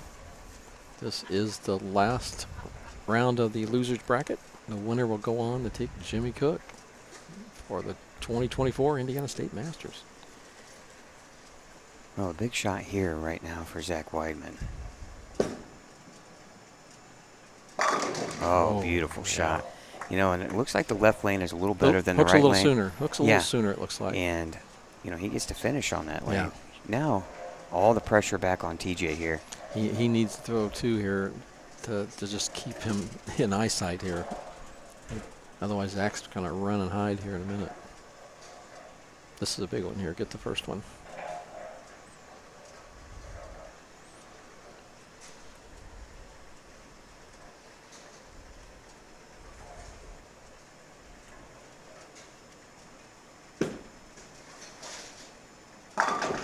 Oh, he gets it. He's not going away, any is he? Now he's bringing that ball back from a long ways there on the back end. Well, you know, TJ talked to us a little bit last night, and one thing that he didn't realize was he hadn't had his PAP checked in a long time, and his access point and all that changed significantly. So when he thought he was drilling 5-inch pins, he was actually drilling 3-inch pins. So that means more length, right? More recovery. And so now he went through some new equipment, drilled a bunch of stuff with his new PAP, and he's seeing a much different lane reaction. And boy, it's showing right here. Oh, good shot. Great shot. He's always been able to get it back. He held serve, so yeah. That's what he's trying to do, is to keep Zach from running and hiding. So Zach will take it one shot at a time here. The right lane seems to be going a little bit longer, but Zach was able to get a strike on it the last time. So let's see what he can do on 3 in a row. Well, and you don't have time to take a deep breath, do you? I mean, it's pressure every shot. That needs to hook. Oh, it does, and he leaves a stone 9. Boy, that covered some ground on the back end. Well, here's the one thing. That's a good way to laugh. I don't know if I could laugh about that, but yeah, that was a good one. Well, you got 2 good friends here, right, that bowl a lot together and share a lot in common, and they have a vast amount of respect for one another too as well. And you know, there's no doubt that both players want to win, and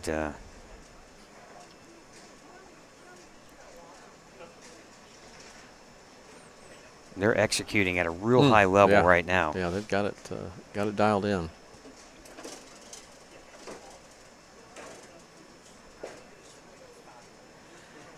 Still an 11-pin lead though for Zach here in the 6th frame. But TJ's got 3 he's working on, so.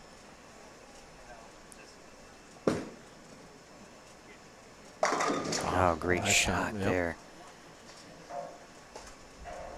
Well, TJ can cut it to a 1-pin deficit here, and just think with that open frame in the second, a double here, and TJ takes a 9-pin lead. Yeah.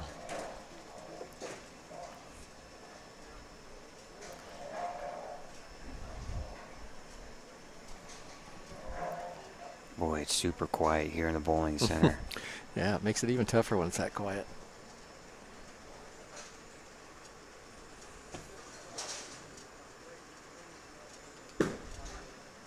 Oh, that's got a hook. Oh, does it? Oh, my goodness, what a break. Oh, wow, he rolls the 2. It looked like 2-8-10. Yeah, that traveled some length.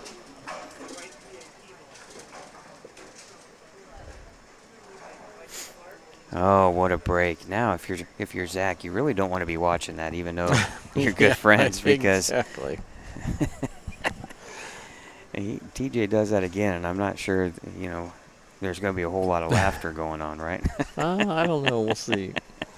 But good friends here bowling one another here for the largest scratch singles tournament in the state of Indiana.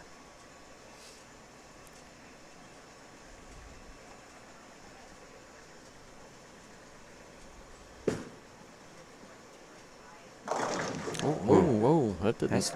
I thought for sure that was going to make it back. Boy, Looked I like the did right too. part of the lane and looked up like everything. Boy, it looked good off his Yeah, hand. mhm. And that lane had been providing a little bit more hook Yeah. down lane than Yeah, lane 8. that's a head scratcher on that one. It certainly looked like it was in the right part of the lane, the right speed, right everything, but it just checked up 2-4. All right, good cover. 3 pins. Even though TJ is my doubles partner at state tournament, I can't play favorites here. Well, this goes advantage back to Zach. He's sitting on the strike, and he's got a 3-pin lead. Oh, here we go.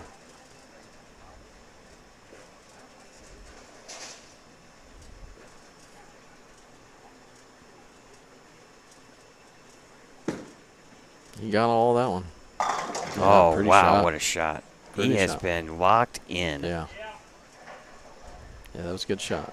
So it takes the lead back, or adds to his lead. Well, anytime, this is Zach's strength.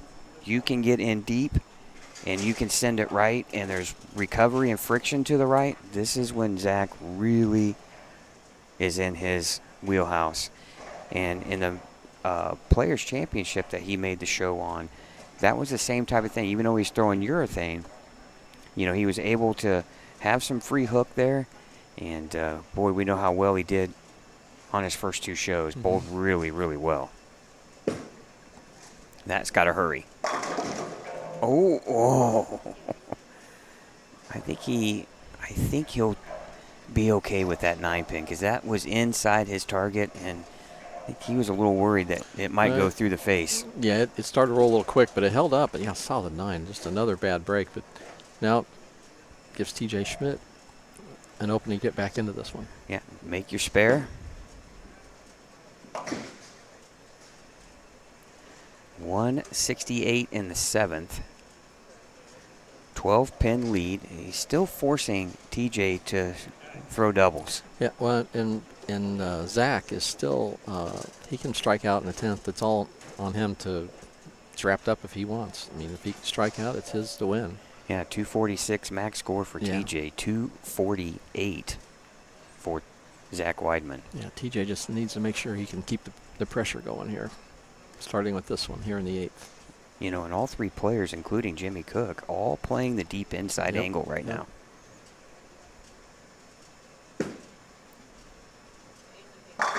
Oh, great Pretty shot. Yeah, pretty shot.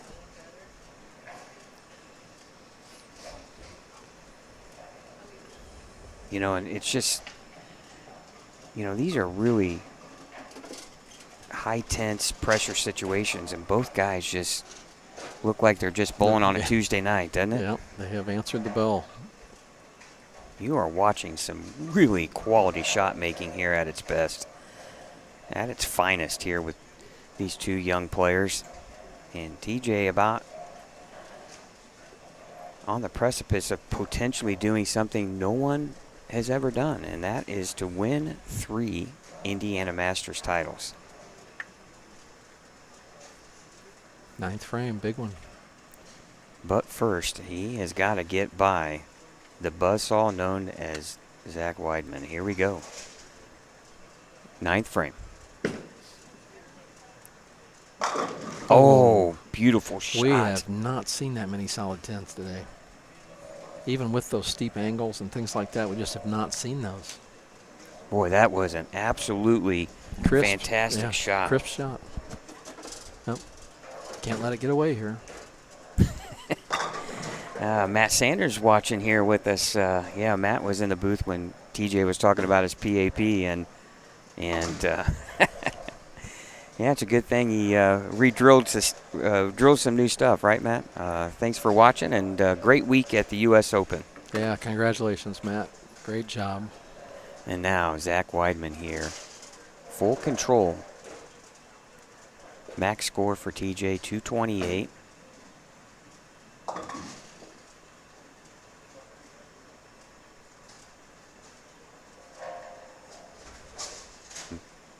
Zach Weidman on a 228 pace. That's got a hook. Oh, Messenger? No.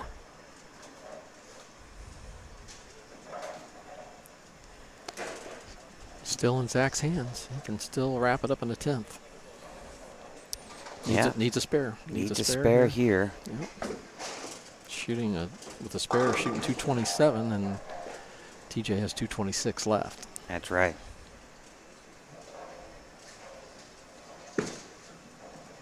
All right, good cover there.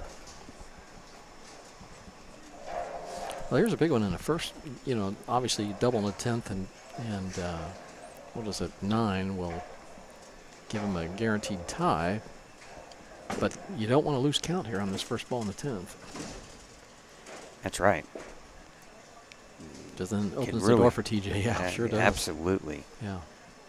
He's thinking nothing but 10. This has been a good lane. This has been a good lane for him. This has been nothing but 10 back here in his mind.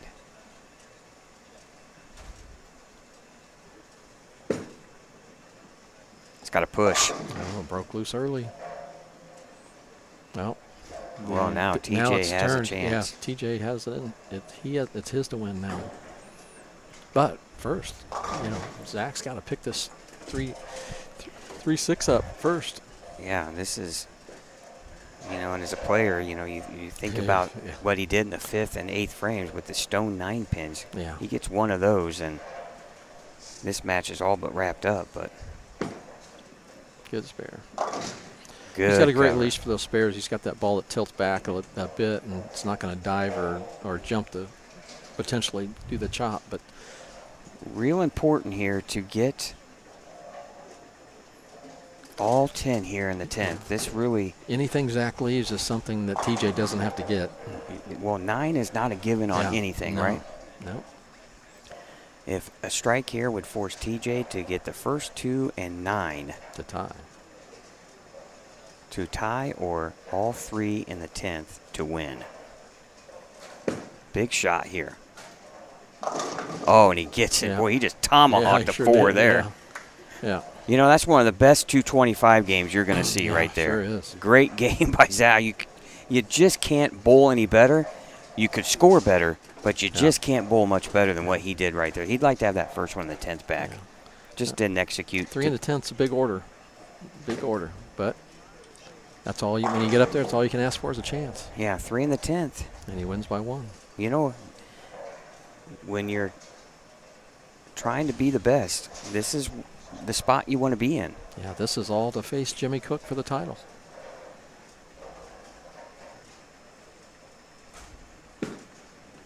Looks good. Oh, and he gets it. It's like he was just a hair softer on that one. That sucker made the turn. You got to imagine the kids are at home just cheering as loud as they can for Dad here. Yeah. And what a moment here for TJ. Gets the first one. He needs all 3 here in the 10th to advance. And how big was that 8 count for Zach on the first ball in the 10th? That's what really changed the opportunity here for TJ. If you go 9 spare strike, you win the match. Or you could not win the match, but you could force a tie. Yeah. But now, must have this one. Caught all that one. Oh, and it doesn't hook. It looked good off his hand. Yeah, he gave that a little more loft, a little more hit, but it just checked up. And TJ Schmidt, his run will end in the final of the losers bracket. The title match is set. Zach Weidman, the 2020 winner, taking on Jimmy Cook, the man looking to add the Indiana Masters to his resume. We'll be back with the title match right here live on Savage Bowling TV.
Whether you bowl tons of games like I do or league once a week, there's only one choice for me.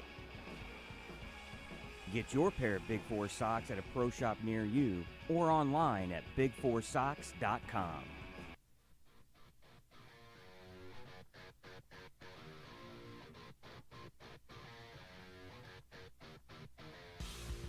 Two-handed no-thumb bowling has made an impact and forever changed the sport of bowling. DV8 recognized the need for a bowling ball truly designed for this powerful style of player while still delivering great ball motion for traditional bowlers using their thumb. The unique dualistic core found in the DV8 Troublemaker revolutionized core design and expanded the range of ball motion for two-handed no-thumb bowlers. And now, to expand the range of reaction even further, we are introducing the DV8 Troublemaker Pearl. The Troublemaker Pearl features the dualistic core matched with a proven HK22 cover stock to produce one of the most versatile shiny balls ever designed for two-handed no-thumb bowlers.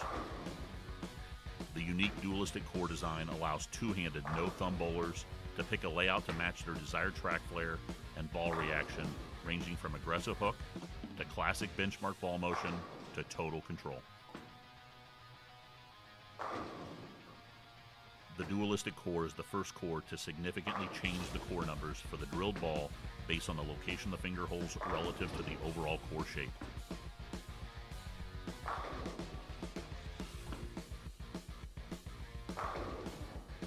For bowlers looking for a lightweight option, the Troublemaker Pearl delivers the same unique dualistic core features in a slightly smaller core size. The 12 and 13 pound Troublemaker Pearls offer a range of layout options and performance benefits that have never been seen before in lightweight balls. Of course, traditional thumb-in bowlers can also enjoy the benefits of the Troublemaker Pearl's all-purpose ball motion with excellent length and strong, controllable back end.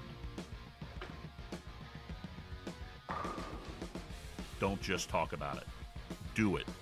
Cause a major disruption. Get the new DV8 Troublemaker Pearl.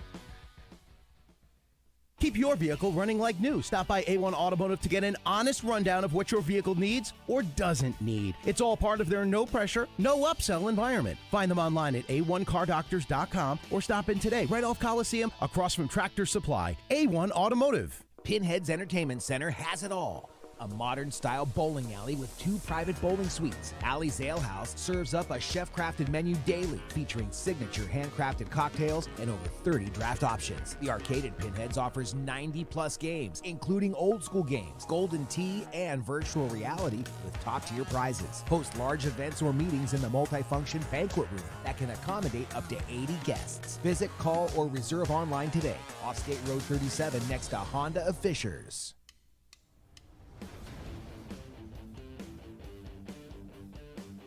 Welcome, Hammerheads. The NV Tour Pearl is here. This isn't the Tour Pearl you're expecting. Our R&D team worked diligently through multiple rounds of testing to come up with a proper core cover combo for this highly anticipated follow-up. We took the proven NV Tour core and wrapped it in a new HK22 cover stock blend. We're calling HK22 NV Pearl. Bowlers will see a ball reaction that's less oil sensitive and still provides a strong back-end move to the pocket. The HK22 base gives the NV Tour Pearl a little extra added traction to give bowlers a more consistent reaction towards the end of the pattern.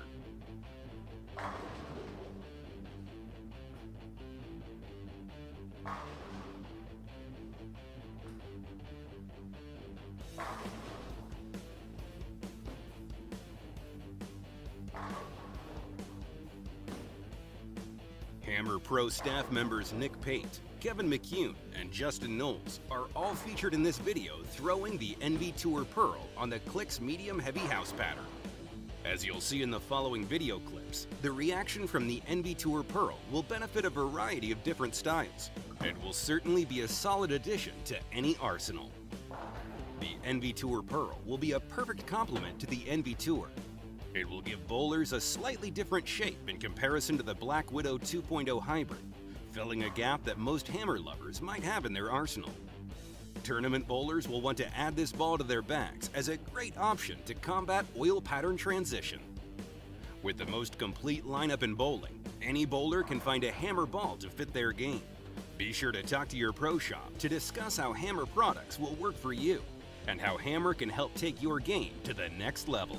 Thank you for watching, Hammerheads. Be sure to follow all of our social media channels for more Hammer content and upcoming videos on the NV Tour Pearl.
Hello, everyone, and welcome to Championship Lanes here in Anderson, Indiana for the Indiana Masters. We're down to the title match. Scott Gilmore, Mike Albee here bringing you all the action. And Mike, a star-studded final here at Championship Lanes for the 2024 Masters. And let's talk about the guy qualified in the 2 seed, Zach Weidman, who's looking for his second Masters title. Well, Zach, obviously a great player, has had a lot of success or some success on the national tour, but here he is again, the #1 seed, going in after qualifying today, which last time he won in 2020, I believe it was, he was the same position, was the #1 seed. But he had to come through the loser's bracket today to get there. Well, he's going to take on a guy who's not only undefeated, but he's hungry for his first Masters title, and that is Indianapolis native Jimmy Cook. He's got 2 wins here in the state, but it comes from a different tournament, the Indiana Scratch Classic. Yeah, he won twice, 2012 and what was it, 2020, he won the Indiana Scratch Classic again. So he needs this one. This is the one he doesn't have. And he is the only person that qualified in today's qualifier to get there, the only one left. And but he's the #1 seed. He has to be beaten twice by Zach. So, you know, the last 8 guys was the murderer's row. Now we're down to the top 2, and these 2 guys, either one could win. Either one deserves to win. It's a toss-up. How critical, as we go to the championship pair on lanes 9 and 10, they haven't been bowled on for a while. How critical is it to get lined up right away, because no practice shots on the championship pair? No, it's going to be huge. Those first 2 shots, that first frame and second frame, are going to be their first 2 shots, basically practice balls, so that they got to get lined up on those first 2 shots. And if you don't make a good shot, then it's delayed down another frame. So Jimmy Cook's got an extra match if he needs it, because he has to be beaten twice. So a lot of pressure on Zach Weidman to come out there and get lined up quick. Regardless, history about to be made right here from Championship Lanes in Anderson at the 2024 Masters. We'll be back with laneside interviews with both competitors right after this. Okay, microphone there.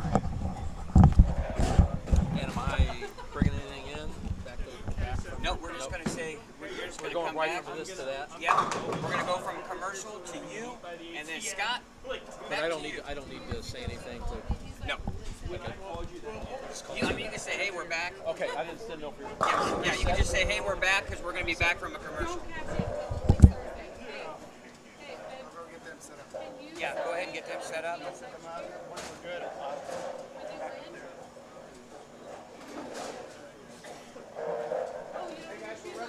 Hey, guys. Hey, you guys are ready. We're ready to start. Get another shot or something. Jimmy said, let me get one more. Are you good? Okay. They're going to be on your left, Mike. They're going to be on your left. Jimmy's going to be standing by the chair. Zach's going to walk off. Jimmy's going to walk in. And you're going to send it back to me.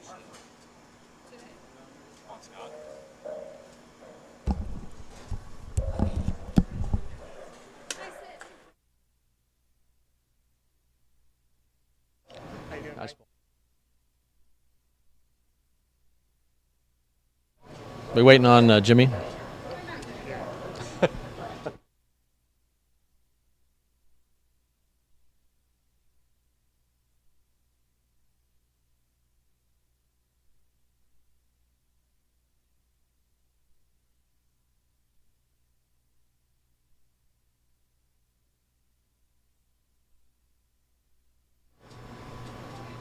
All right, and we're back, and I'm here with Zach Weidman, who's getting ready to bowl the title match against Jimmy Cook.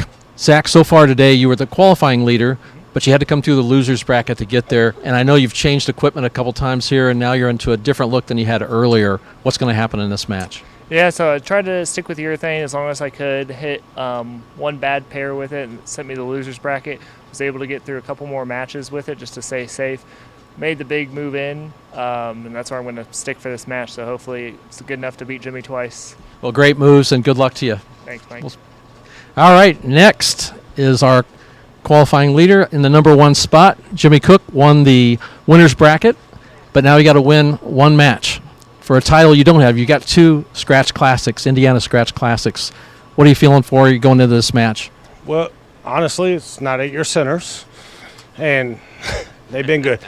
This center's been rough. I'll be honest with you. You're bowling in one center, but it's like 4 different centers the way they cross. You got guys throwing urethane. You got guys throwing scuff. Like, it comes down to spares. At this part of the matches, I mean, I'm bowling a PBA guy that, he's been very successful. You got to keep it in play and make good shots. So that's what we're waiting on. Jimmy, good luck to you in this final game or 2 games, whatever it turns out to be, but best of luck. Great job so far. Thank you so much. You bet. Back to you, Scott. All right, thanks, Mike. And wow, you can't. I mean, what a day for the sport of bowling. Not only do we have a marquee matchup here at the Indiana Masters between Jimmy Cook and Zach Weidman, but obviously in Indianapolis at the PBA U.S. Open, what a Final 5 they have. But man, what a day for, I just mentioned, Mike, what a day for the sport of bowling here in the state of Indiana. No, Indiana's been very fortunate through the years, not only the players that have come through here, but the tournaments that have come through here. And but today was just an awesome field. Boy, it was what a battle all day. I mean, Zach went from changing equipment to angles to, the leader to the loser's bracket, and he's fought his way back for an opportunity.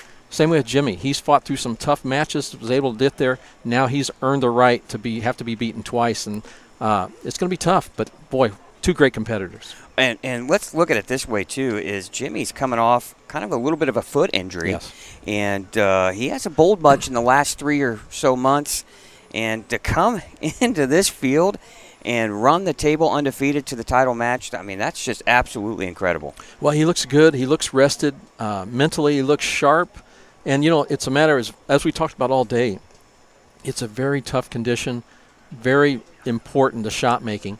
And this, where they've had a little bit of a break now, and there's no practice balls. So their practice balls are the first and second frames. So it's going to be tough, and it's going to be important, those first frames. Yeah, and again, you're right. This pair has not been bowled on in a while either. It's been a while. Been several rounds since it's seen any action, and so they're going to be a little bit different, maybe a little bit tighter in what the bowlers see, and we're in for a treat, though. But Zach Weidman, all the pressure's on him right now because Jimmy's got a game to play with. Zach's got to beat Jimmy twice. Yeah, and that with Jimmy, he's never won this one, and this is the one he wants. So there's a lot of pressure out there for both. But you're right, he does have a little bit of a leeway. And now our first shot of the championship match, left lane, lane 9. Ball hooks a little bit more than maybe what he was expecting. You're going to have really fresh back ends. Yeah, that was a good crisp shot. Yeah, no, it was a good shot. Tough spare. But like you said, those first 2 frames are going to be what's going to tell what they're going to need to do and what moves they need to make. Well, and one of the toughest spare attempts you'll have, the 3, 6, 9, 10 here. Frame number 1, the championship match of the Indiana Masters right here on Savage Bowling TV. We thank you for sticking around with us all afternoon. And he didn't like it off the hand, and that's an open frame. But if you're gonna do that, first frame is where you want to go. Mm-hmm. And now the young man from Indianapolis, the former Purdue bowler in college, now PBA member, PBA pro, and coming off a really good week, even though he didn't make the top 24, but he was right there 1 spot out, but he had a really good solid showing at the U.S. Open here, and now trying to get his second Masters title. And well, and that's about the third or fourth solid 9 we've seen from Zach in the last 2 matches. Yeah, great shot to start. So you figure there's one leg up. You know, Jimmy's given him an opening in the first frame, but now he's lined up on one of the lanes already. So we'll see what, after Zach picks this 9-pin up, then he's got to go and see if he can get one started on the left lane. All right, tough break here to start, though. Another 9-pin, but good easy spare to get your game started with, and he makes it. And let's thank our sponsors here of the Indiana Masters and all of the Indiana State USBC events. Brands of Brunswick, Big Four Socks, Mike Alby's Arrowhead Bowl, and A1 Automotive. Want to thank their contributions to make this broadcast possible here on Savage Bowling TV. And now Zach Weidman here, stepping up on the left lane, lane 9, working on a spare.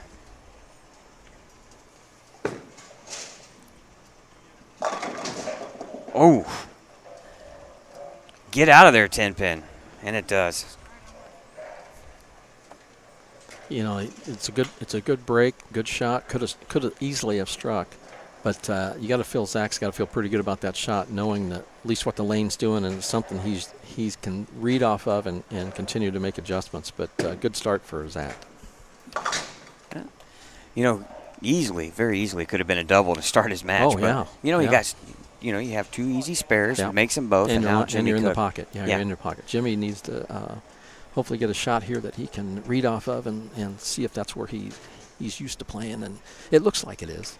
I mean, it seems like Zach was able to pretty much step in there and do that and hit the pocket. And you're right. Important shot here for Jimmy. You're trying to get acclimated to this pair as quickly as you can. Yeah. And here he is working on an open frame, second frame.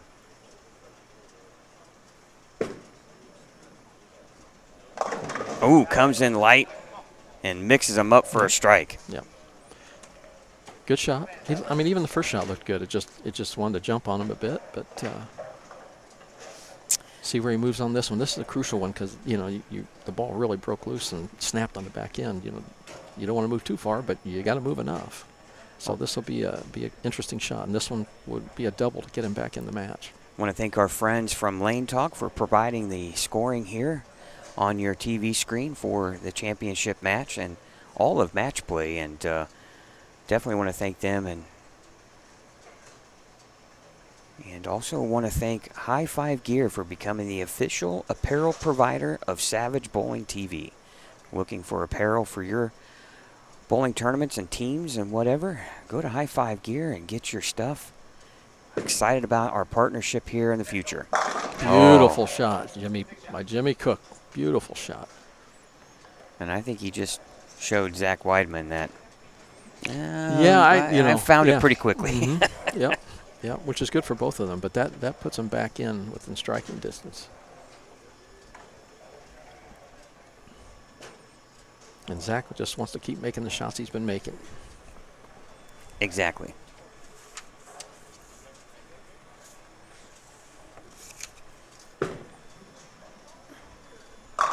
Oh, solid 10. Good shot, but once again, he's hitting the pocket, but he wants to find a way to start the strike.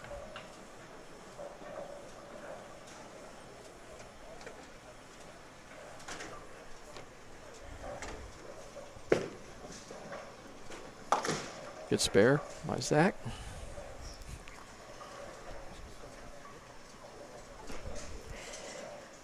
I believe, pretty sure Zach Weidman is throwing the radical hitter. We're going to find out, too, exactly what ball Jimmy has gone to here in this championship match. It looks like he's throwing the same ball that he bowled TJ in the finals of the winner's bracket. And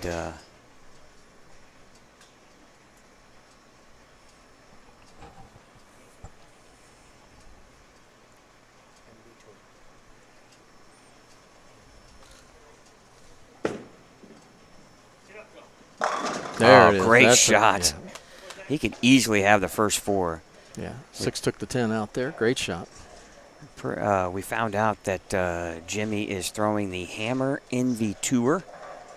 And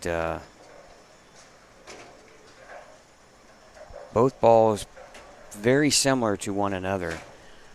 Very controllable. Yeah, Jimmy, the ball looks pretty clean going down there and has plenty of left over at the back end.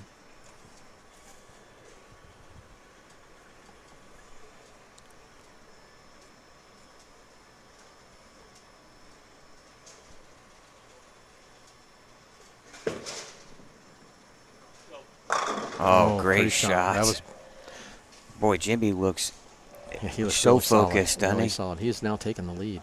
He is focused and determined. This is the, like you said earlier, Mike, this is the title that Jimmy has wanted for a long time.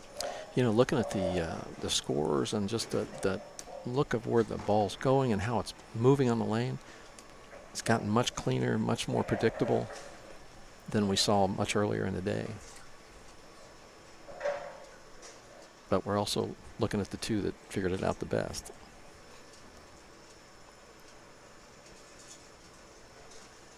All right, A little extra time, yeah. Yep.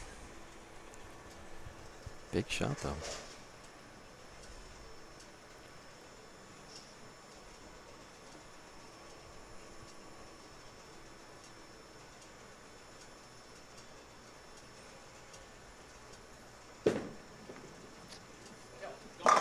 Oh, man, he is. You A know, little quick with the feet. Looked like it might break a little early, but boy, he got through it good. Good shot. Good shot. well, and he has definitely made a little bit of an adjustment off that 3-6-9-10 he left in the first frame. Most definitely. He kind of got an idea of where the ball was going to hook from, and he's migrated a little left to that spot, and man, he has been locked in since the second frame. Zach has yet to miss the pocket, so looking for that double. Beautiful shot. Beautiful shot. Yep. Great shot.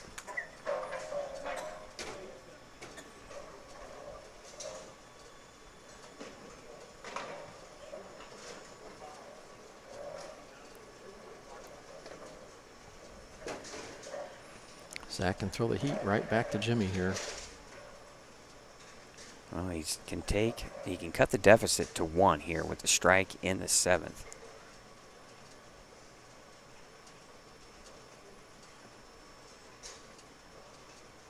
I'm sure. Yeah, he's definitely made the right move when he changed his angles and equipment. I'm sure Addie and Zach's daughter watching on live stream here. And, Did you see that ball? The ball kind of checked up down the lane. That was just, I thought he had it in the right zone. It looks like he threw it good. It just wanted to wiggle just a hair. Yeah, 2-8-10 in a most inopportune time here. Important to get 2. Two the hard way. Well, but that two, you know, you've seen that one come back across there, so he gave every opportunity to get that spare. Boy, and it looked good off the hand. Yeah, it really did. But you saw it down the lane just kind of do that little wiggle. Well, now Jimmy knows just how big this shot here in the 6th is. Yeah, he can make it real difficult with a couple strikes right here. Again, want to thank everyone for watching here on Savage Bowling TV. Scott Gilmore, Mike Albee in the broadcast booth, Chad Lester, our engineer.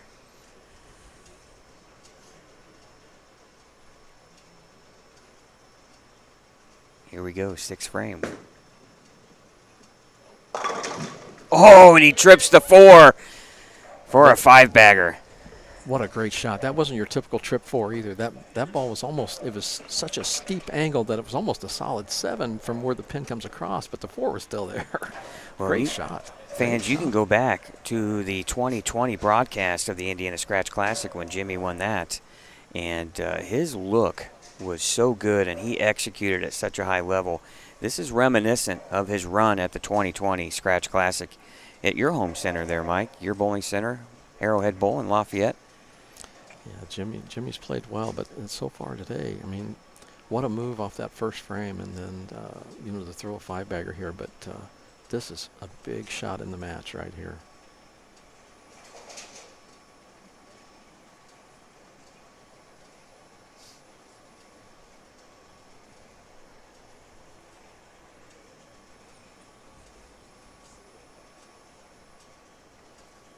This is for a 46-pin lead. Oh, and he gets it. Man, he is locked in. 5-pin didn't have a chance, and what a great shot. And now he's distancing himself from Zach, and now's the point where Zach he has to strike. You're he right. Needs strikes to get back in. He has. And it just shows you, Mike, just care what your accomplishments are. There's not many bowlers in this state better than Zach Whiteman, but it's just so hard to defeat somebody twice. Oh, 4-pin. And, Zach's been all around the pocket, and it's still hard to explain why that last one wiggled to leave the 2-8-10, but he's still in the pocket, still getting there. But I'll tell you, Jimmy Cook has been one of the strongest bowlers in the state for years, and obviously by his record and that. But, come in off an injury and all those things, I mean, he is putting one heck of a day in today. But it's not over. It's not over. But Zach needs to get one right here. 223 max score for for Zach Weidman. Jimmy on about a 240 pace right now, and Zach needs to strike, but he's going to have to get some help too at some you point. Need help, but you need help, but you got to strike, or you need strikes, or you got to help. Either one, you got to make things happen. Without the strikes, it's not going to matter.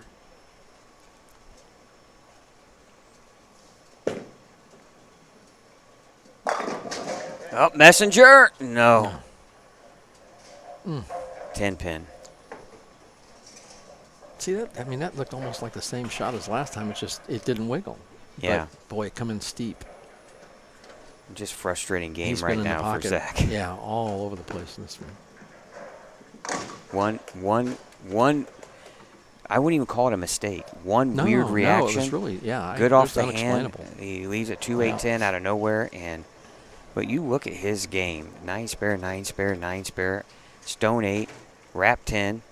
I mean, just absolutely a fantastic game here. But Jimmy Cook, all the stars are aligning right now for Jimmy in this title match. This is in his hands. I mean, he can pretty much take it right here.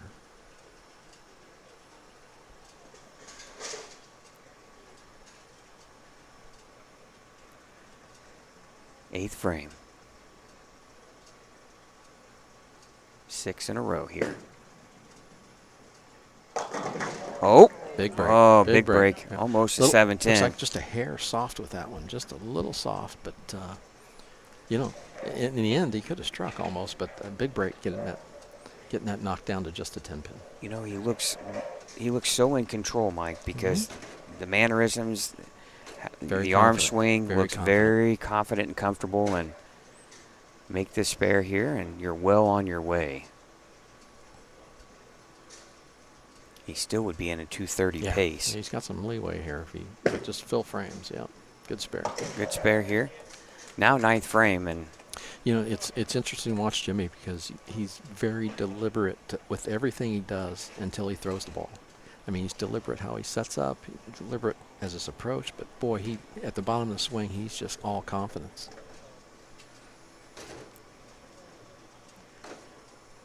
just a few frames away here, potentially from crowning a champion here. Jimmy looking for his first Masters title, his third state title. Well on his way to a Hall of Fame career. 9th frame. Left lane.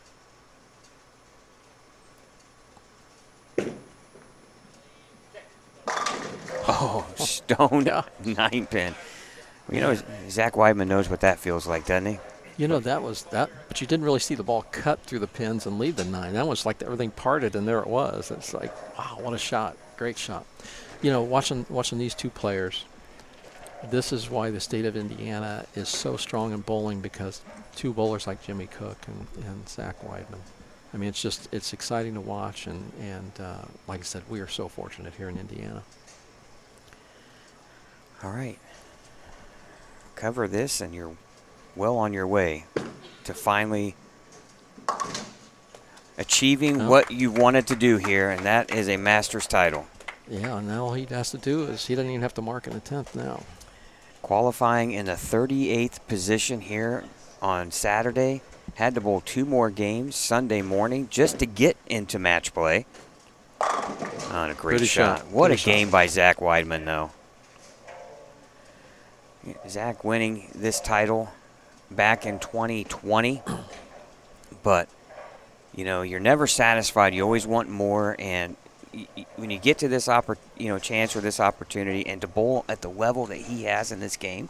Well, but I think Zach showed the talent he has, and that was being the tournament leader, obviously, but then getting knocked out halfway through the rounds today, and then finding a way to continue to go to win the losers bracket. But the big thing was changing the equipment with like 3 rounds to go or 4 rounds to go, and just totally switching what you were doing and getting himself to this position.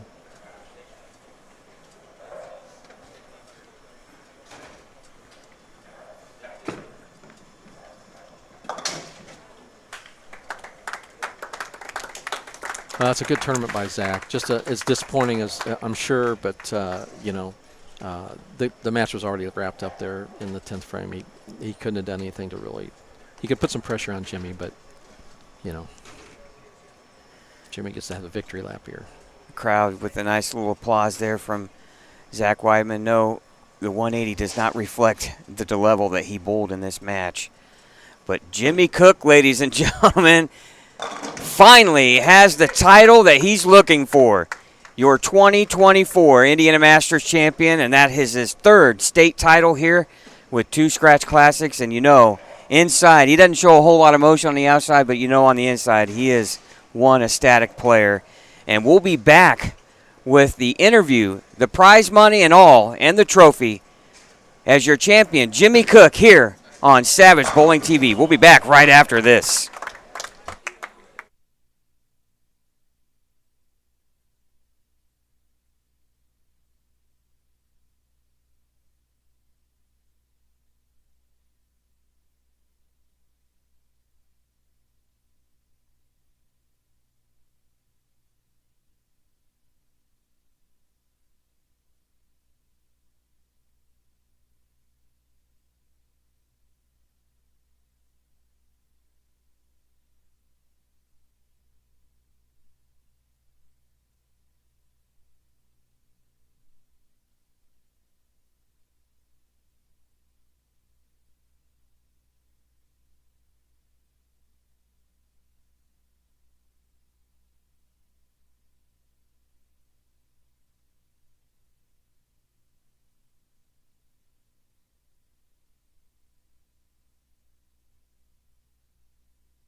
And we're back here at the 2024 Indiana Masters Tournament at Championship Lanes in Anderson, Indiana.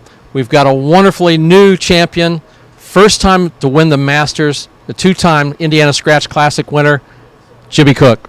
Jimmy, how's it feel to have that first Masters? This is it's what we come to. I mean, this is our biggest tournament of the year, being part of the Indianapolis or Indiana bowling community.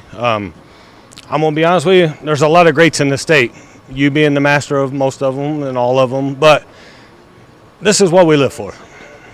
Well, it's a great job, and I got a couple more questions for you, but I think let's have some fun. Mr. Bill Kendall, President, USBC, you got some fun stuff here for Jimmy. What do you got? I do. At this time, on behalf of the Indiana State Bowling Association, it's my pleasure to present you with the big trophy. Oh, my eagle.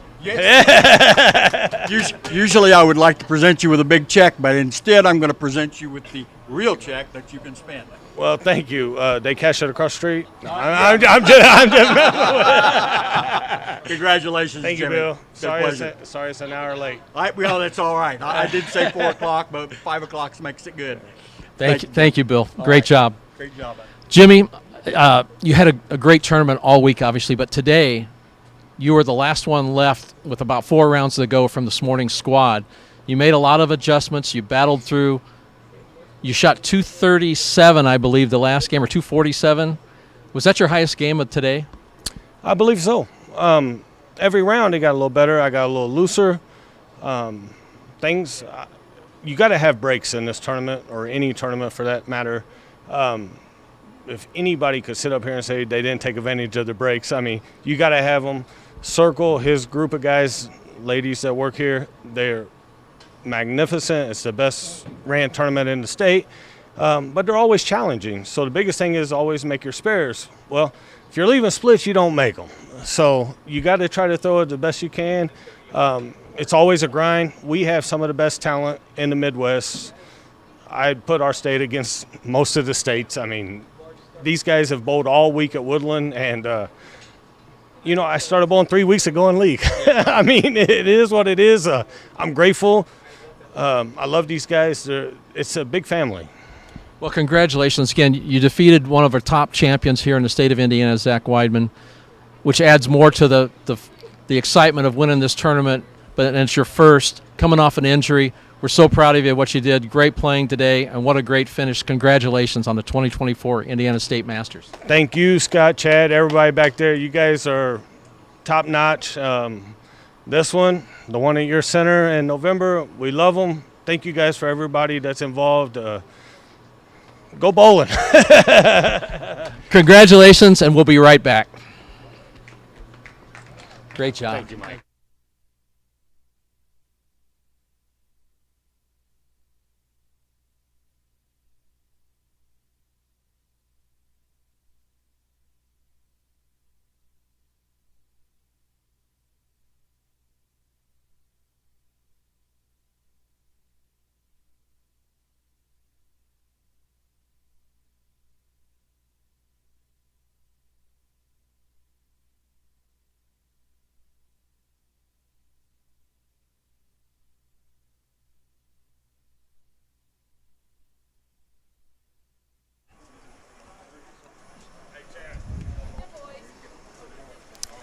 All right, welcome back here to the booth here at the Indiana State Masters, Savage Bowling TV. Mike Albee, Scott Gilmore here. What an exciting match where Jimmy Cook comes out victorious, his first Masters championship, but his third state title, and really just an impressive weekend for Jimmy all around. Yeah, and you know what? We saw TJ Schmidt, Zach Weidman, Jimmy Cook, first-class guys. And it just you would have felt happy for any one of them that would have won. It means a lot to Jimmy. Obviously, it means a lot to all of them. But I just can't tell you how proud I am of being part of the state of Indiana and what these guys show and do and what everybody does. But, yeah, great day for Jimmy Cook. He deserved it. And really, Zach Weidman, who was trying to make history from the standpoint of becoming a third two-time winner of this event, I'm sure he's hanging his head, but man, did he bowl a fantastic game in the title match. He bowled a fantastic game. He didn't get rewarded for the shots he threw, but I was so impressed by you're the tournament leader and you get knocked out, in the with like 4 or 5 rounds to go, or not knocked out, but you get knocked to the losers bracket, and then to come back in and win the losers bracket, but with about 3 rounds to go, he made that move from urethane to reactive to changing different parts of the lane. Phenomenal, and that's why he's that good. Well, that's going to wrap things up here from Championship Lanes. We'll be back on the air in just 2 short weeks right here for the Indiana High School Bowling State Finals. You know that's going to be an exciting telecast. Oh, yeah, always is. Well, Mike, we appreciate your time and joining us today in what was a fantastic Indiana Masters. It never disappoints. But that's all from Anderson here at Championship Lanes. Once again, your champion is Jimmy Cook.